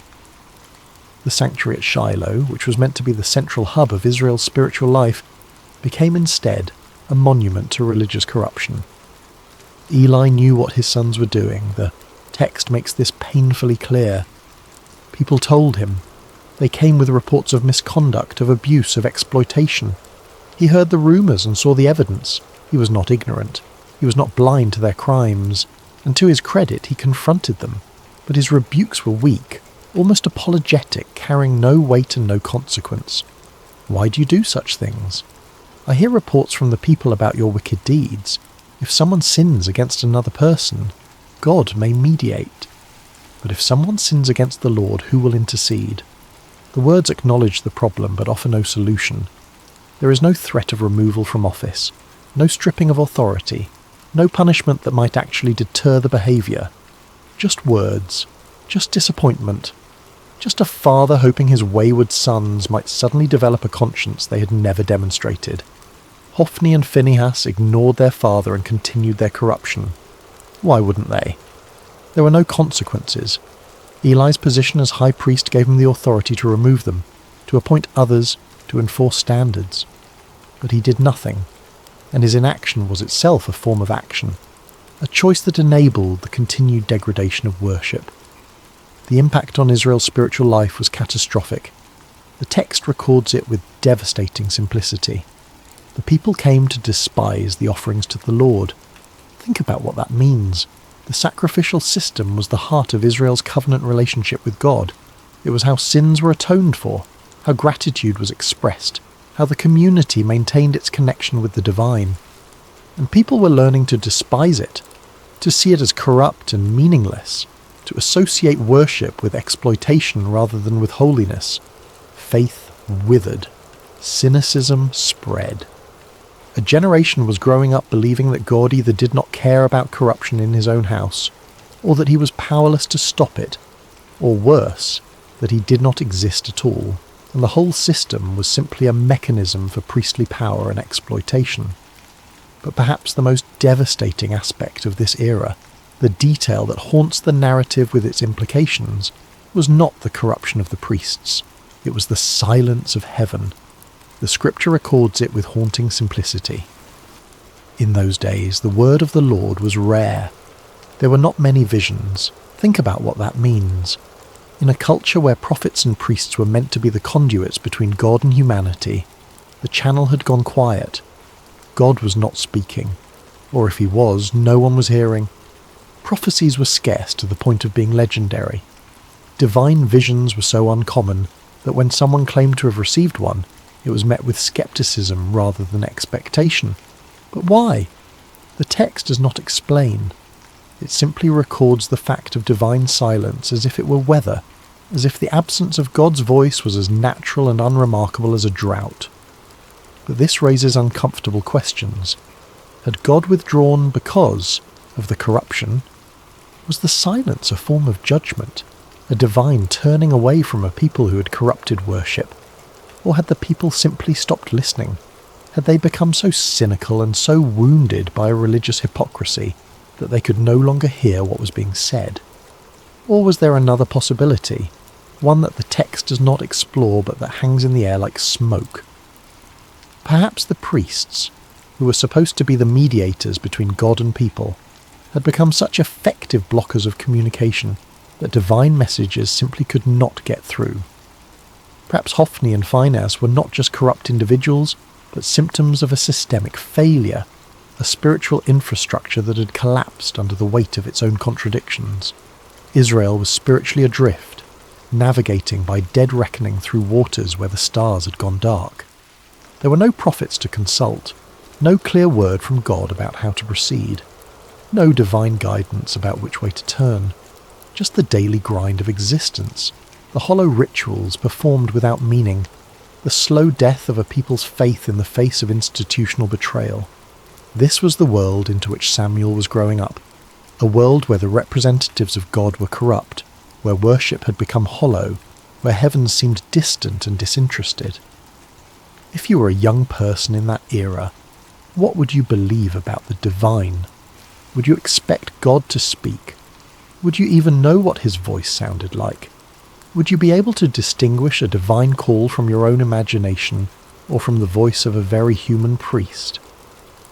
Samuel cleaned the lamps each evening, ensuring the light would burn through the night.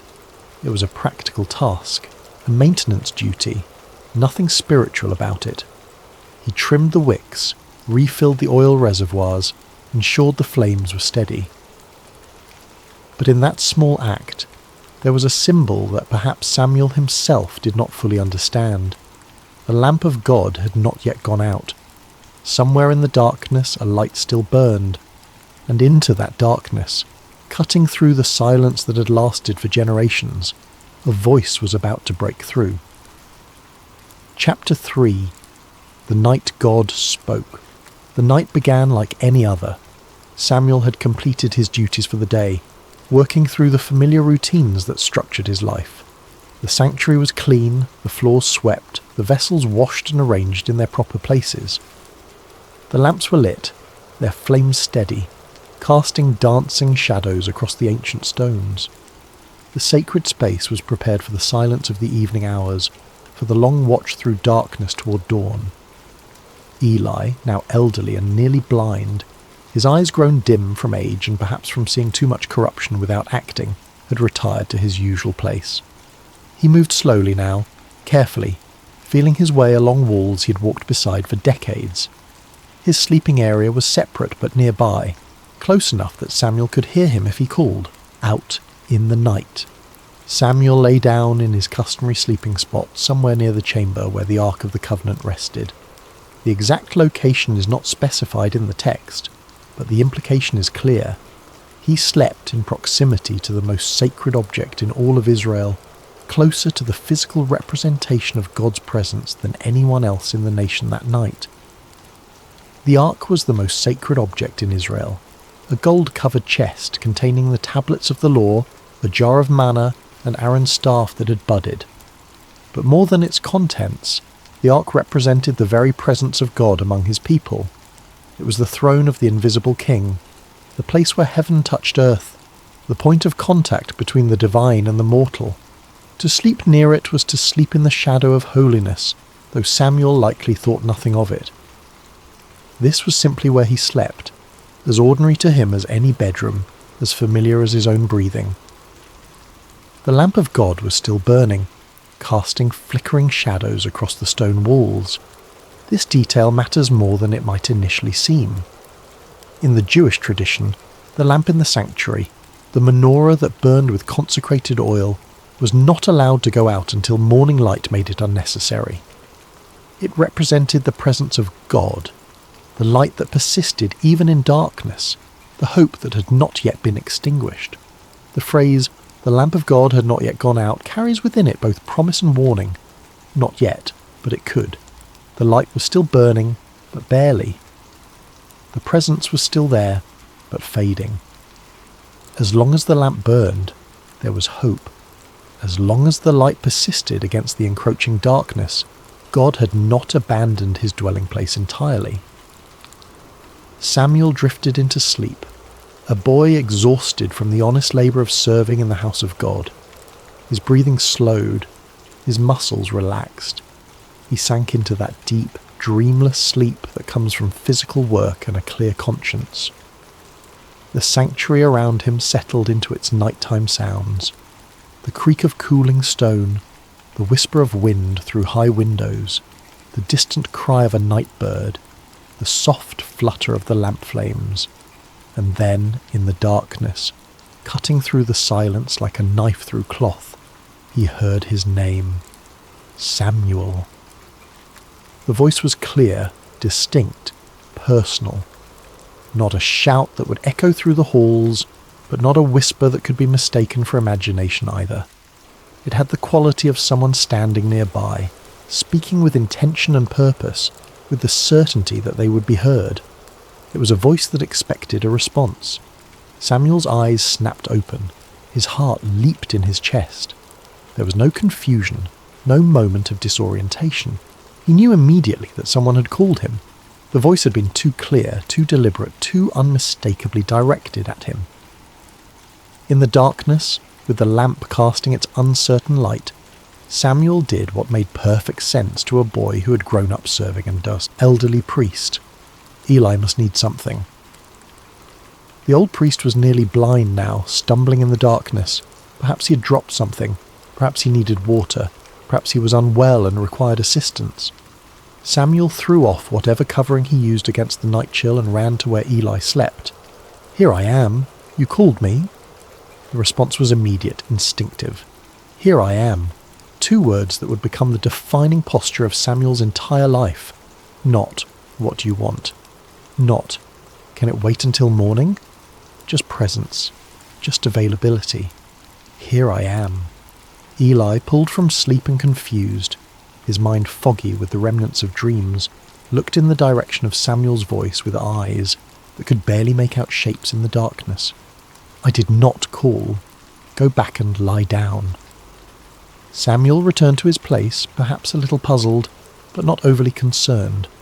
Perhaps he had been dreaming. Perhaps the transition from sleep to waking had jumbled his perceptions.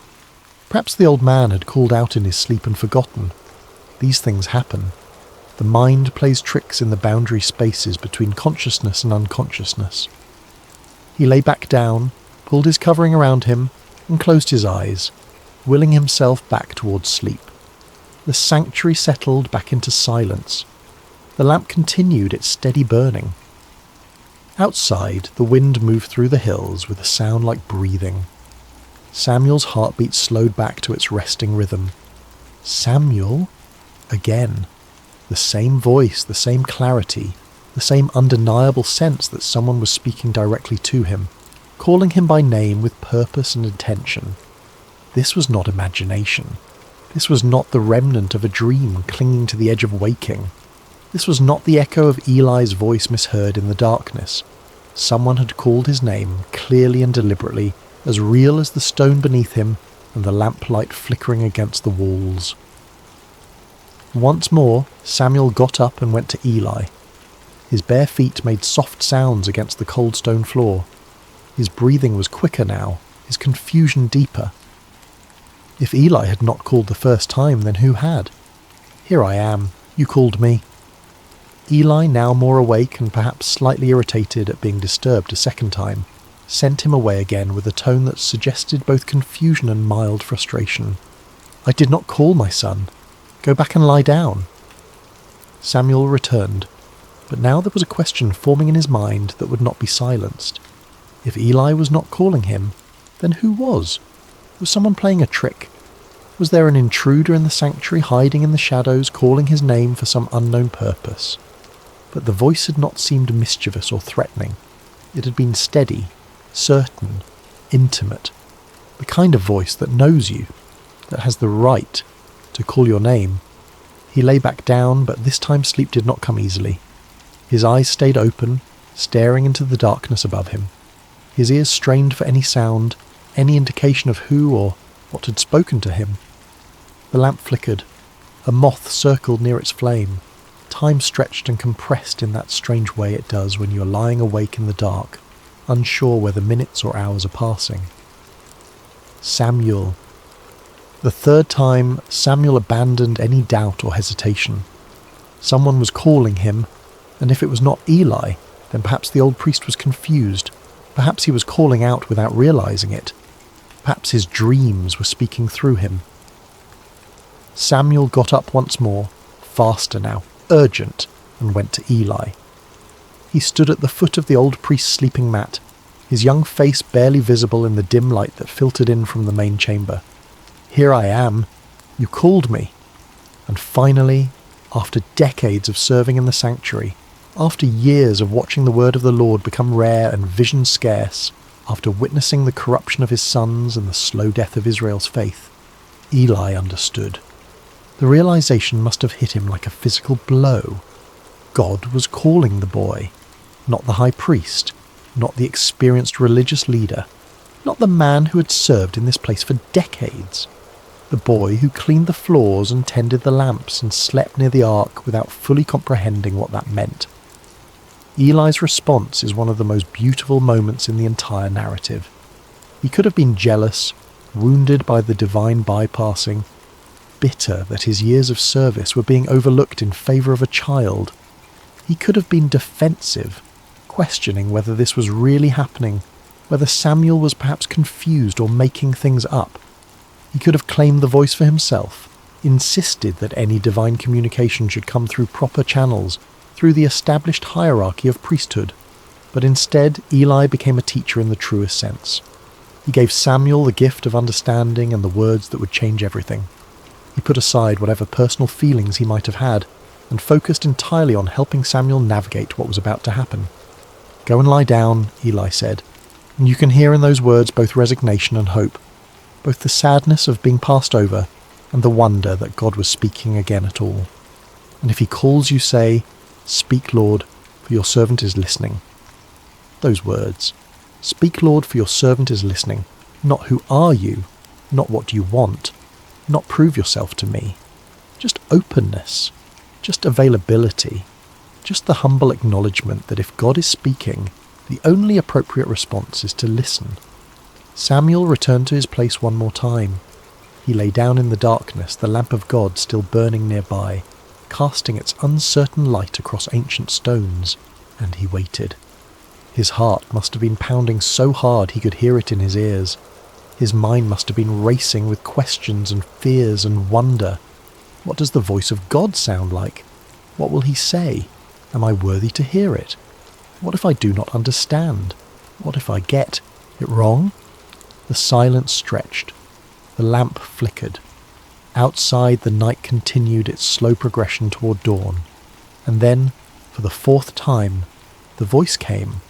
But this time there was a difference.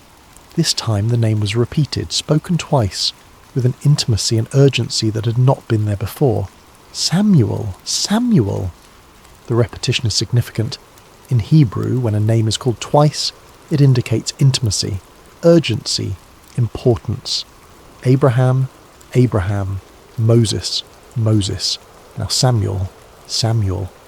This was not a casual summons. This was personal, direct, unmistakable. This time, the boy was ready. Following Eli's instructions exactly, word for word, he responded with the words that have echoed through millennia as the perfect posture of faith, the ideal response to divine initiative. "Speak, for your servant is listening." And God spoke. What happened next was not what a child would want to hear. God did not give Samuel a message of encouragement or blessing. He did not reveal some beautiful mystery or share some cosmic secret about the nature of reality or the structure of heaven. He did not offer comfort or promise Samuel a glorious future. Instead, God gave Samuel a prophecy of judgment, and the judgment was against Eli's household, against the man who had been like a father to him, against the only family he had truly known. God told Samuel that he was about to do something in Israel that would make the ears of everyone who heard it tingle. That phrase, ears tingling, suggests something shocking, something that would reverberate through the nation like a physical sensation. This was not going to be a quiet judgment, a private correction. This was going to be public, unmistakable, impossible to ignore. He was going to carry out against Eli everything he had spoken concerning his family, from beginning to end. There had been warnings before. A prophet had come to Eli years earlier with a similar message, speaking of judgment to come, of the priesthood being taken from his lineage, of his sons dying on the same day. That prophecy had been spoken and then seemingly forgotten, filed away as one of those uncomfortable truths that people acknowledge but never really expect to see fulfilled. But God was saying now that the time of fulfillment had come. The warnings were over. The judgment was at hand. The reason was clear and devastating. Eli knew about the sins of his sons. He knew they were blaspheming God, treating the sacred as profane, exploiting women, stealing from the altar, corrupting worship itself. He had heard the reports. He had seen the evidence. He had confronted them, yes, but his rebukes were empty, carrying no weight, leading to no consequences. He had failed to restrain them, failed to use his authority to stop them, failed to choose God's honour over his son's comfort, and that failure, that complicity through inaction, meant that the guilt of Eli's house would never be atoned for by sacrifice or offering. Think about what that means. In a religious system built entirely around sacrifice and atonement, where every sin could theoretically be covered by the blood of animals and the proper rituals, God was declaring that some corruption runs too deep for ritual to reach. Some betrayals are so fundamental that the system itself cannot address them. Eli's family would carry their guilt to the grave and beyond, marked forever by their choice to prioritize family loyalty over divine justice. Imagine being Samuel in that moment. You are a child, perhaps 11 or 12 years old, lying in the darkness of a sanctuary, having just heard the voice of God for the first time in your life. And the message you have been given is not one of blessing or calling or future glory. It is a message of doom for the man who has raised you, who has taught you everything you know about worship and service, who has been your only father figure in a life marked by abandonment and loneliness. The weight of it must have been crushing. How do you speak words of judgment to someone you love? How do you become the bearer of bad news that will break someone's heart? How do you look into the eyes of a man who has shown you kindness and tell him that his family line is cursed, that his sons will die, that everything he has built will crumble? This was the cost of prophecy that no one talks about. This was the burden of truth that cannot be softened or avoided or delayed. Samuel had been given a message, and whether he wanted to deliver it or not was irrelevant.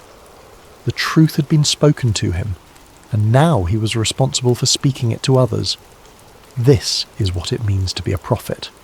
Not visions and mystical experiences and spiritual heights, but the grinding, awful responsibility of speaking truths that wound you as deeply as they wound those who hear them. The rest of the night must have been agony for Samuel.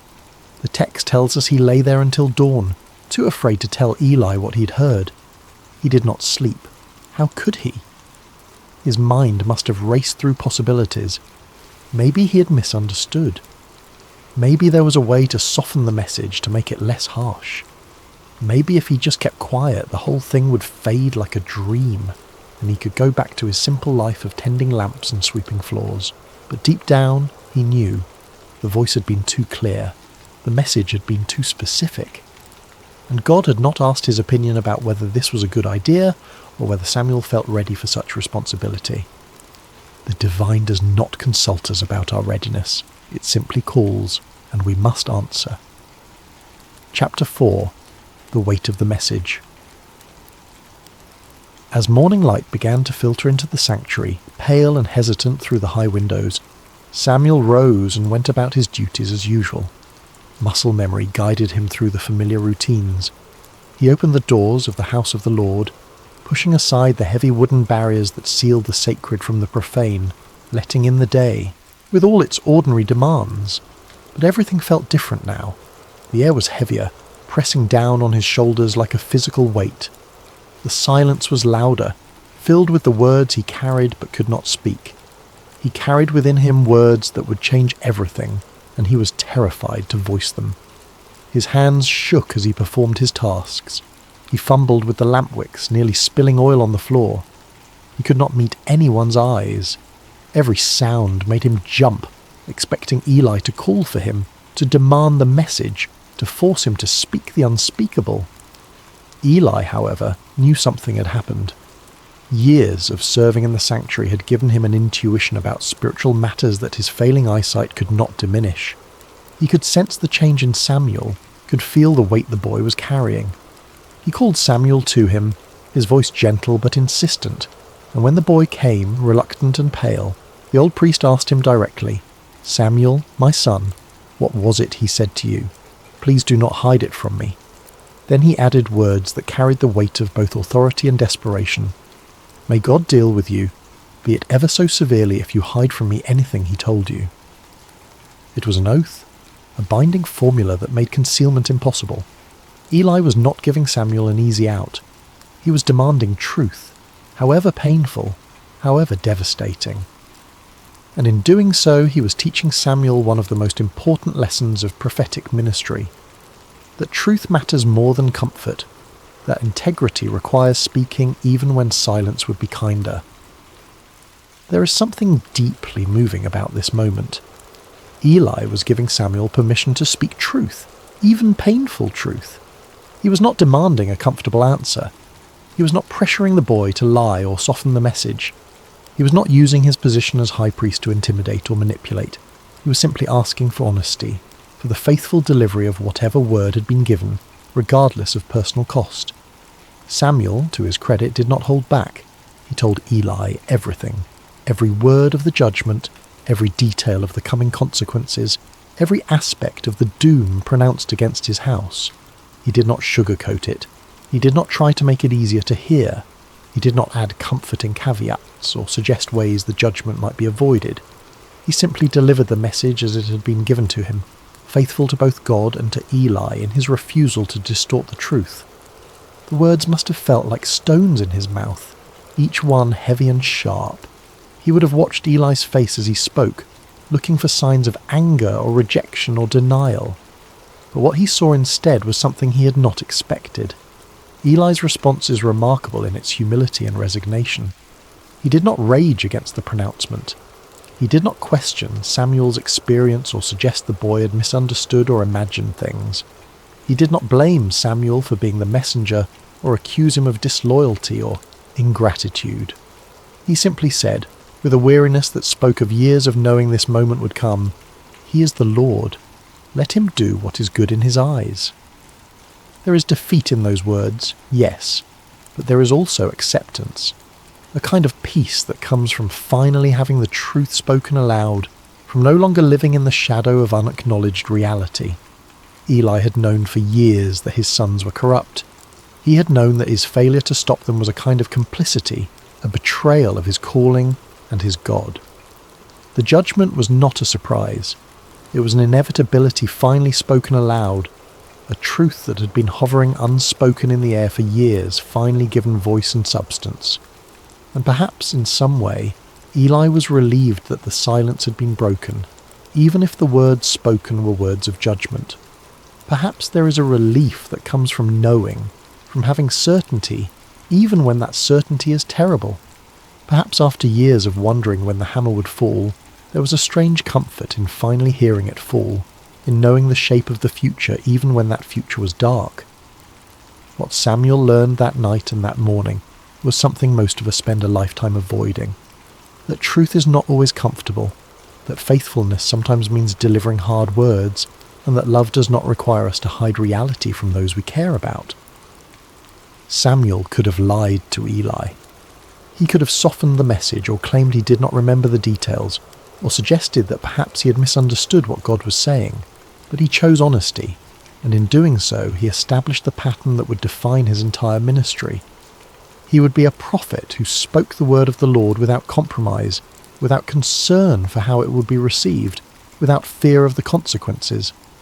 Not because he was harsh or unfeeling, but because he understood that truth, however painful, is ultimately an act of respect. To lie to someone, even to spare their feelings, is to treat them as less than fully human, as incapable of bearing reality. Samuel gave Eli the dignity of truth, and Eli received it with the dignity of acceptance. Chapter 5. Samuel becomes a prophet. After that night, everything changed for Samuel. The text tells us that he grew, and the Lord was with him, letting none of his words fall to the ground. That phrase, letting none of his words fall to the ground, is the ancient way of saying that everything Samuel prophesied came true. He was not speaking his own opinions or making educated guesses or offering the kind of vague predictions that could be interpreted multiple ways, depending on how events unfolded. He was speaking with divine authority, and reality itself confirmed his words with uncomfortable precision. The prophecy about Eli's house came true exactly as Samuel had spoken it.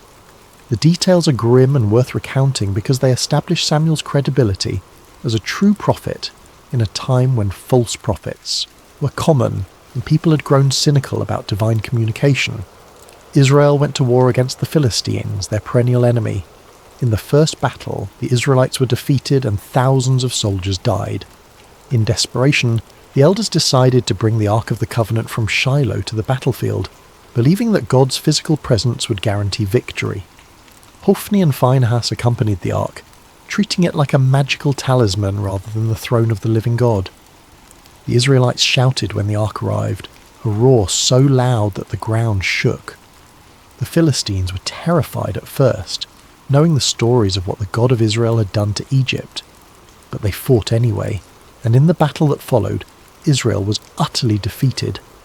30,000 soldiers died, and on that same day, exactly as prophesied, both Hophni and Phinehas were killed. The Ark of God was captured by the Philistines, carried off as a trophy of war. When a messenger brought the news to Shiloh, Eli was sitting by the road, his heart trembling for the Ark of God. When he heard that the Ark had been captured and his sons were dead, the 98-year-old priest fell backward off his chair, broke his neck, and died. The priesthood of his line ended in that moment, cut off exactly as God had declared. It was a devastating fulfillment, but it established beyond doubt that Samuel spoke with divine authority. He had predicted these events when he was just a child, and they had come to pass exactly as he said. The word of the Lord through Samuel was reliable, trustworthy, deserving of attention. As Samuel matured from boy to young man, his reputation spread throughout Israel like wildfire. From Dan in the far north to Beersheba in the deep south, spanning the entire geographical extent of Israel's territory, everyone knew that Samuel had been established as a prophet of the Lord. The word that had been rare, the visions that had been scarce, now flowed through this young man who had learned to listen in the darkness. But Samuel was more than just a prophet delivering occasional messages. God continued to appear at Shiloh, revealing himself to Samuel through his word on a regular basis. Samuel became the primary channel of divine communication for the entire nation. The silence had been broken. The channel between heaven and earth, clogged by corruption and complacency for generations, had been cleared. And the instrument God chose was not a powerful warrior or a cunning politician or even an experienced priest with decades of religious training. It was a boy who had learned to say 5 simple words: "Speak, for your servant is listening." Samuel's influence on Israel cannot be overstated. He became the bridge between the chaotic era of the judges and the establishment of the monarchy, standing at one of the most critical transitions in the nation's history. He was the last judge, travelling on a circuit through Bethel, Gilgal and Mizpah, settling disputes and administering justice with a wisdom that people recognised as coming from God. He was also the first of the great prophets, the founder of a prophetic tradition that would produce Elijah, Elisha, Isaiah, Jeremiah, and all the voices that would call Israel back to God throughout its history. When the people demanded a king like the surrounding nations, it was Samuel who anointed Saul, a tall and handsome man from the tribe of Benjamin, as Israel's first king. And when Saul proved disobedient and unfaithful to God, it was Samuel who had to deliver yet another hard message of judgment, who had to watch another man he had elevated fall under divine displeasure. Later, it was Samuel who anointed David, the younger son of Jesse, a shepherd boy with no apparent qualifications except that God had chosen him. That shepherd boy would become Israel's greatest king, the man whose lineage would eventually produce the Messiah. But beyond the political role, beyond the anointing of kings and the settling of disputes, Samuel represented something Israel desperately needed: spiritual integrity in a world corroded by compromise. In a time when the priesthood had become corrupt, when worship had become hollow, when the word of the Lord was rare, Samuel embodied what it meant to hear from God and speak his truth faithfully regardless of personal cost. He reformed religious life throughout Israel, establishing schools of prophets where young men could learn to listen for God's voice and speak his word. He called the people back to authentic worship, challenging them to put away their foreign gods and serve the Lord only. He led the nation in repentance at Mizpah, where they fasted and confessed their sins, acknowledging that they had abandoned God. And when the Philistines attacked during that gathering, Samuel interceded for the people, and God threw the enemy into confusion with thunder and lightning, giving Israel a decisive victory.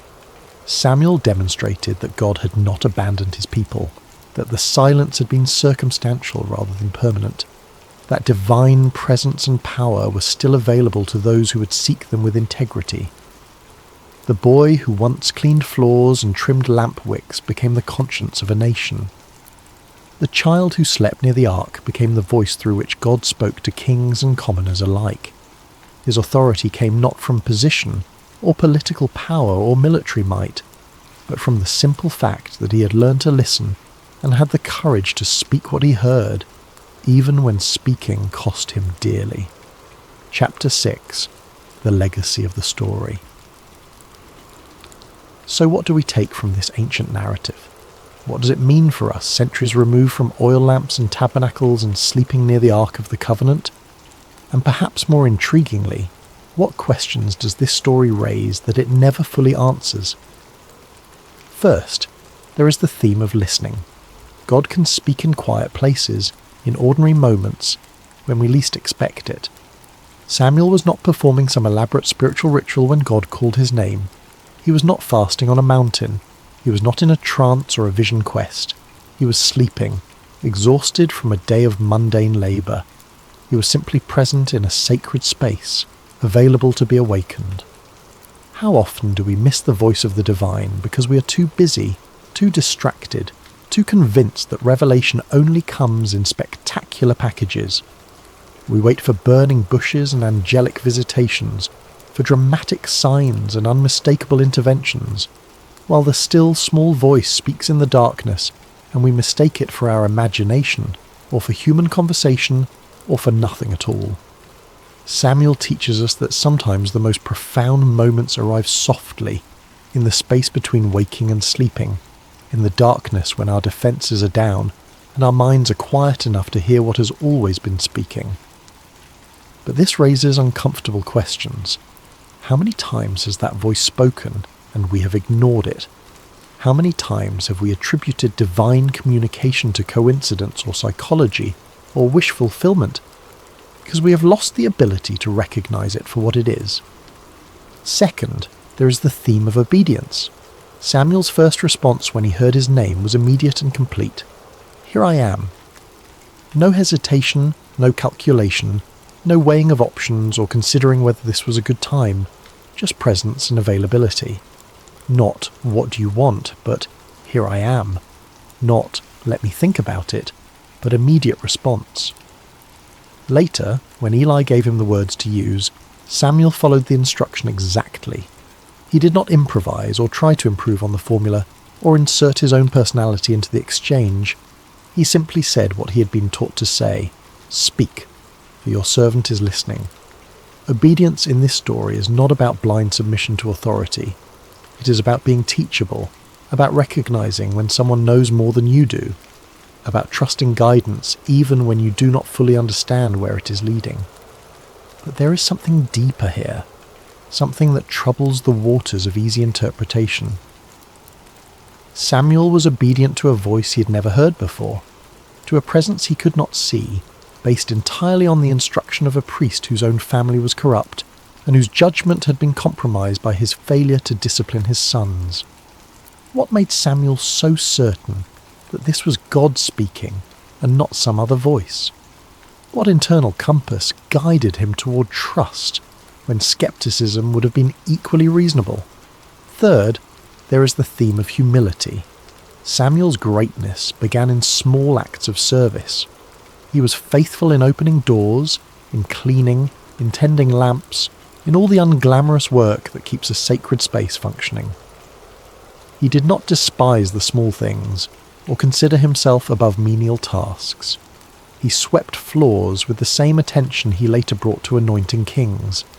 He trimmed lamp wicks with the same care he would later exercise in delivering prophetic words, and it was in that posture of humble service, in the daily repetition of small faithful acts, that God found him. How different this is from our modern obsession with platform and visibility, with making a name for ourselves and ensuring everyone knows our accomplishments, with treating service as a stepping stone to something better rather than as its own reward.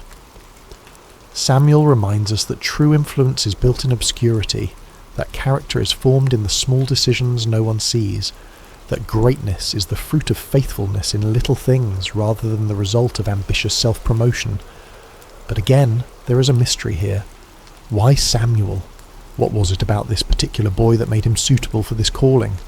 The text gives no indication that he was exceptional in any way. He was simply there, simply faithful, simply available.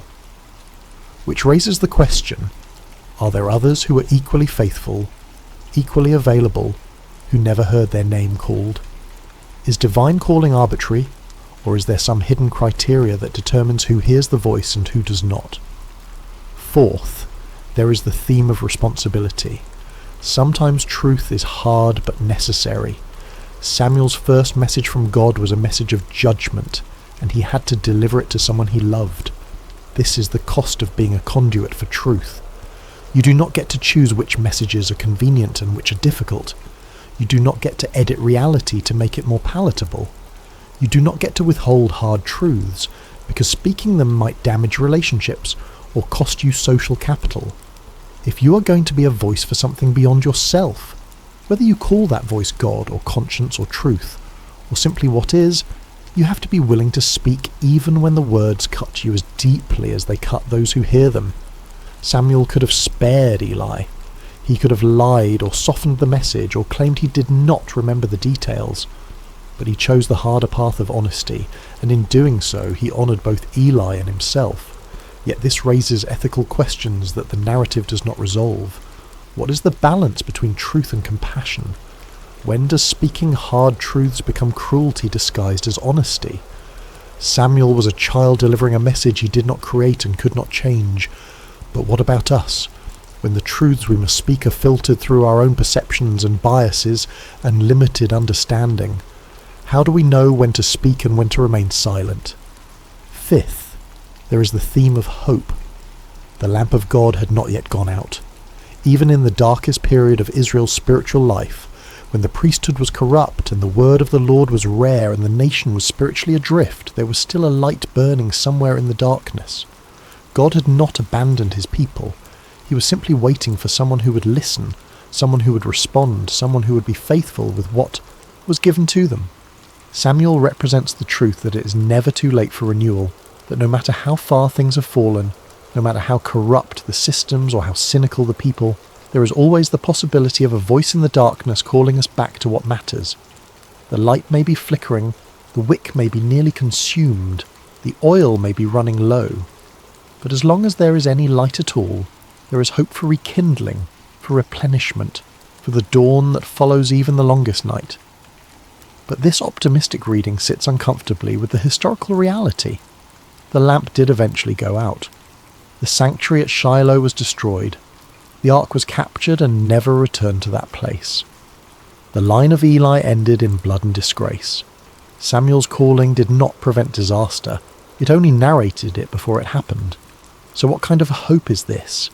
Is it simply the hope that truth will be spoken, even if it changes nothing? Is it the hope that someone will bear witness, even in the midst of collapse? Finally, there is something unspoken in this narrative that deserves attention. God bypassed the entire religious hierarchy to speak to a child. He did not go through official channels. He did not honour the established order. He did not consult with the high priest or seek permission from religious authorities. He simply called out in the darkness to a boy who had no status, no authority, no credentials beyond faithfulness in small things. This is either deeply encouraging or deeply unsettling, depending on your perspective. It suggests that divine communication is not controlled by institutions, that truth can emerge from the margins, that the voice of God might speak to those we least expect, rather than to those we've designated as official intermediaries. But it also raises anarchistic questions about authority and order, about how we distinguish genuine divine calling from delusion or manipulation, about what happens when everyone claims to hear the voice of God speaking contradictory messages. Samuel's story is ultimately about availability. He was not the most powerful person in Israel. He was not the most educated or the most connected. He was simply present, attentive, and willing to respond when he heard his name called. And that was enough. That has always been enough. But it invites us to ask, what are we available for? What sacred spaces do we inhabit, whether physical or spiritual or psychological, where we might be found by whatever calls to us in the darkness? And when that call comes, will we recognize it, or will we mistake it for something ordinary, something explainable, something that requires no response? Epilogue: The Voice in the Night. Close your eyes and imagine that sanctuary again. The vast stone building in Shiloh, the oil lamps casting their gentle light, the shadows dancing on walls that have witnessed generations of worship and neglect. Imagine the boy lying near the ark, exhausted from a day of simple service, drifting into sleep with no expectation that this night will be different from any other. And then the voice, clear, personal, undeniable, a voice that breaks through the silence of heaven and calls a child by name. Samuel's story is a reminder that the divine does not always announce itself with thunder and lightning. Sometimes it comes as a whisper in the darkness. Sometimes it arrives in the form of a question repeated until we finally understand that we are being addressed. Sometimes the most significant moments of our lives happen when we are alone, unguarded, simply present in a space where we have made ourselves available to something greater than ourselves. The lamp of God is still burning. That is the promise embedded in this ancient narrative. No matter how dark the times, no matter how corrupt the systems, no matter how silent heaven seems, there is always a light somewhere refusing to go out, and there is always the possibility that in the quiet, in the stillness, in the spaces between our busy thoughts and desperate prayers, we might hear our name spoken by a voice we do not yet recognize. The question is not whether the voice is calling. The question is whether we are listening. Samuel lay in that sanctuary as a boy and became a prophet because he learned to say 5 words that changed everything. Speak, for your servant is listening. He did not demand proof. He did not negotiate terms. He did not insist on understanding everything before committing to anything. He simply made himself available, and availability was enough. Perhaps that is the real legacy of Samuel's calling. Not that he became powerful or influential or historically significant, though he became all those things. The real legacy is that he teaches us what it looks like to be genuinely open to transformation, to be willing to hear hard truths, to be faithful in small things while waiting for larger purposes to reveal themselves. In our age of constant noise and perpetual distraction, where silence is something to be feared rather than cherished, Samuel's story feels almost subversive. It suggests that the most important communications might not come through our devices or our carefully curated information streams. They might come in the quiet, in the dark, in the moments when we stop performing and simply exist in the presence of something that knows our name. So tonight, as you drift towards sleep, consider the possibility that you, too, might be lying in a sacred space, even if you do not recognize it as such. Consider the possibility that there might be a voice, gentle and persistent, calling your name in the darkness. Consider the possibility that the most profound transformation of your life might not begin with a grand revelation or a spectacular sign, but with the simple decision to respond to that voice with 5 words. Speak, for your servant is listening. The lamp is still burning. The voice is still calling. The only question is whether we have ears to hear. The fire on Mount Carmel, Elijah and the prophets of Baal. Hello everyone, and welcome to Sacred Slumber. Before we dive into today's powerful message, I want to connect with each of you personally. How has your day been treating you so far? Whether you're watching this in the early morning hours as the sun rises, during your lunch break, in the middle of a busy day, or perhaps late at night when the world has quieted down, I want you to know that this moment we're sharing together is sacred. I'm curious about where you're joining us from today. Are you listening from bustling New York City, the peaceful countryside of Iowa, the sunny beaches of California, or maybe you're tuning in from across the globe in London, Sydney, or somewhere in between? Wherever you are, whatever time it is in your corner of the world, you are exactly where God wants you to be right now. If this is your first time joining us, I want to extend a warm welcome to our Sacred Rest family. We're so grateful you're here. And if you've been walking this journey with us, thank you for your continued faithfulness and support. Before we begin today's incredible story, I encourage you to subscribe to Sacred Slumber if you haven't already. Hit that subscribe button and ring the notification bell so you never miss these life-changing messages that God has in store for us. Now let's prepare our hearts for what I believe will be one of the most dramatic, faith-building stories you'll hear. Today we're travelling back over 2,800 years to witness one of the most spectacular demonstrations of God's power ever recorded in human history. We're going to Mount Carmel in ancient Israel, where one man's faith stood against an entire nation's rebellion, where fire fell from heaven, and where hearts were turned back to the one true God. The fire on Mount Carmel, Elijah and the prophets of Baal. Chapter 1. A nation in spiritual freefall. Picture, if you will, the ancient kingdom of Israel during one of its darkest hours. This wasn't just a time of political upheaval or economic hardship, though both of those existed. This was a time of complete spiritual catastrophe, a moment when an entire nation had turned its back on the God who had delivered them from slavery in Egypt, who had parted the Red Sea, who had given them the Promised Land.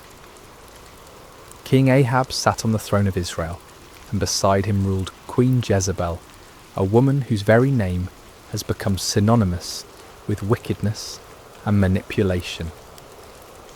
Jezebel wasn't just content to worship false gods herself.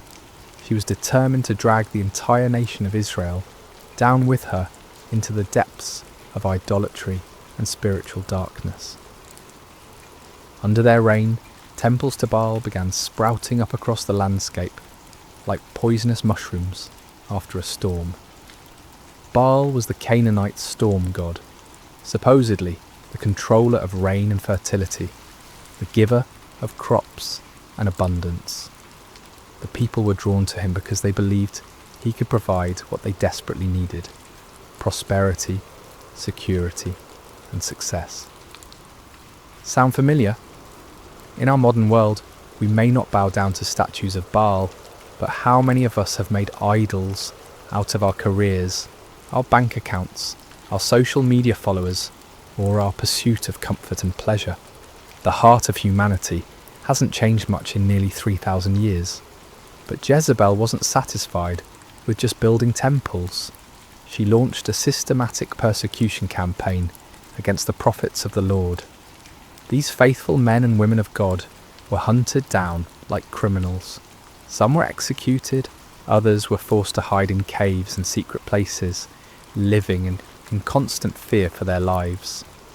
The word of God was being silenced, and darkness was spreading across the land like a plague. Can you imagine living in such a time, when speaking the truth about God could cost you your life? When the very foundations of faith that had sustained a nation for generations were being torn down brick by brick? When it seemed like evil had won and righteousness had fled? Yet in the midst of this spiritual holocaust, God had his man. His name was Elijah, and he was about to become the most famous prophet in Israel's history. Chapter 2. The Drought of Divine Judgment. Before we meet Elijah face to face, we need to understand the backdrop against which his ministry unfolded. For 3 long years, not a single drop of rain had fallen on the land of Israel. This wasn't just an inconvenient dry spell or a minor weather pattern. This was divine judgment, God's response to a nation that had forgotten him and chased after false gods.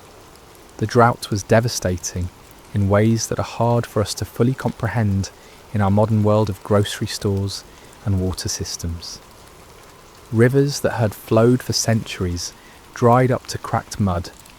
Wells that had sustained families for generations ran completely dry. Crops withered in the fields, livestock died, and famine stalked the land like a relentless predator. People were desperate. Children cried from hunger. Farmers watched helplessly as their fields turned to dust. Merchants had nothing to sell, and families had nothing to eat. The very fabric of society was unravelling under the weight of this supernatural judgment. And yet, in their desperation, most of the people didn't turn back to the Lord. Instead, they cried out even more desperately to Baal, pleading with the storm god to send rain. They increased their sacrifices, intensified their rituals, and multiplied their prayers to deaf idols. They were convinced that if they just tried harder, if they just offered more, if they just believed with greater fervour, Baal would answer and the rains would come. But the skies remained as bronze hard and unyielding. Day after day, week after week, month after month, year after year, the sun blazed down mercilessly from a cloudless sky. The drought continued, and Baal remained silent. This is the world into which God sent his prophet Elijah. Not a comfortable world of revival meetings and supportive congregations, but a hostile environment where speaking God's truth could mean death, where the majority had embraced lies, and where the very elements seemed to declare that God's judgment was upon the land. Chapter 3. Enter Elijah, the man of fire. Elijah appears in the biblical narrative like a bolt of lightning splitting the darkness. We don't know much about his background or his early life. He's introduced simply as Elijah the Tishbite from Tishbe in Gilead. No impressive genealogy, no royal connections, no seminary degrees or credentials. Just a man from a small town that most people had probably never heard of. But what Elijah lacked in pedigree, he more than made up for in faith, courage, and an unshakable conviction that the Lord God of Israel was the one true God. While the nation around him bowed to Baal, Elijah stood firm. While others compromised and conformed, Elijah remained faithful. While the majority chose the easy path of popular religion, Elijah chose the narrow way of truth. God had sustained Elijah supernaturally during the 3 years of drought. First, he had sent him to the brook Cherith, where ravens brought him bread and meat every morning and evening, and he drank from the brook. When the brook dried up, God sent him to a widow in Zarephath, where a handful of flour and a little oil miraculously sustained 3 people for over a year. These experiences had built Elijah's faith to an unshakable level. He had seen God's provision in impossible circumstances. He had witnessed miracles that defied natural law. He had learned to trust completely in God's power and faithfulness, even when everything around him suggested that God had forgotten or abandoned his people. Now, as the drought entered its third year, God was ready to use his seasoned servant for the greatest demonstration of divine power Israel had seen since the days of Moses. The time had come for a showdown that would echo through the ages, a confrontation that would prove once and for all who was the true God and who were merely the inventions of human imagination. Chapter 4. The Divine Commission. The word of the Lord came to Elijah with crystal clarity. Go and present yourself to Ahab, and I will send rain on the land. It was time for the drought to end, but first there would be a reckoning. God wasn't just going to quietly restore the rain and let everyone go back to their lives as if nothing had happened. He was going to make a statement that would be impossible to ignore or explain away. Elijah set out to find King Ahab, but Ahab was already looking for him. The king had been searching throughout his own kingdom and in neighbouring nations, trying to find the prophet he blamed for the drought. When Ahab finally encountered Elijah, his greeting was filled with accusation and anger. Is that you troubler of Israel? Can you imagine the audacity?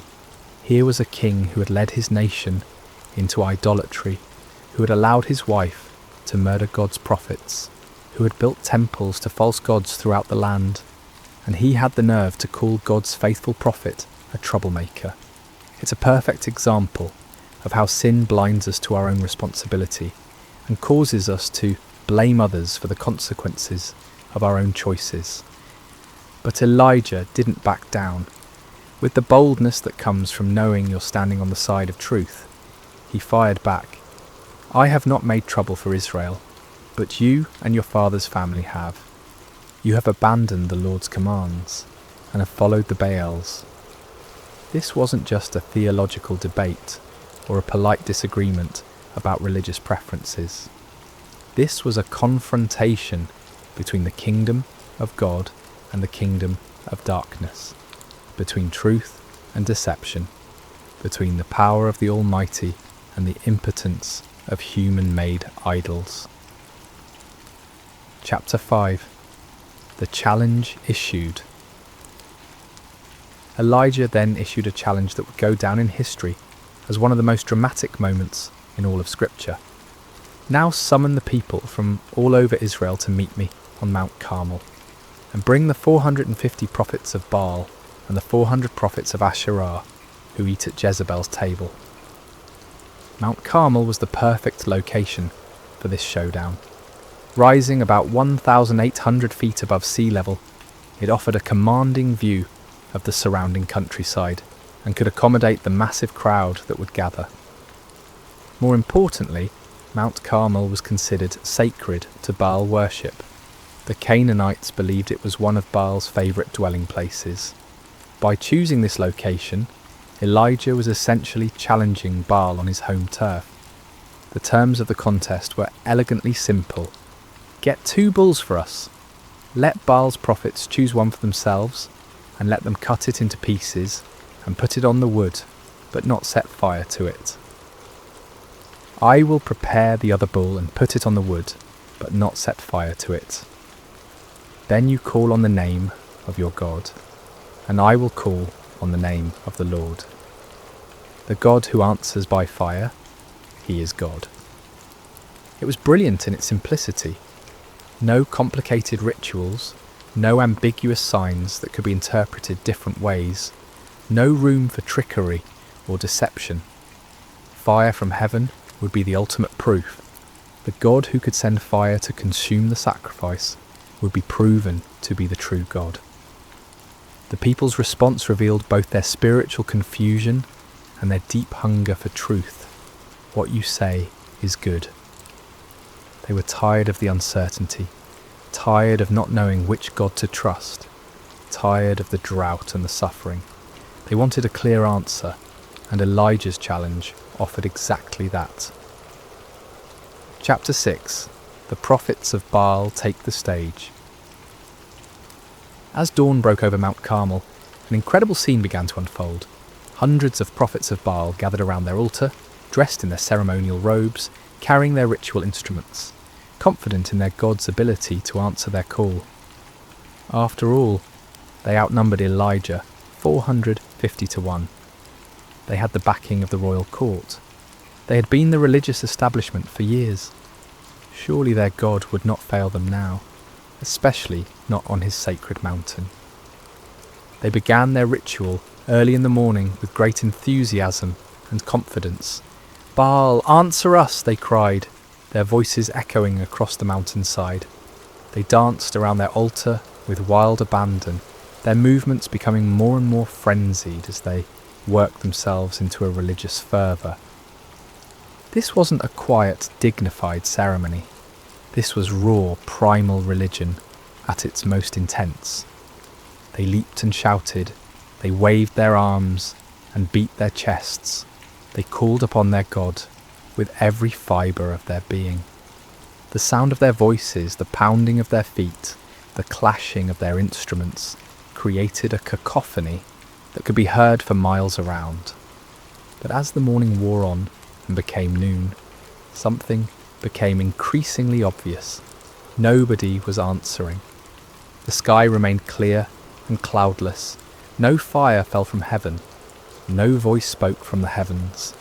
The altar remained cold and lifeless, despite all their passionate pleading. You have to understand, these weren't insincere men going through empty motions.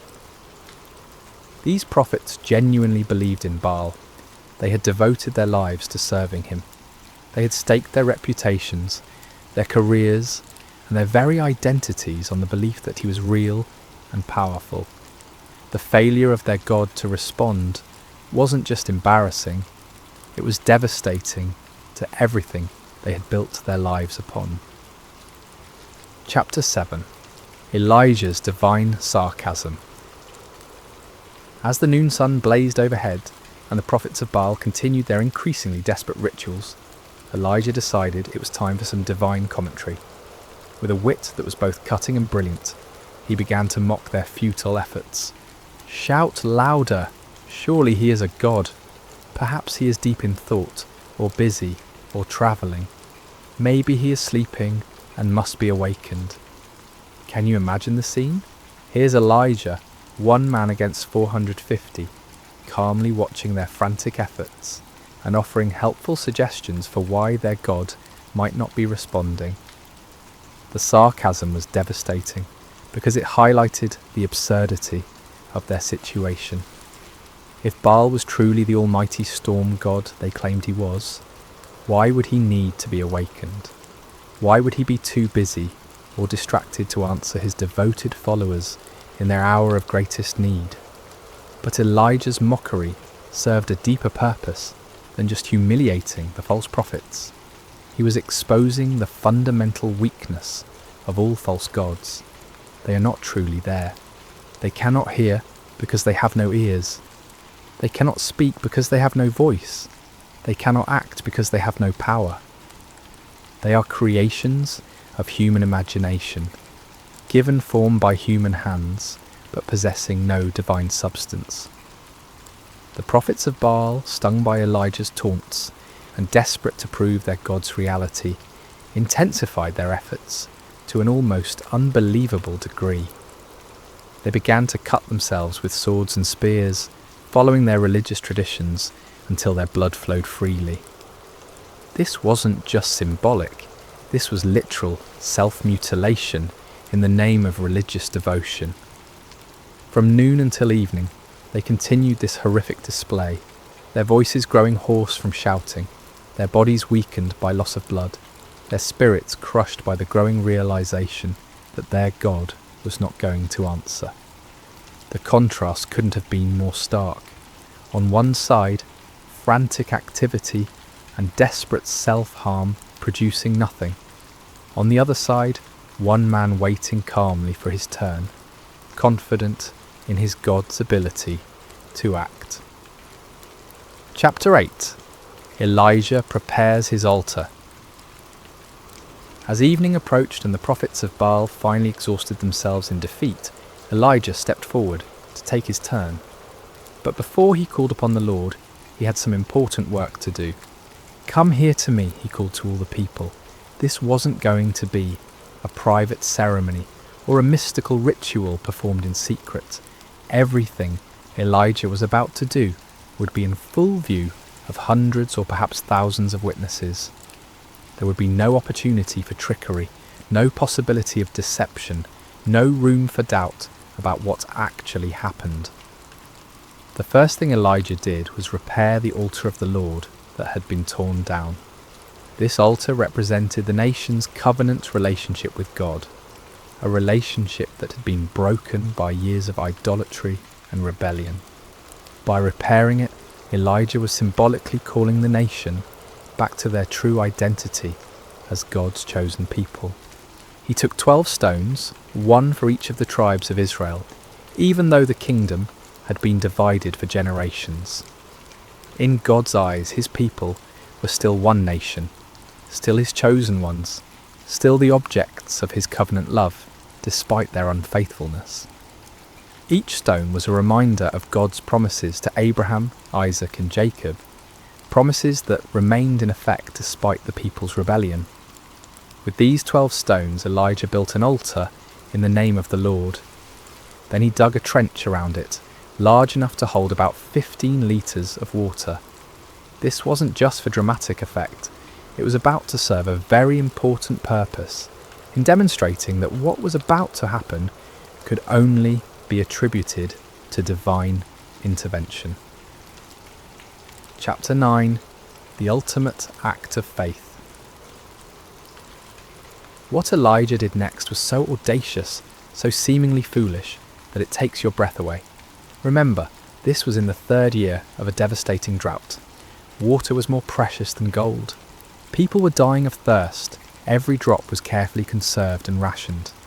And Elijah ordered 4 large jars to be filled with water and poured over the offering and the wood. Can you imagine the gasps from the crowd?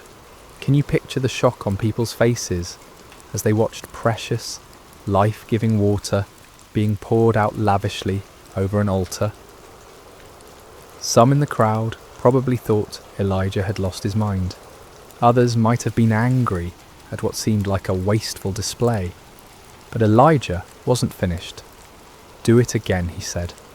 And they did it a second time, pouring out 4 more jars of precious water over the sacrifice and the wood. "Do it a 3rd time," Elijah commanded. And a 3rd time they soaked the altar until the water ran down around it and filled the trench he had dug. 12 jars of water in total. Everything was completely saturated. The wood was soaked through. The sacrifice was drenched. The stones were wet. Even the ground around the altar was muddy with water. If anyone had been planning to suggest that Elijah had somehow hidden fire or used trickery to ignite his altar, that possibility was now completely eliminated. This act of faith was staggering. Elijah was so confident in God's power that he was willing to make the miracle as difficult as possible. He wasn't just asking God to light dry wood. He was asking him to consume a sacrifice that was literally underwater. He was putting his reputation, his ministry, and his very life on the line, betting everything on God's ability to do the impossible. Chapter 10. The Prayer that Shook Heaven and Earth. As evening approached and the time for the evening sacrifice arrived, Elijah stepped up to the altar he had prepared. The moment had come. Everything led to this point. The drought, the confrontation with Ahab, the challenge to the prophets of Baal, the repair of the altar, the soaking with water, all of it was preparation for this moment when one man would call upon the name of the Lord. But notice what Elijah didn't do. He didn't scream and shout like the prophets of Baal. He didn't dance wildly, or cut himself, or work himself into a frenzy. He didn't perform elaborate rituals, or recite complicated incantations. He simply prayed, and his prayer was a model of faith, simplicity, and complete dependence upon God. "Lord, the God of Abraham, Isaac, and Israel," he began, immediately identifying the God he served not as a local deity or a tribal god, but as the God of the covenant, the God who had made promises to the patriarchs and had been faithful to those promises for generations. "Let it be known today that you are God in Israel, and that I am your servant and have done all these things at your command." This wasn't about Elijah's reputation or glory. This wasn't about proving his own power or wisdom. This was about demonstrating to a watching world that the Lord alone is God, and that Elijah was merely his obedient servant.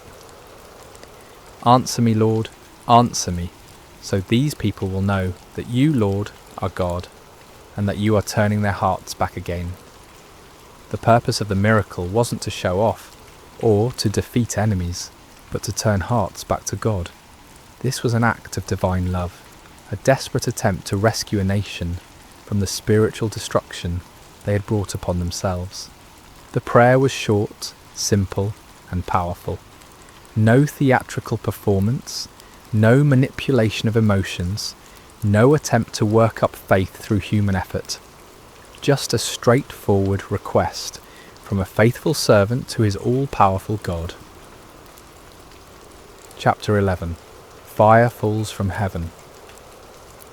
What happened next has never been equalled in human history. The response to Elijah's prayer was immediate, dramatic, and absolutely unmistakable. Fire fell from heaven. Not a small flame that gradually grew, not a spark that ignited the wood, not a natural phenomenon that could be explained by meteorology or chemistry. This was supernatural fire, divine fire, holy fire that blazed down from the throne of God himself. And this fire didn't just consume the sacrifice, it didn't just burn up the wood, it consumed everything. The offering was instantly vaporized. The wood disappeared in a flash. The 12 stones that Elijah had so carefully arranged were completely consumed. Even the soil around the altar was burned up. The water in the trench, all those precious gallons that had been poured out, was licked up by the divine flames as if it had never been there. The heat must have been incredible. The light must have been blinding. The sound must have been like thunder echoing across the mountainside. Everyone watching would have felt the power of God in a way that shook them to their very core. This wasn't just a miracle, it was a demonstration of absolute divine authority. God was making a statement that could not be ignored, denied, or explained away. He was declaring to Israel, to the prophets of Baal, to King Ahab and Queen Jezebel, and to everyone watching, that he alone is God, that he alone has power over the elements, and that he alone deserves worship and obedience. Chapter 12. The people's response. When the people saw the fire fall from heaven and consume everything on the altar, their response was immediate and overwhelming. They fell prostrate on the ground, not just kneeling, but face down in the dirt, overwhelmed by the presence and power of the Almighty God. And they cried out in unison, "The Lord, He is God! The Lord, He is God!" Think about what this meant. Many of these same people had been worshipping Baal just hours before. They had been convinced that the storm god was real and powerful. They had invested their hopes, their prayers, and their sacrifices in a false deity. But now, confronted with undeniable evidence of God's power, they acknowledged the truth they had been running from for 3 years. This wasn't just an intellectual acknowledgement or a polite religious sentiment. This was a deep, heart-level recognition of divine authority. They had seen something that shattered their old beliefs and transformed their understanding of spiritual reality. The God of Israel, the God of Abraham, Isaac and Jacob, the God their fathers had worshipped. He was the true God, and all other gods were mere pretenders. The cry, "The Lord, He is God," became a declaration of faith that echoed across the mountainside and down through the centuries.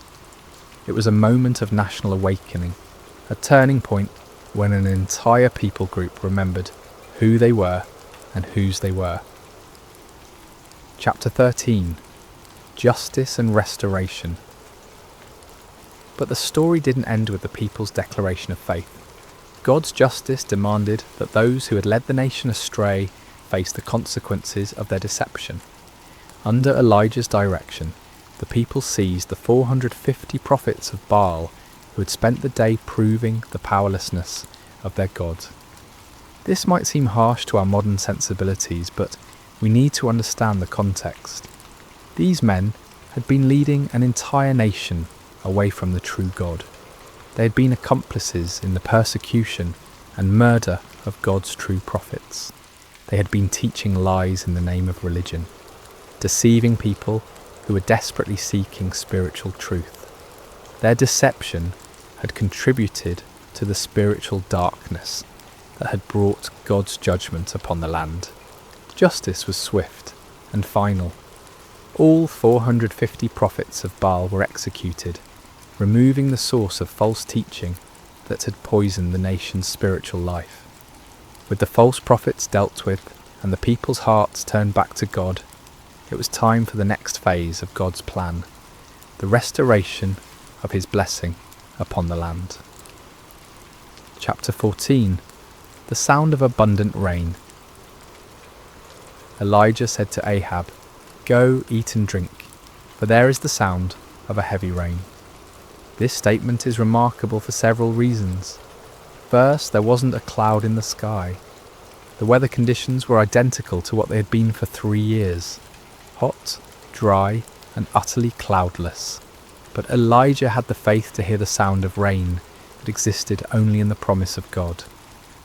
This is the kind of faith that sees the invisible and hears the inaudible. Elijah wasn't looking at circumstances or relying on weather forecasts. He was trusting in the word of God, who had promised to send rain upon the land. While Ahab went to eat and drink, Elijah climbed to the top of Mount Carmel and threw himself down on the ground in prayer. This wasn't a casual request or a polite religious ritual. This was intense, fervent prayer from a man who understood that he was participating in God's plan to restore his people. 7 times Elijah sent his servant to look toward the sea for signs of rain. 6 times the servant returned with the same report. There is nothing there. But Elijah didn't give up. He didn't doubt God's promise or question his own faith. He kept praying, kept believing, kept expecting God to fulfill his word. On the 7th time, the servant returned with different news. A cloud as small as a man's hand is rising from the sea. To most people, a tiny cloud on the horizon wouldn't seem significant, especially after 3 years of drought. But to the eyes of faith, that small cloud was the beginning of God's abundant provision. Elijah immediately told his servant to run to Ahab with this message: "Hitch up your chariot and go down before the rain stops you." Chapter 15. The Storm of Restoration.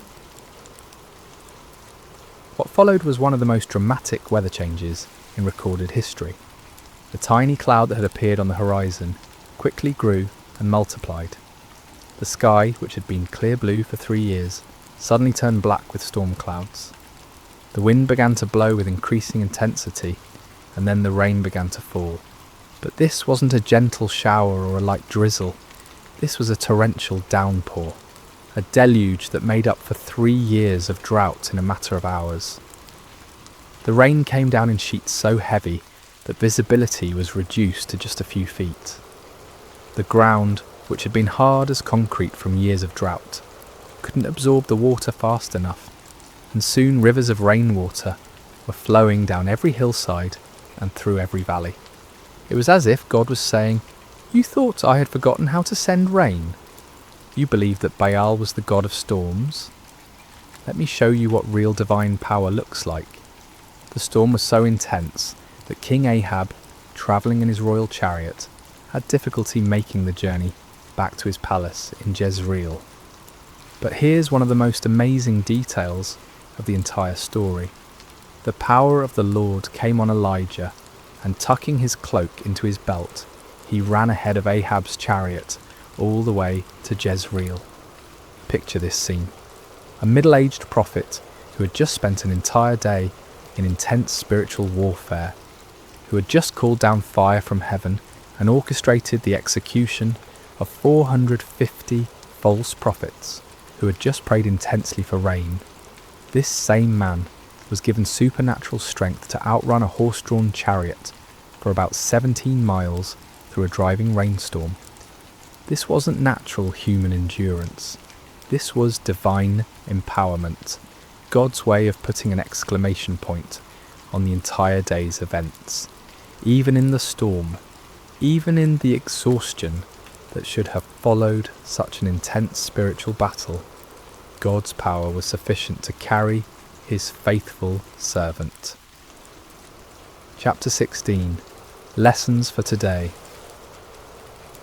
The story of Elijah on Mount Carmel is far more than just an exciting historical account. It's a template for understanding how God works in our world today and how he calls each of us to live lives of faith and courage. First, we see the power of standing alone for truth. Elijah was outnumbered 450 to 1, but he wasn't really alone because God was with him. In our culture today, it often feels like those who stand for biblical truth are vastly outnumbered by those who have embraced the false gods of our age. Materialism, relativism, hedonism, and secular humanism. But numbers don't determine truth, and God's power isn't limited by human statistics. Second, we learn that false gods will always disappoint. The prophets of Baal cried out to their God from morning until evening, but he never answered because he wasn't real. Today's false gods, money, success, pleasure, power, technology, entertainment, promise fulfillment, but can never deliver on their promises. Only the true God can satisfy the deepest longings of the human heart. Third, we see that God often chooses to work through ordinary people who have extraordinary faith. Elijah wasn't from a prominent family or an influential background. He was just a man who believed God and was willing to stake everything on that belief. God is still looking for such people today, men and women who will trust him completely and obey him fully, regardless of the circumstances or the opposition. Fourth, we learn the importance of prayer in the life of faith. Elijah's prayer was simple but powerful because it was offered in complete faith and alignment with God's will. He wasn't trying to manipulate God or impress people. He was simply communicating with his heavenly Father and trusting him to act according to his promises. Fifth, we see that God's miracles often come after periods of preparation and testing. The 3 years of drought weren't just punishment for sin, they were preparation for a miracle.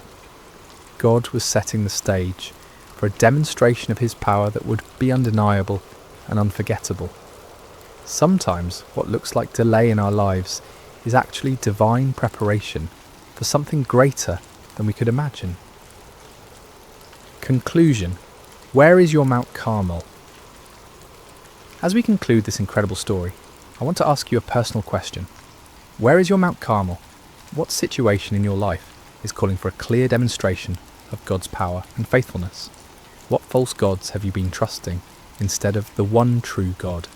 What impossible circumstance are you facing that only divine intervention can resolve?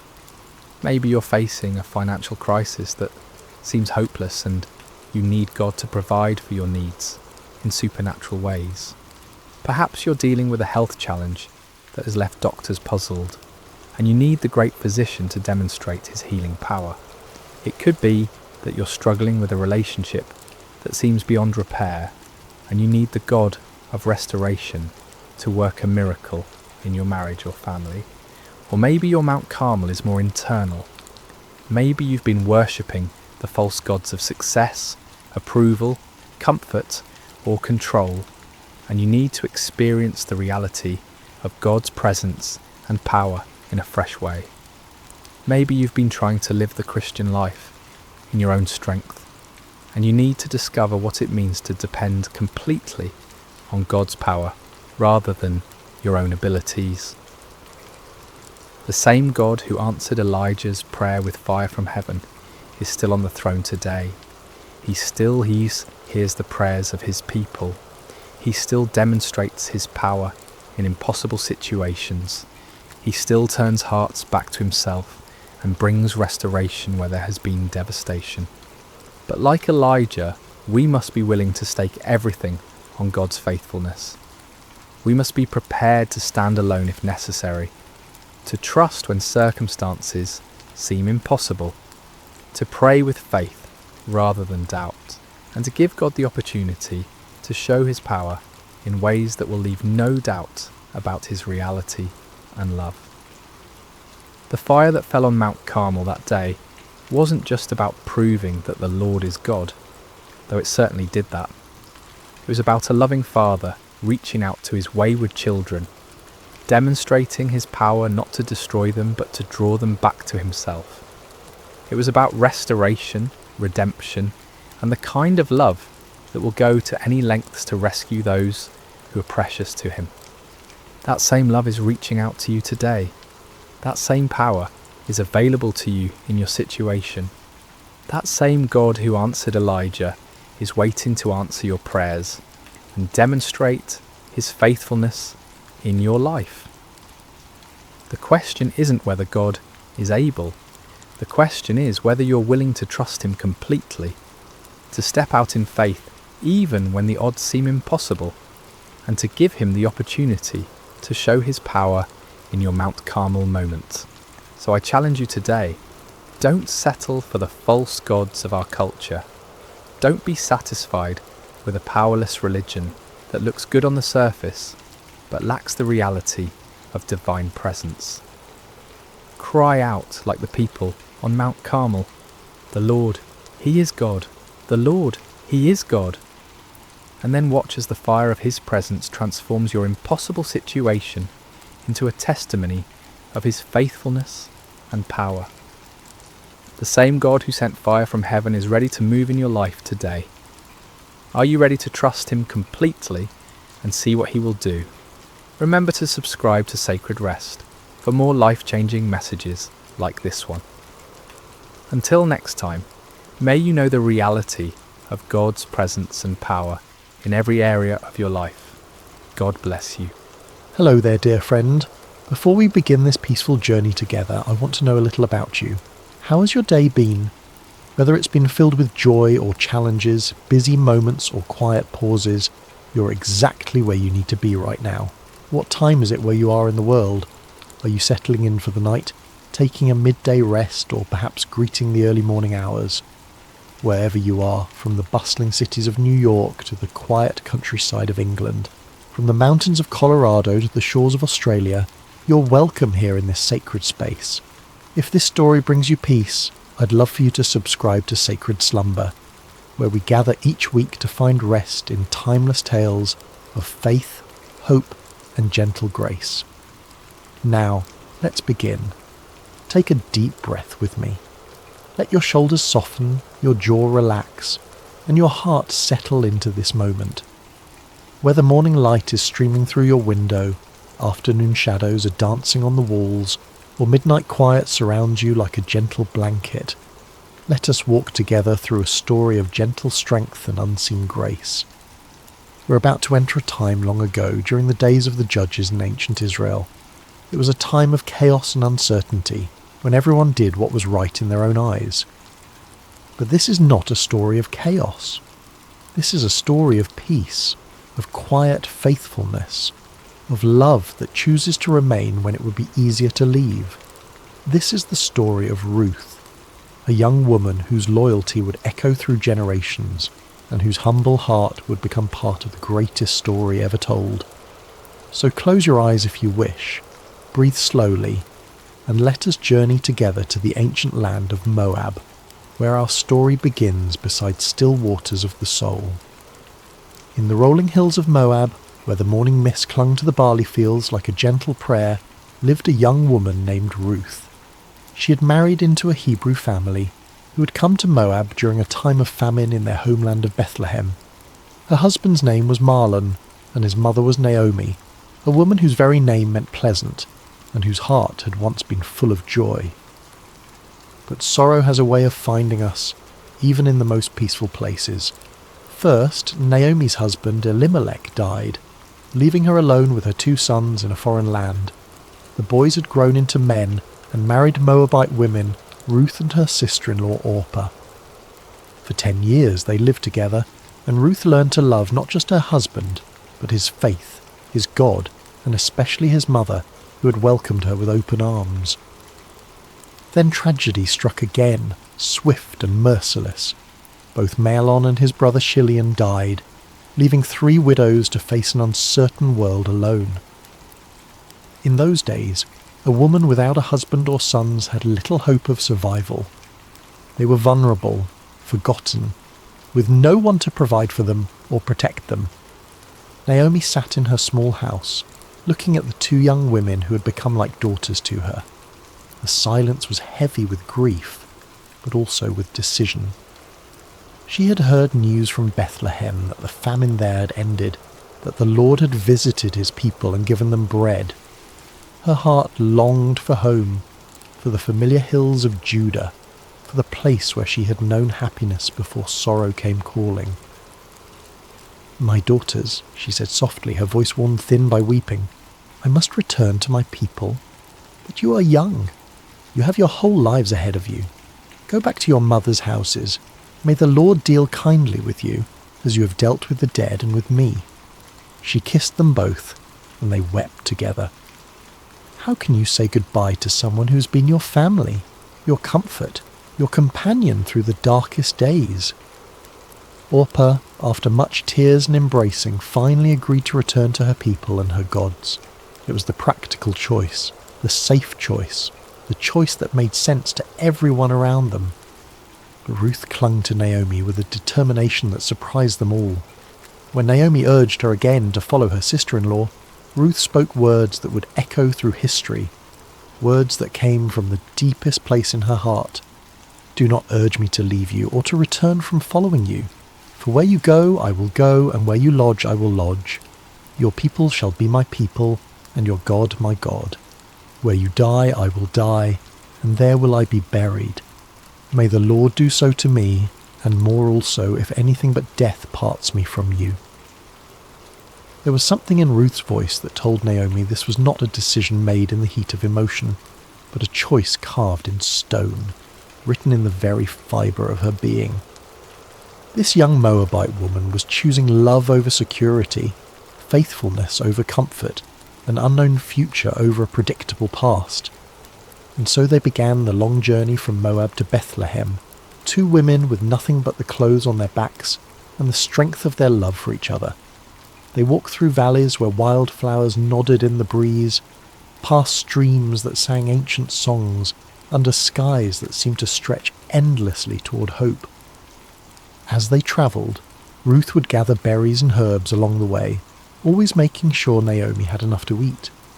She would find the softest spot for them to rest each night, would share her cloak when the desert air grew cold. She had chosen this path, and she would walk it with grace and dignity, one step at a time. The journey took many days, and with each step toward Bethlehem, Ruth was walking further from everything she had ever known. She was leaving behind the gods of her childhood, the customs of her people, the language of her birth. She was choosing to become a stranger in a strange land, not because she had to, but because love had made the choice for her. When they finally crested the hill that overlooked Bethlehem, the city spread before them like a handful of pearls scattered on brown velvet. The sun was setting, painting the stone houses in shades of gold and amber. Smoke rose from evening fires, and the sound of children playing drifted up to them on the evening breeze. "Look," Naomi whispered, her voice thick with emotion. "There it is, home." But as they descended into the city, the women who had known Naomi in her happier days barely recognized her. "Is this Naomi?" they asked each other. seeing how sorrow had aged her, how loss had bent her shoulders and silvered her hair. "Do not call me Naomi," she told them, her voice steady but sad. "Call me Mara. The Almighty has dealt very bitterly with me. I went out full, and the Lord has brought me home empty." But Ruth, standing quietly beside her, knew that Naomi was not truly empty. She had brought with her the love of this young woman who had chosen to forsake all for the sake of faithfulness. And though neither of them knew it yet, they had arrived in Bethlehem at the beginning of barley harvest, when the fields were golden and ready, when provision was about to unfold in ways they could never have imagined. The story was just beginning, and the God who notices every sparrow that falls, who counts every tear that is shed, who remembers every act of kindness, was already preparing the next chapter of their lives. The morning air in Bethlehem was crisp and clean, carrying the scent of ripening grain and the promise of a new day. Ruth woke early, as she always did, listening to the gentle rhythm of Naomi's breathing beside her. They had found a small place to stay, but their provisions were nearly gone, and Ruth knew that something had to be done. She'd heard about the law of gleaning, a beautiful provision that the God of Israel had made for the poor and the stranger. After the reapers went through the fields harvesting the grain, the needy could follow behind and gather what was left. It was honest work, humble work, but it was work that could keep them alive. "Let me go to the fields," Ruth said gently to Naomi, "and glean among the ears of grain after him in whose sight I shall find favour." Naomi nodded, understanding the necessity but also the risk. Ruth was young and beautiful, and the fields could be dangerous places for a woman alone. But there was something in Ruth's quiet determination that spoke of inner strength, of a spirit that could not be easily broken. And so Ruth set out in the early morning light, joining the other gleaners who moved like shadows behind the harvest workers. She had wrapped her head modestly and carried a small basket, ready to spend the day bent over in the sun, gathering grain kernel by kernel. As it happened, she came to the field that belonged to Boaz, a man of great wealth and standing in Bethlehem. But more than that, though Ruth did not know it yet, Boaz was a relative of Naomi's late husband, a kinsman who had the right and responsibility to help family members in need. The phrase, "as it happened," seems simple enough, but sometimes the most profound movements of providence come disguised as coincidence. Ruth's feet carried her to that particular field not by accident, but by the gentle guidance of a God who was weaving a story larger than she could imagine. Boaz arrived at his field that morning, as was his custom, to greet his workers and oversee the harvest.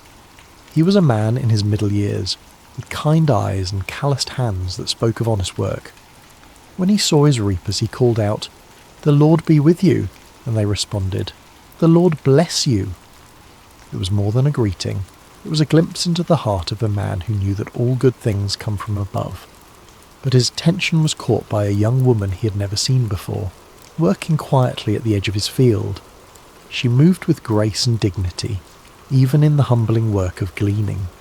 There was something about her that drew his eye, not just her beauty, but the way she carried herself with quiet strength. "Whose young woman is this?" he asked his foreman. "She is the young Moabite woman who came back with Naomi from the country of Moab," the foreman replied. "She asked permission to glean and gather among the sheaves after the reapers, and she has been working steadily from early morning until now with only a brief rest." Boaz watched her for a moment longer, seeing how she worked without complaining, how she was careful not to take more than was rightfully hers, how she paused to help an elderly gleaner who had dropped her grain. His heart was moved by her diligence and her kindness. He approached her quietly, not wanting to startle her. "Listen, my daughter," he said gently. "Do not go to glean in another field, and do not leave this one. Stay close to my young women. Keep your eyes on the field that they are reaping, and go after them. I have charged the young men not to touch you, and when you are thirsty, go to the vessels and drink what the young men have drawn." Ruth was so surprised by his kindness that she fell on her face and bowed to the ground. "Why have I found favour in your sight," she asked, "that you should take notice of me, since I am a foreigner?" But Boaz had already heard the story of her loyalty to Naomi, how she had left her own people to care for her mother-in-law. "All that you have done for your mother-in-law since the death of your husband has been fully told to me," he said, his voice warm with admiration. "How you left your father and mother and your native land and came to a people that you did not know before. The Lord repay you for what you have done, and a full reward be given you by the Lord, the God of Israel, under whose wings you have come to take refuge." Ruth's eyes filled with tears at his words. She had not expected such kindness from a stranger, such recognition of her small acts of faithfulness. "You have comforted me and spoken kindly to your servant," she said softly, "though I am not one of your servants." As the day wore on, Boaz continued to watch over her. At mealtime he invited her to eat with his workers, to dip her bread in the wine and share in the meal. He even made sure she had roasted grain to take home to Naomi. When she returned to her gleaning, he quietly instructed his workers to leave extra grain for her to find, to make her work easier and more fruitful. The sun was beginning to set when Ruth finally made her way home, her basket heavy with grain. She had gathered an ephah of barley, enough to feed herself and Naomi for many days. But more than that, she carried with her the memory of unexpected kindness, of a man who had seen beyond her status as a foreigner and a widow to recognize the faithfulness of her heart. When she showed Naomi all that she'd gathered and told her about the kindness of Boaz, Naomi's eyes brightened for the first time in months. "Blessed be he by the Lord," she said, "whose kindness has not forsaken the living or the dead. The man is a close relative of ours, one of our redeemers." Ruth continued to glean in the fields of Boaz throughout the barley harvest and the wheat harvest, always welcomed, always protected, always provided for. She would come home each evening with grain and with stories of the kindness she had experienced. And slowly, so slowly that neither of them noticed it happening, hope began to take root in their hearts once again. Little did they know that this was only the beginning of a story that would change not just their lives, but the course of history itself. For the God who sees every act of kindness, who remembers every sacrifice made in love, was already preparing the next chapter of their beautiful story.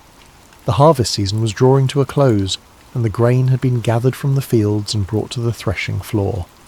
It was a time of celebration and completion, when the hard work of the harvest gave way to the satisfaction of provision secured.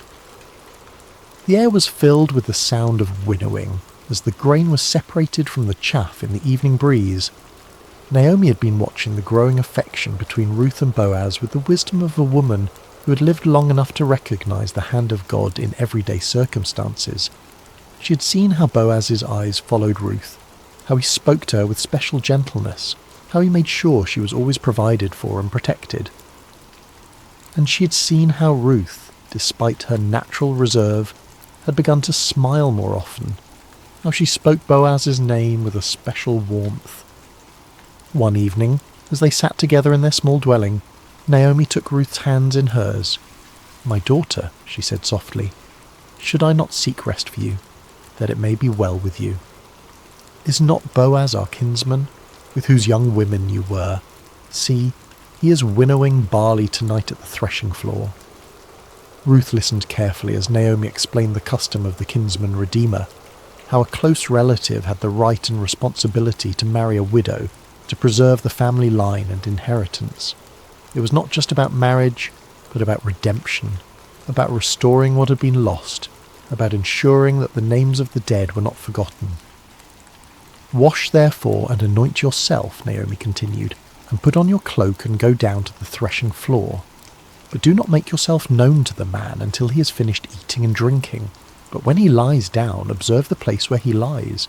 Then go and uncover his feet and lie down, and he will tell you what to do." It was a bold plan, one that required great courage and faith. Ruth would be placing herself in a vulnerable position, trusting in the character of a man she had come to respect and admire. But she had learned to trust Naomi's wisdom, and more than that, she had learned to trust the God who had been guiding her steps from the very beginning. "All that you say I will do," Ruth replied simply. As the sun set and the first stars appeared in the clear night sky, Ruth prepared herself carefully. She bathed and anointed herself with fragrant oil, then put on her best garment.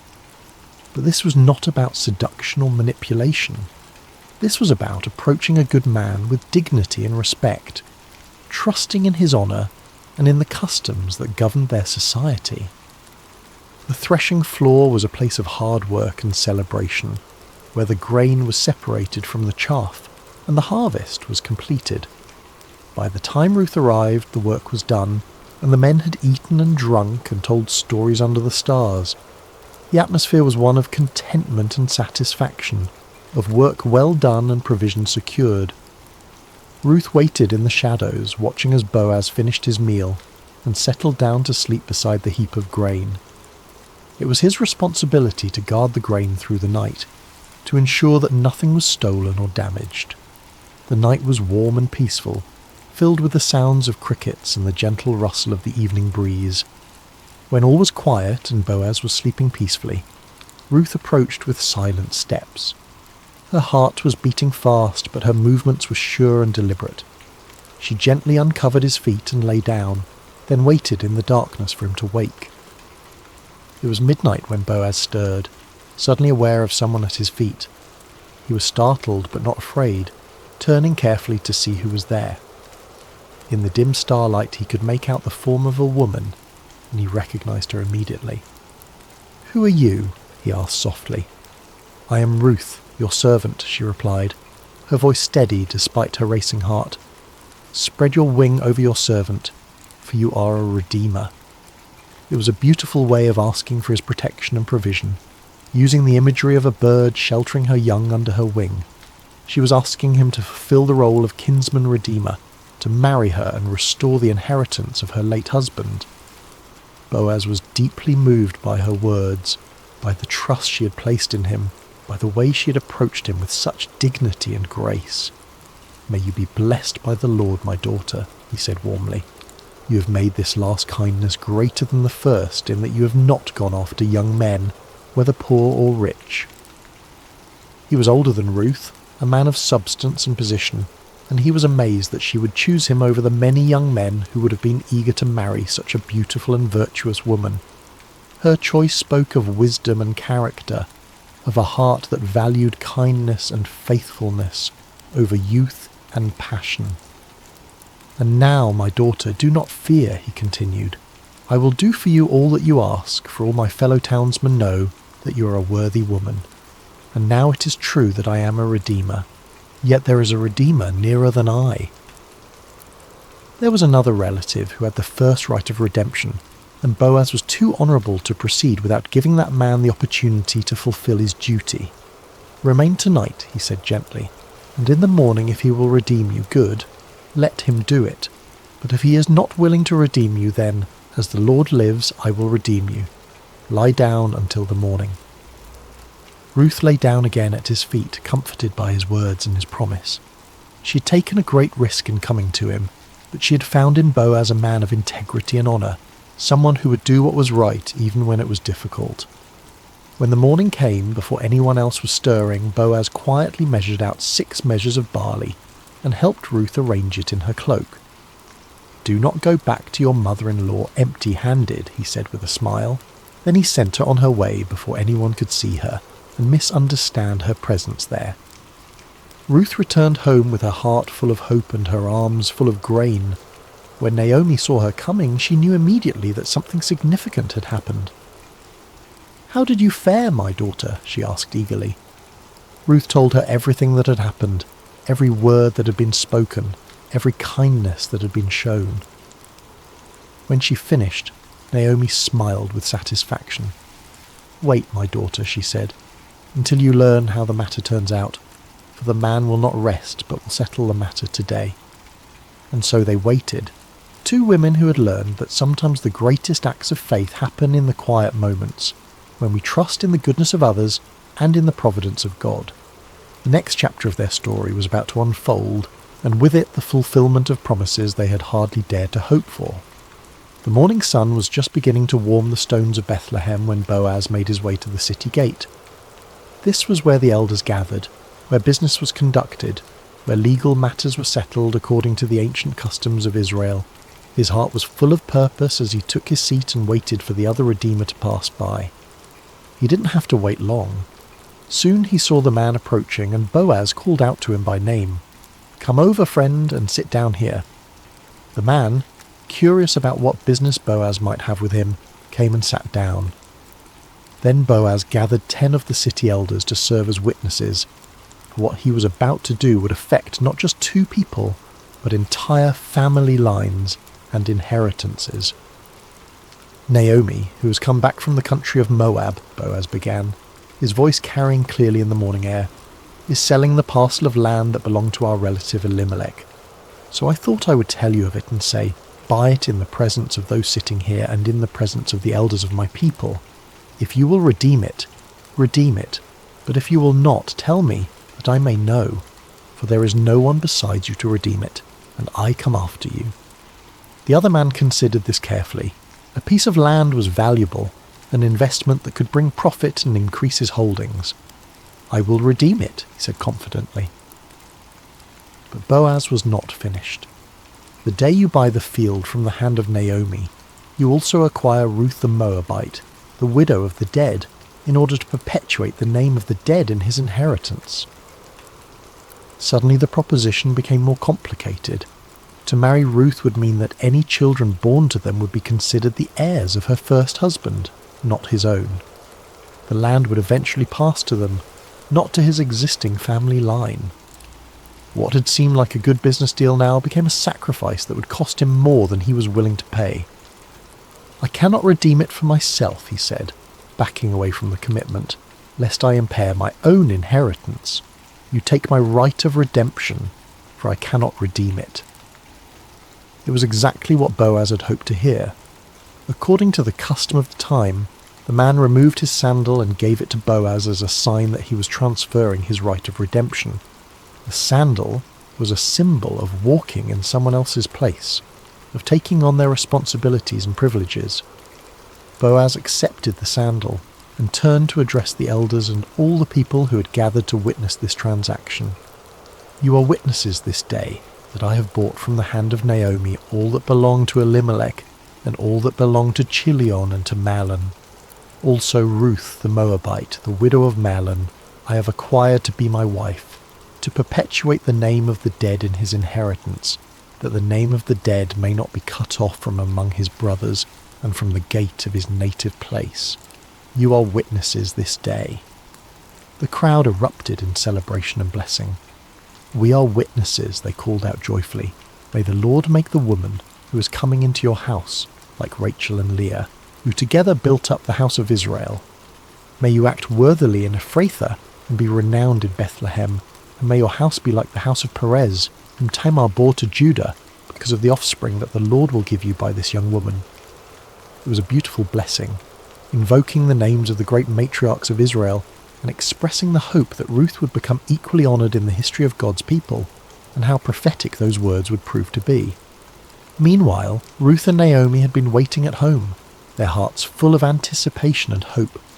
When the messenger came running to tell them what had happened at the gate, they could hardly believe their ears. The legal proceedings had gone exactly as they had hoped. Boaz had redeemed not just the land, but Ruth herself, and they were to be married. The wedding was a joyous occasion, celebrated by the entire community. Ruth, the young Moabite woman who had arrived in Bethlehem as a poor widow, was now the honoured wife of one of the most respected men in the city. But more than that, she had found in Boaz a man who valued her faithfulness, who cherished her loyalty, who would love and protect her for the rest of their days. As the seasons passed, Ruth and Boaz settled into a life of contentment and purpose. Boaz was a generous provider, and Ruth was a wise and gentle wife. Naomi, no longer bitter but filled with joy, lived with them and was cared for in her old age. The house that had once echoed with sorrow now rang with laughter and love. And then came the greatest blessing of all. Ruth conceived and bore a son, a healthy, beautiful child who would be raised in the love and fear of the Lord. The women of the neighbourhood came to congratulate Naomi, saying, "Blessed be the Lord who has not left you this day without a redeemer, and may his name be renowned in Israel.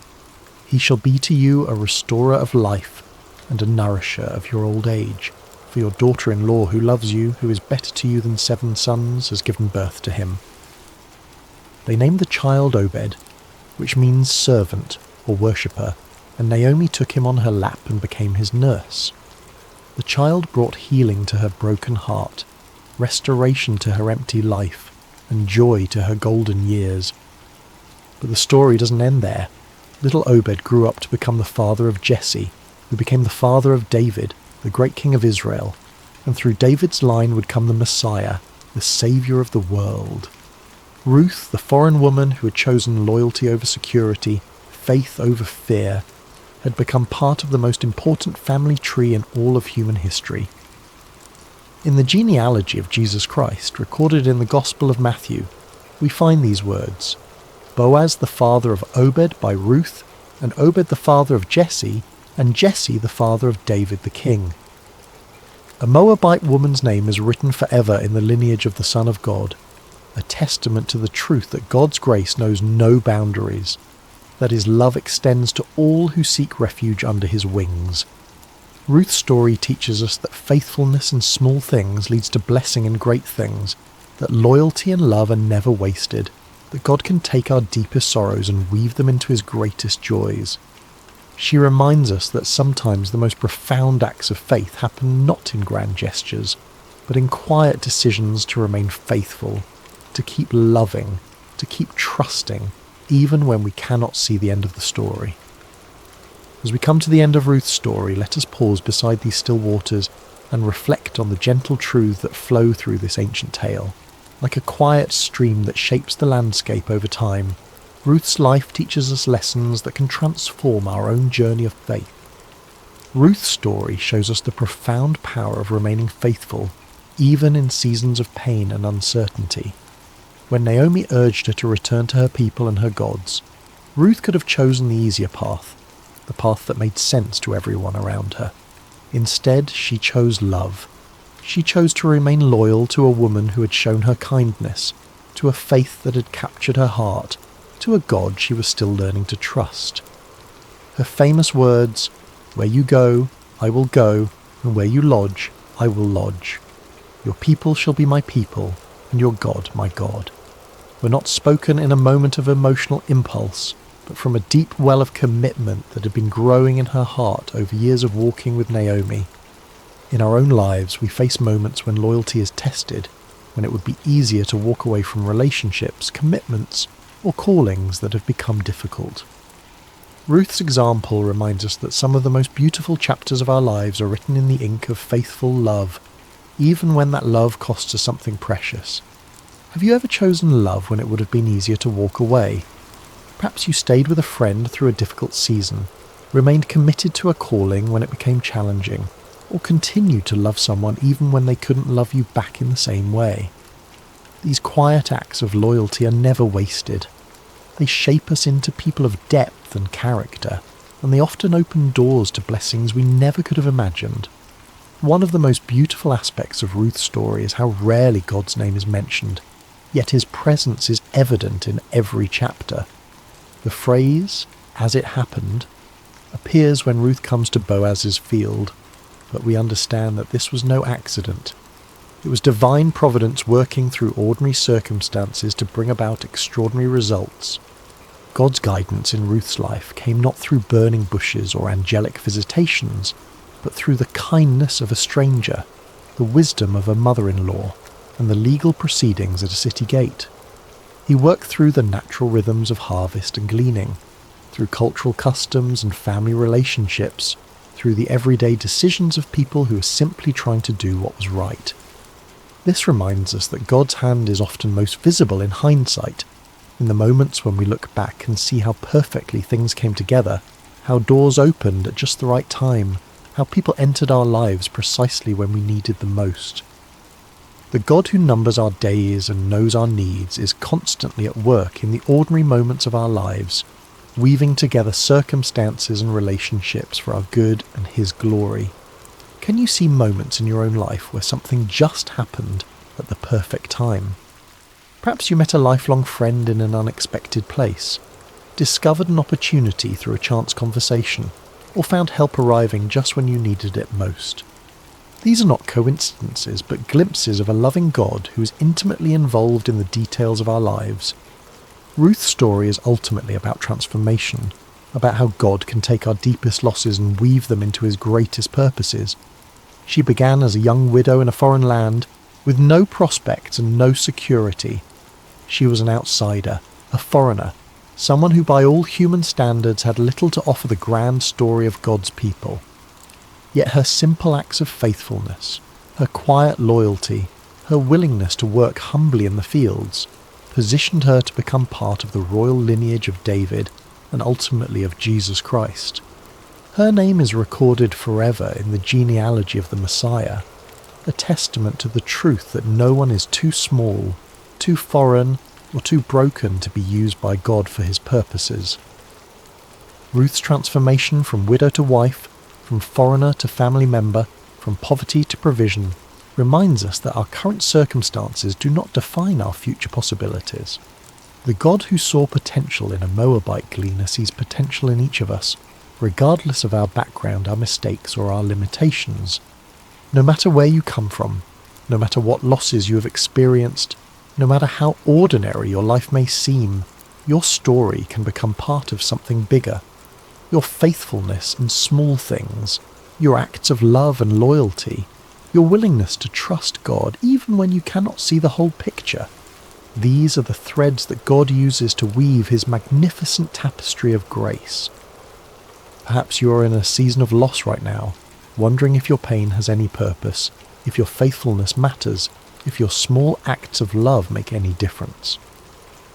Ruth's story whispers hope into those questions. It reminds us that God wastes nothing, that he can bring beauty from ashes, that he specializes in writing stories of redemption and restoration.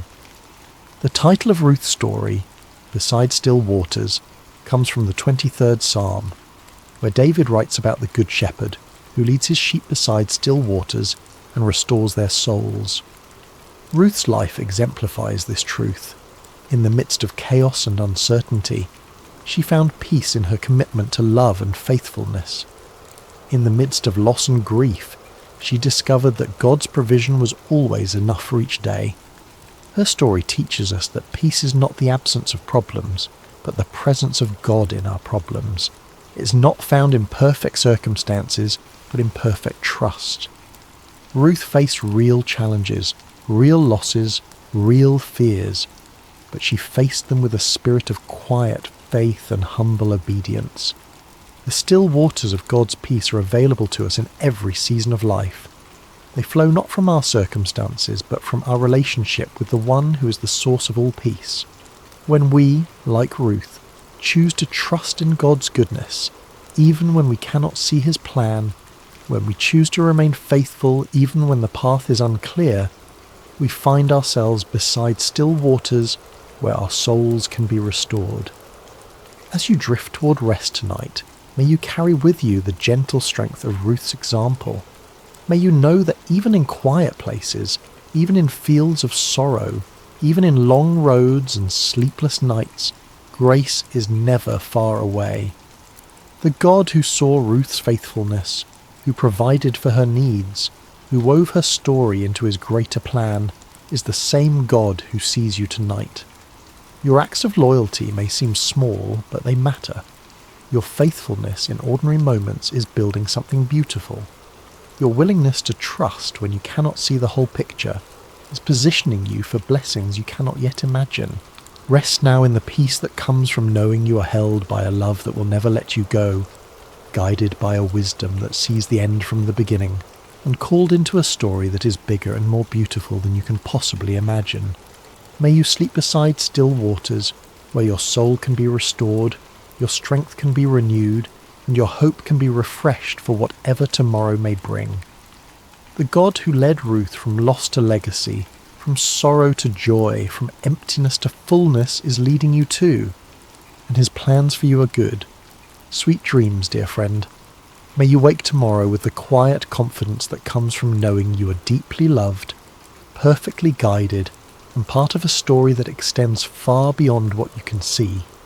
Like Ruth, who could never have imagined that her simple decision to stay loyal to Naomi would lead to her becoming the great-grandmother of King David, you too are part of a tapestry being woven by hands far wiser than your own. Your faithfulness today, your love tomorrow, your trust in the unseen God who walks beside you, these are the threads that he is using to create something beautiful, something lasting, something that will echo through generations. Rest now in the shadow of his wings, knowing that you are safe, you are seen, and you are more precious than you know. The same God who led Ruth beside still waters is leading you too, and his love will never fail. Amen. Hello, dear friend, and welcome to Sacred Slumber. Before we begin tonight's story, I'd love to know, how has your day been? Whether you're listening to this in the quiet hours of evening, perhaps as the sun sets wherever you are in the world, or if it's late at night and you're ready to rest, I hope you'll find peace in the story we're about to share together. Are you listening from a cozy bedroom in America, perhaps from a small town in England, or maybe from somewhere across the vast expanses of Australia or Canada? Wherever you are, whatever time zone cradles you tonight, you're welcome here. If this is your first time with Sacred Slumber, I invite you to subscribe so these stories can accompany you through many peaceful nights ahead. Now, let's settle in together and journey back to an ancient time, to a small town called Zarephath, where a miracle unfolded that would echo through the ages. The sun blazed mercilessly over the land of Israel, its rays beating down upon cracked earth and withered fields. For 3 long years, not a single drop of rain had fallen from the brass-coloured sky. The rivers had dwindled to dusty beds, lined with sun-bleached stones, and the wells that once bubbled with fresh water now echoed hollow when a stone was dropped into their depths. This terrible drought was no accident of nature. It was the judgment of the Almighty God upon a nation that had turned away from him. King Ahab, weak and easily swayed, had married the pagan princess Jezebel, and together they had led Israel into the worship of false gods, Baal, the supposed god of rain and fertility, and Asherah, the goddess of the sea. Golden calves and wooden idols dotted the landscape, where altars to the true God once stood. Into this spiritual darkness had stepped a man unlike any other, Elijah the Tishbite, a prophet wrapped in rough camel's hair, his eyes blazing with the fire of divine purpose. He had confronted King Ahab with words that still rang in the air. As the Lord God of Israel lives, before whom I stand, there shall not be dew nor rain these years, except at my word. For months after delivering this pronouncement, Elijah had hidden by the brook Cherith, east of the Jordan River. There in that secret place, ravens, those dark messengers of the wilderness, brought him bread and meat each morning and evening, while he drank from the brook's clear waters. It was a time of solitude and communion with God, but even this sanctuary could not last forever. Day by day, Elijah watched the brook grow shallower. The musical babbling that had once lulled him to sleep grew quieter until it was barely a whisper. Soon only scattered puddles remained, then mere dampness in the sand, and finally nothing but a dry bed where life-giving water had once flowed. It was then, when human resources failed and earthly security vanished, that the word of the Lord came to Elijah again. Arise, go to Zarephath, which belongs to Sidon, and dwell there. See, I have commanded a widow there to provide for you. Zarephath. The name meant a place of refining, and how fitting it would prove to be. This small Phoenician town, nestled along the Mediterranean coast north of Israel, was under Gentile rule, beyond the borders of the chosen people, in a land where Baal and Asherah were worshipped openly. Yet it was here, in this unlikely place, that God would work one of his most tender miracles. So Elijah gathered his simple possessions, his mantle, his staff, and the unwavering faith that had sustained him through these years of drought and hiding. The sun was high as he began his journey northward, his feet raising small clouds of dust from the parched earth. Behind him lay the dried brook and the memories of miraculous provision. Ahead lay uncertainty, but also the promise of God's continued care. As he walked, Elijah might have pondered the strangeness of God's ways. Here was a Hebrew prophet, a man who had proclaimed judgment upon Israel for their worship of foreign gods, now being sent to a foreign land where those very gods were revered. Yet if the years had taught him anything, it was that the Lord's thoughts were higher than his thoughts, and the Lord's ways past finding out. The journey from the Jordan Valley to the coastal region of Zarephath would take several days. Elijah travelled through landscapes scarred by drought, abandoned villages where the wells had run dry, fields where the stubble of failed crops crunched beneath his sandals, and hillsides where olive trees stretched their gnarled branches skyward in silent supplication for rain that would not come. At night he slept under stars that seemed to burn with unusual intensity in the clear, dry air. The moon, when it appeared, cast sharp shadows on the lifeless landscape, and sometimes he could hear, in the distance, the mournful cry of jackals searching for water in the empty wadis. But even as the physical landscape spoke of judgment and desolation, Elijah's heart remained anchored in hope. The same God who had sent ravens to feed him, who had made water spring from rock for Moses, who had provided manna in the wilderness for the children of Israel, had promised that a widow in Zarephath would care for him. It seemed impossible, even absurd.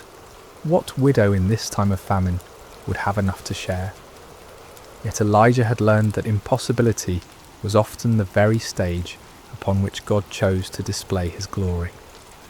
On the third day of his journey, the scent of the sea began to reach his nostrils, carried on breezes that offered little relief from the heat but spoke of his approaching destination. The landscape gradually changed from the brown hills of inland Palestine to the terraced slopes that descended toward the Mediterranean coast. In the distance, he could see the blue expanse of the great sea, its surface shimmering like hammered metal under the relentless sun. As he crested the final hill before Zarephath, Elijah paused to survey the town spread below him. It was modest in size, its flat-roofed houses clustered around a small marketplace, with narrow streets winding between them like tributaries of a dry river. The town's walls, though not as grand as those of the great cities, spoke of a community that had weathered many storms. Fishing boats lay pulled up on the beach, their nets spread out to dry, though in these days of little rain, even the sea seemed less generous with its bounty. Smoke rose from only a few chimneys, a sign that even here, far from Israel, the effects of the drought were being felt. Fuel was precious, when every piece of wood might be needed for cooking what little food remained, and families were learning to make do with cold meals and carefully rationed provisions. As Elijah descended the hill toward the town gate, his stomach reminded him that it had been hours since his last meal. The ravens no longer came with their mysterious daily provision, and the bread in his travelling pouch was long since consumed.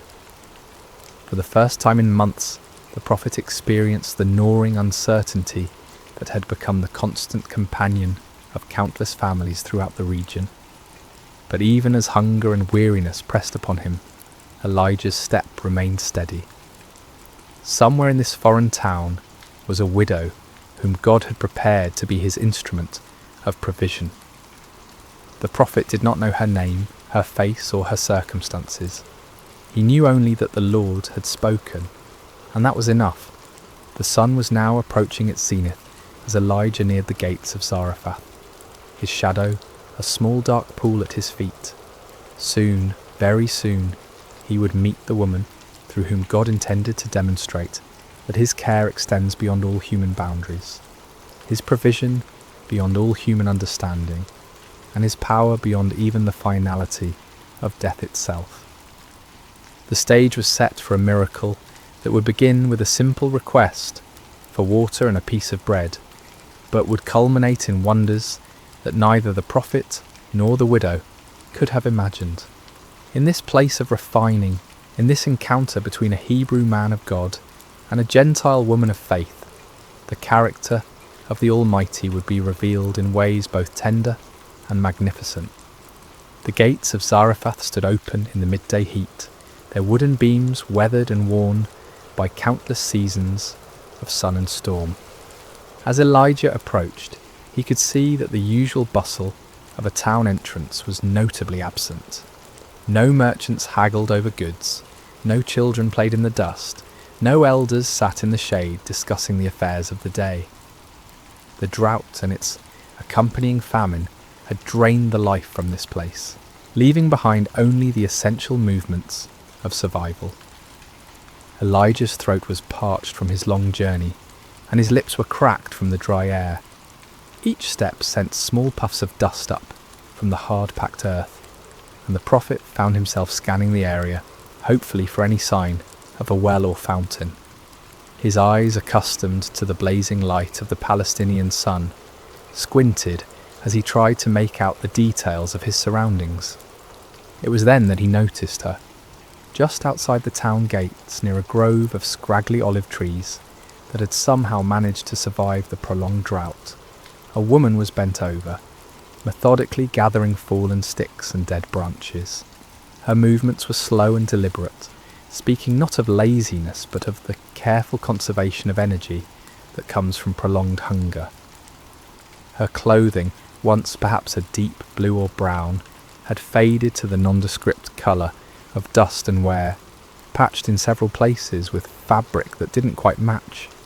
As Elijah drew closer, he could see that she was neither young nor old, but somewhere in that middle season of life, where a woman's beauty becomes less about the freshness of youth and more about the character etched in her features by joy and sorrow, hope and disappointment.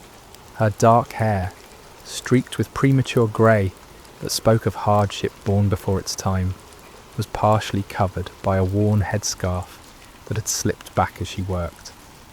There was something in her posture, a weariness that seemed to go beyond physical exhaustion, that made Elijah's heart stir with compassion. This was a woman who had carried burdens, who had made hard choices, who had watched her resources dwindle day by day until she was reduced to gathering sticks in the heat of the day. The prophet paused for a moment, studying her face as she worked. In her features, he could read the story of the drought's impact on ordinary people. Her cheeks were hollow, her eyes shadowed with the particular kind of worry that comes from watching a child grow thin. Yet there was also a quiet dignity about her, a refusal to surrender to despair, even in the face of seemingly impossible circumstances. "Excuse me," Elijah called softly, his voice rough from thirst and travel. The woman looked up, startled. Her eyes widened slightly as she took in the appearance of this stranger. His rough clothing, his weathered features, the staff in his hand that marked him as a traveller from far away. In her gaze, Elijah could see the wariness that had become second nature to people in these hard times. Strangers might bring news, trade or help, but they might also bring additional mouths to feed when food was already desperately scarce. "Please," Elijah continued, his manner gentle and respectful, "could you bring me a little water in a cup, that I may drink?" The request hung in the air between them. Water, in this time of drought, was precious beyond measure. Every drop had to be carried from wells that were increasingly distant and depleted. Yet something in the prophet's manner, perhaps the genuine need in his voice, or the courtesy with which he had made his request, caused the woman to hesitate rather than refuse outright. She studied his face for a long moment, as if trying to read his character in his features. What she saw there must have reassured her, for she slowly straightened, her bundle of sticks still clutched in her arms. "I will bring you water," she said simply, her voice carrying the accent of this coastal region, but also a warmth that suggested a heart not yet hardened by suffering. As she turned toward the town, Elijah felt a stirring of gratitude. Here, in this foreign place, this Gentile woman was willing to share her precious water with a Hebrew stranger.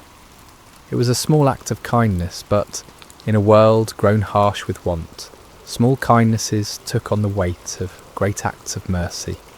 But the Lord had sent him here for more than water, and Elijah knew that his true test and hers was yet to come. "Wait," he called gently, as she began to walk away, "and please bring me a morsel of bread in your hand." The woman stopped as if struck. She turned back to him, and now her face bore an expression of such profound sadness that Elijah felt his heart constrict. The weariness he had noticed before was nothing compared to the look of desperate finality that now clouded her features. "As the Lord your God lives," she replied, and there was no anger in her voice, only a crushing weariness and the terrible honesty of someone who has nothing left to lose. "I do not have bread, only a handful of flour in a bin and a little oil in a jar. See, I am gathering a couple of sticks that I may go in and prepare it for myself and my son, that we may eat it and die." The words fell between them like stones dropping into a deep well. This was not the casual refusal of someone unwilling to share, nor the calculated response of someone hoarding resources. This was the stark reality of a mother who had come to the end of all earthly hope, who had measured her remaining provisions with the careful precision of someone planning a final meal. Elijah felt the weight of her despair, but he also felt the stirring of something else, the peculiar lifting of spirit that came when he sensed the Lord was about to move in power. How often had he seen this pattern? The moment when human resources failed completely was precisely the moment when divine intervention began. "Do not fear," he said, and his voice carried a new authority, a confidence that seemed to come from somewhere beyond his own understanding. The words were not merely a comfort, but a command, spoken with the certainty of someone who had learned to recognize the voice of the Almighty. The woman's eyes widened at the change in his tone. Something had shifted in this stranger's demeanour, as if he had suddenly remembered who he was and whom he served. "Go and do as you have said," Elijah continued, "but make me a small cake from it first and bring it to me, and afterward make some for yourself and your son." The request seemed almost cruel in its audacity. Here was a woman who had just confessed that she and her child were preparing to eat their last meal before death, and this stranger was asking her to give him the first portion. By any human standard of fairness or compassion, the request was outrageous, but Elijah was not speaking from human wisdom now. He was speaking as one who had learned to see beyond the visible, to understand that sometimes the pathway to blessing required actions that seemed to defy common sense. "For thus says the Lord God of Israel," he proclaimed, and now his voice carried the full weight of prophetic authority. "The bin of flour shall not be used up, nor shall the jar of oil run dry, until the day the Lord sends rain on the earth." The promise hung in the air between them, like a bridge spanning an impossible chasm. On one side stood the widow's desperate reality, empty bins, empty jars, and the approaching spectre of death. On the other side stood the word of a God she barely knew, spoken through a stranger whose only credentials were the conviction in his voice and the authority with which he spoke. The woman stared at him, her mind undoubtedly racing. Everything in her experience told her that flour and oil, once consumed, were gone forever. Everything she had learned about the world spoke against the possibility of vessels that never emptied, of resources that renewed themselves. She had no reason to trust this foreigner, no evidence that his God was any more real or powerful than the gods her neighbours worshipped. Yet something in his eyes, something in the absolute certainty with which he had spoken, gave her pause.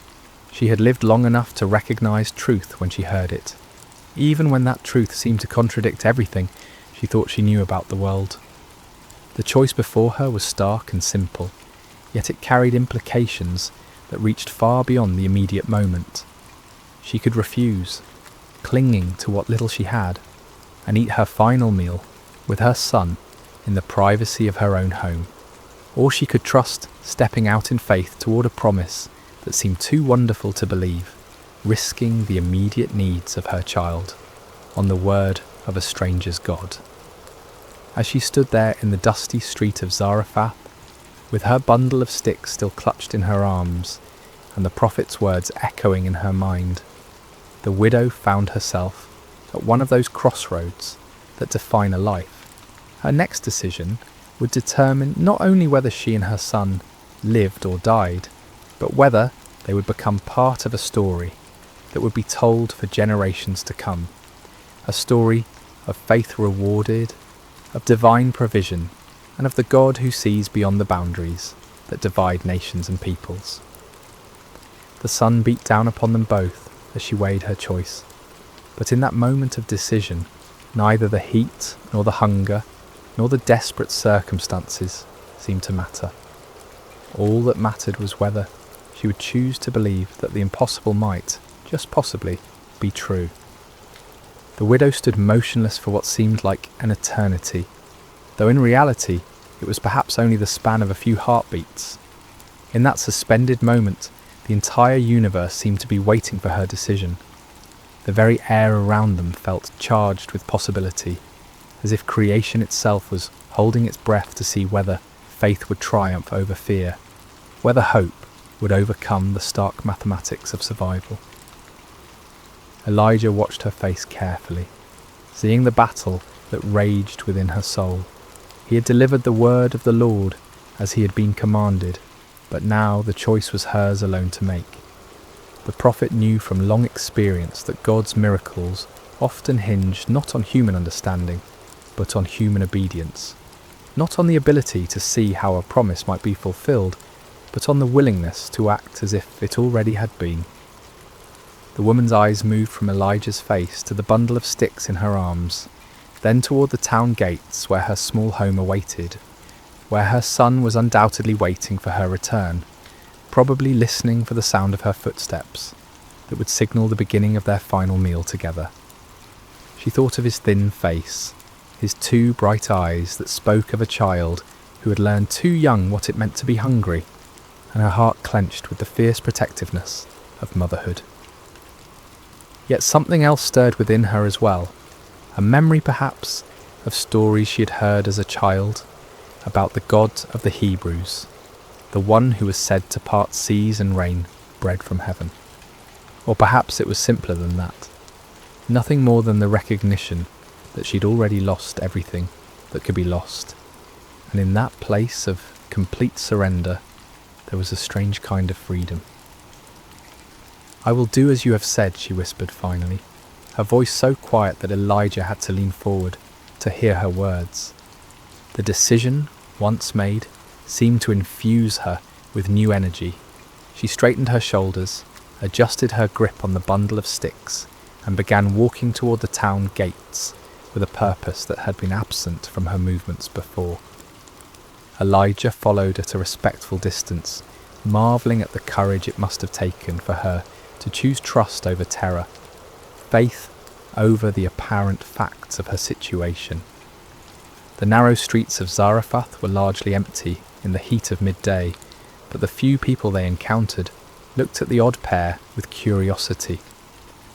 The widow, known to her neighbours as a woman facing starvation, was walking with determined steps beside a foreign stranger whose very presence seemed to radiate an unusual intensity. Word would spread quickly through the small community that something unusual was happening at the house of the widow woman. Her home, when they reached it, was modest even by the standards of a fishing town. The flat-roofed dwelling was built of the local stone, its walls weathered by countless seasons of Mediterranean storms.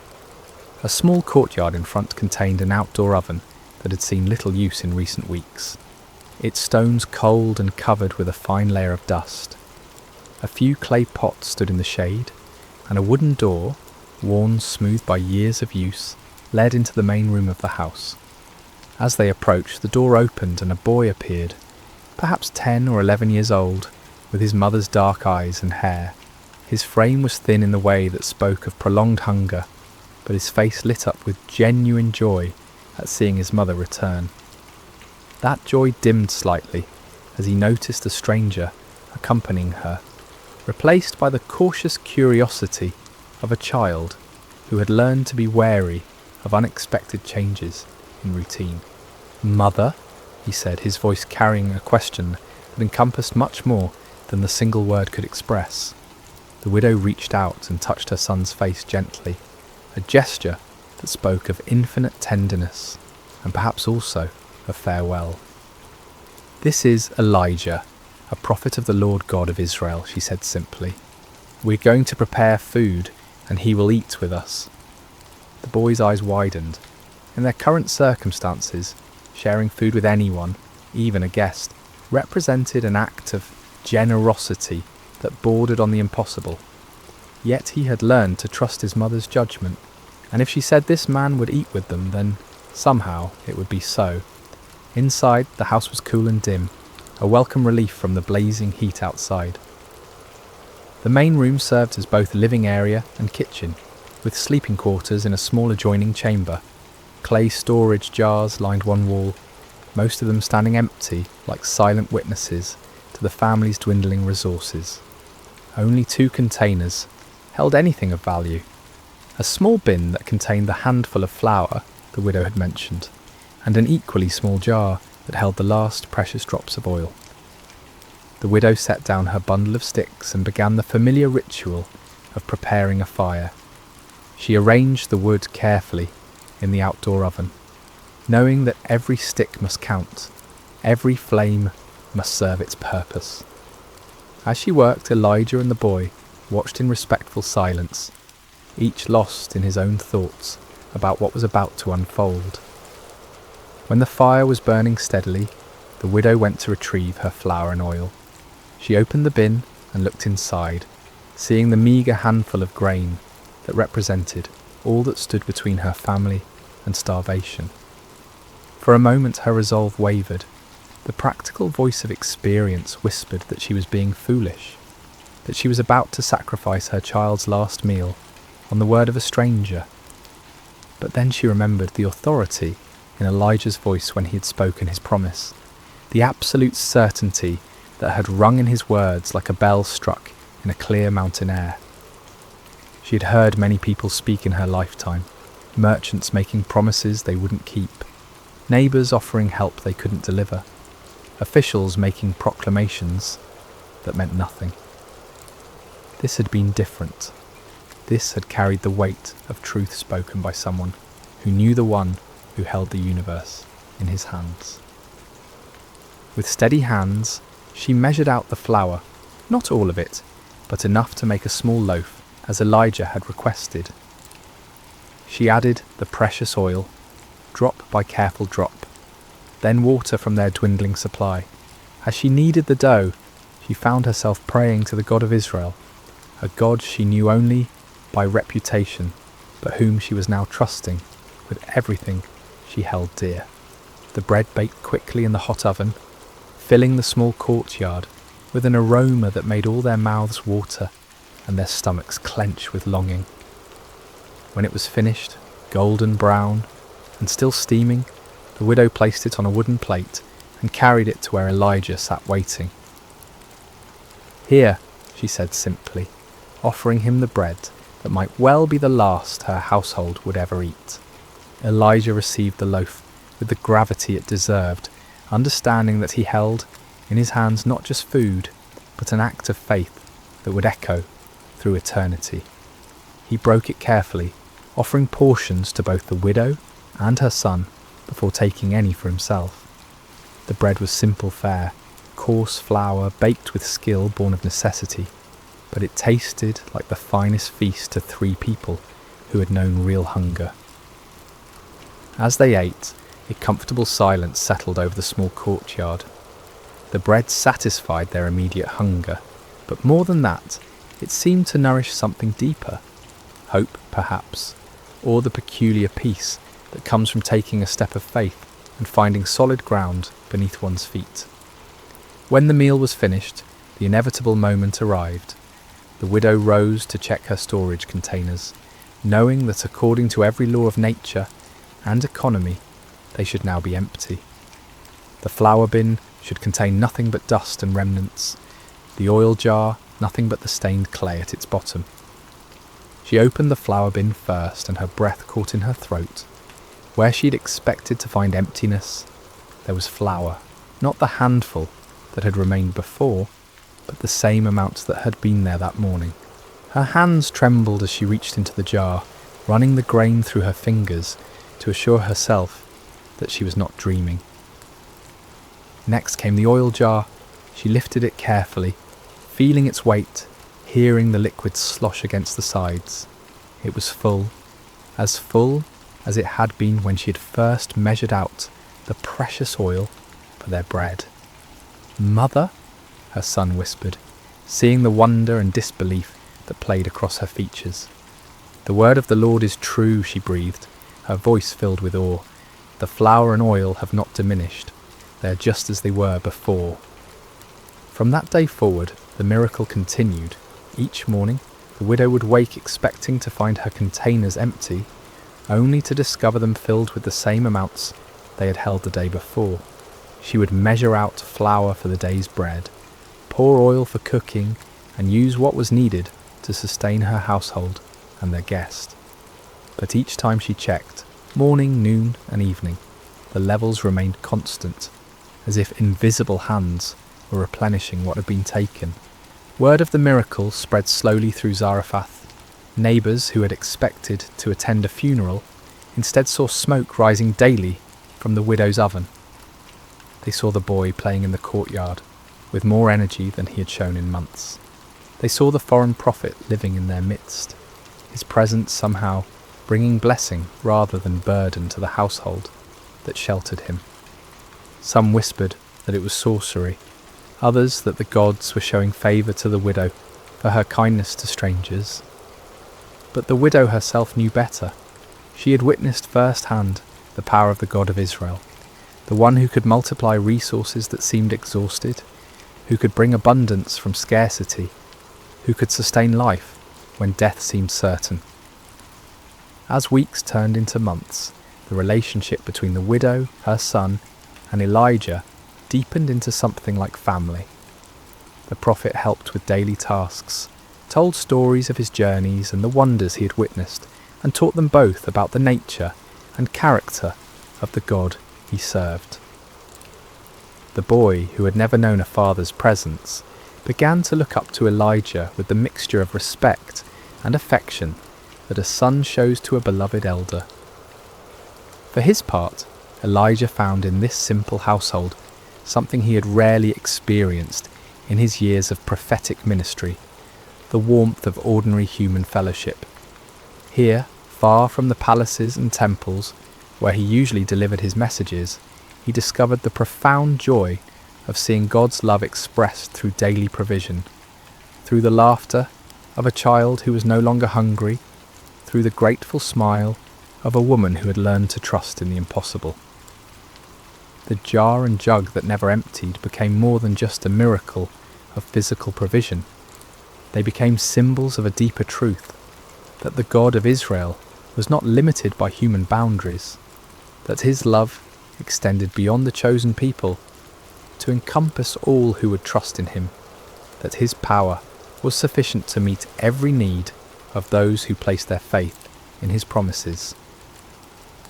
In the small house in Zarephath, as the drought continued to devastate the surrounding lands, a different kind of abundance flourished.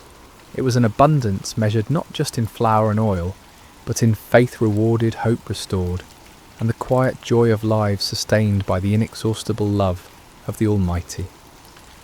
The seasons had begun to change, in the way they do even during the harshest droughts, with subtle shifts in the angle of sunlight and the patterns of wind that speak to those who know how to listen. Elijah had now been living in the widow's household for many months, and what had begun as a desperate act of faith had settled into a rhythm of daily miracle. Each morning brought the same wonder. Jars that should have been empty, filled with provision, hope renewed with the rising of the sun. The boy had grown stronger during this time, his cheeks regaining some of their childhood roundness, his eyes bright with the vitality that comes from adequate nourishment.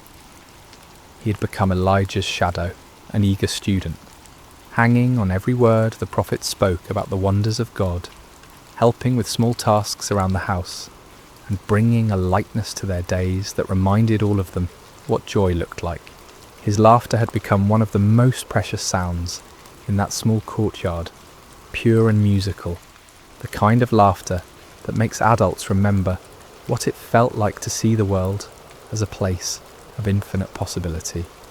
When he played with the wooden toys he had carved under Elijah's guidance, when he helped his mother tend their small herb garden, when he sat listening to stories of lions' dens and burning bushes, the boy radiated the particular happiness of a child who knows he is loved and secure. The widow, too, had blossomed during these months of miraculous provision.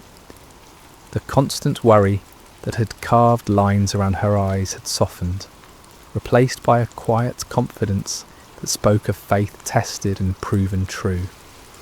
She had learned to trust not just in the daily renewal of flour and oil, but in the character of the God who provided them. Her relationship with Elijah had evolved from desperate gratitude to genuine friendship, seasoned with the deep respect she held for his calling and his God. In the evenings, when the heat of the day had passed, the three of them would often sit together in the courtyard, watching the stars emerge in the clear sky. Elijah would tell them stories of his people's history, of Abraham's faith, of Moses' courage, of David's psalms, and gradually the widow and her son came to understand that they were not merely recipients of divine charity, but participants in a story much larger than themselves. It was during one of these peaceful evening conversations that the boy first began to cough. At first it seemed like nothing, perhaps a bit of dust in the throat, or the dry air that had been their constant companion throughout the drought. The widow offered him water, and he drank gratefully, the coughing subsiding as quickly as it had begun. They thought nothing more of it, and continued their conversation about the time when Elijah had called down fire from heaven to consume a sacrifice on Mount Carmel. But the next morning the boy woke with a flush in his cheeks that spoke of fever rather than health. His mother noticed immediately, the way mothers always do, and pressed her palm to his forehead with the practiced concern of one who had nursed many childhood illnesses. He was warm, not dangerously so, but enough to cause worry. "It's nothing serious," she assured Elijah when she saw the concern in the prophet's eyes.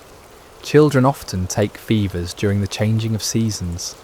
I have herbs that will help, and with rest he'll be well in a few days." Elijah nodded, but something in his spirit was troubled. He had learned over his years of walking with God to pay attention to such stirrings, even when they seemed to contradict the evidence of his natural senses. Still, he kept his concerns to himself, and joined the widow in tending to the boy with all the skill and care they could muster. For 2 days the illness seemed manageable. The boy remained in bed, accepting the herbal teas his mother prepared, sleeping more than usual, but still able to sit up and take some nourishment. His fever rose and fell in the typical pattern of childhood ailments, and there were moments when he seemed almost his normal self, asking Elijah to tell him again about the ravens that had brought bread and meat to the brook Cherith. But on the third morning, something changed. The boy's breathing became laboured, and his fever spiked higher than before. His eyes, when he managed to open them, seemed to look through rather than at the people who bent over him with growing concern. The flush in his cheeks deepened to an alarming red, and his small body trembled with chills that no amount of blankets could warm. The widow worked with desperate efficiency, trying every remedy she knew. She brewed stronger teas from the herbs that had always worked before, applied cool cloths to bring down the fever, and held her son close when the chills made him shake uncontrollably. But despite all her efforts, his condition continued to deteriorate. Elijah found himself in a terrible position. He was a prophet, accustomed to speaking with divine authority about the will of God, yet here he felt helpless in the face of a child suffering. He prayed earnestly, seeking guidance, seeking healing, seeking any word from the Lord about what was happening and why. But the heavens seemed silent, offering no immediate answer to his urgent petitions.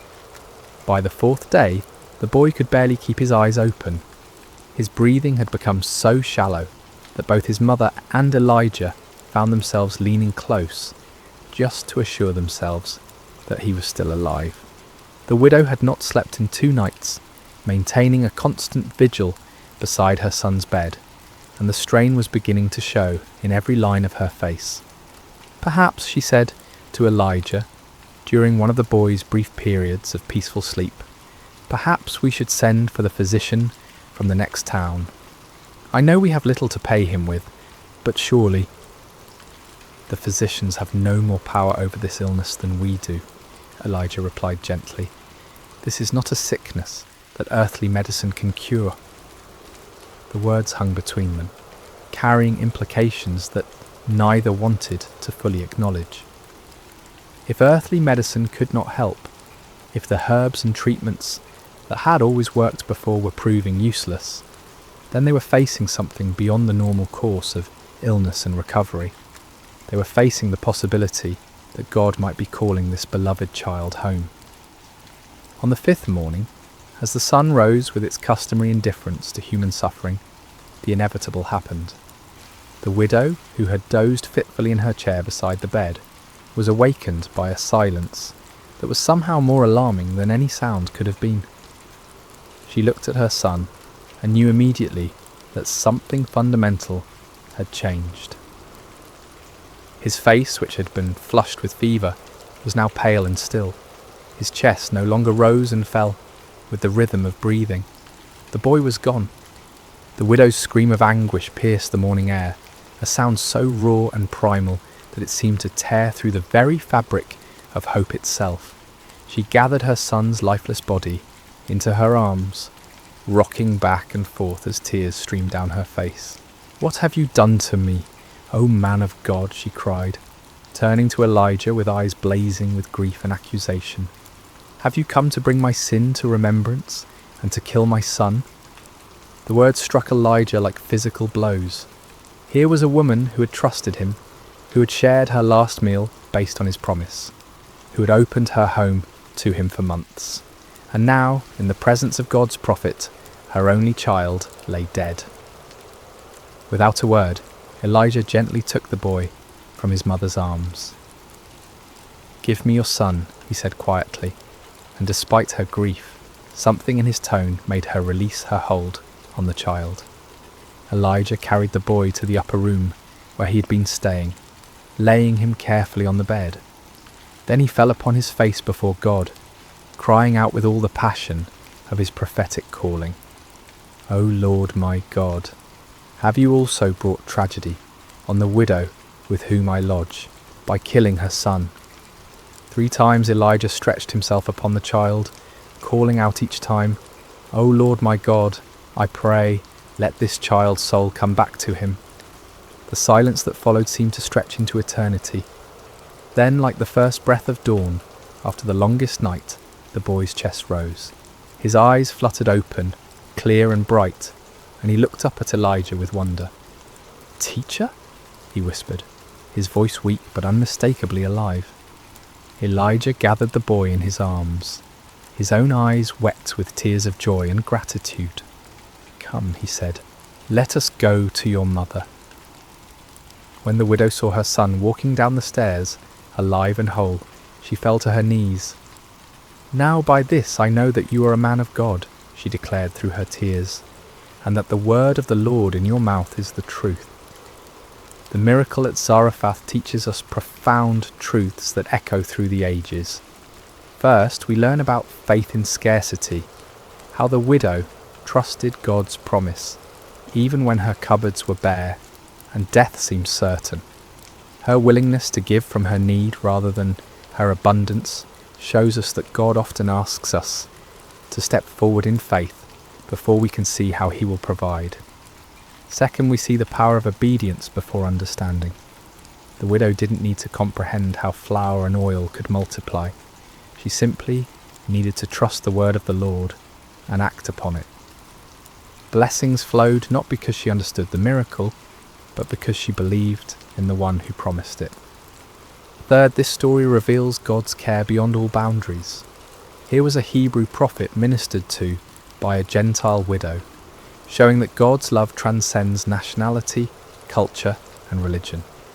The miracle in Zarephath foreshadowed the day when God's salvation would be offered to all nations.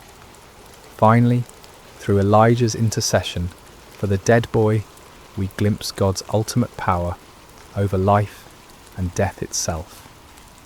This miracle points forward to the resurrection, hope that would one day be fully revealed in Christ, reminding us that with God, even death is not the final word. As our story draws to a close, I invite you to consider the empty jars in your own life, those places where resources seem exhausted, where hope feels depleted, where you wonder if God sees your need. The widow of Zarephath discovered that the God of impossible things delights in filling what appears empty, in multiplying what seems insufficient, in bringing life where death has reigned. Perhaps tonight, as you prepare for rest, you can release your own impossibilities into his capable hands. Trust that the same God who filled flour jars and oil vessels in ancient Zarephath is still working miracles today, sometimes dramatic and visible, sometimes quiet and hidden, but always rooted in his unchanging love for his children. The sun has set over that ancient town by the sea, and a gentle breeze stirs the olive trees, where a widow once gathered sticks in desperation, and found instead a destiny of faith. In that small house, the jars remained full, the boy grew strong, and 3 hearts learned to trust in the God of endless provision. May you rest tonight knowing that your own story is being written by the same loving hand, and that tomorrow's provision is already prepared by the one who never fails to keep his promises. Sleep well, dear friend, and remember, with God the jar never truly empties and hope is always renewable.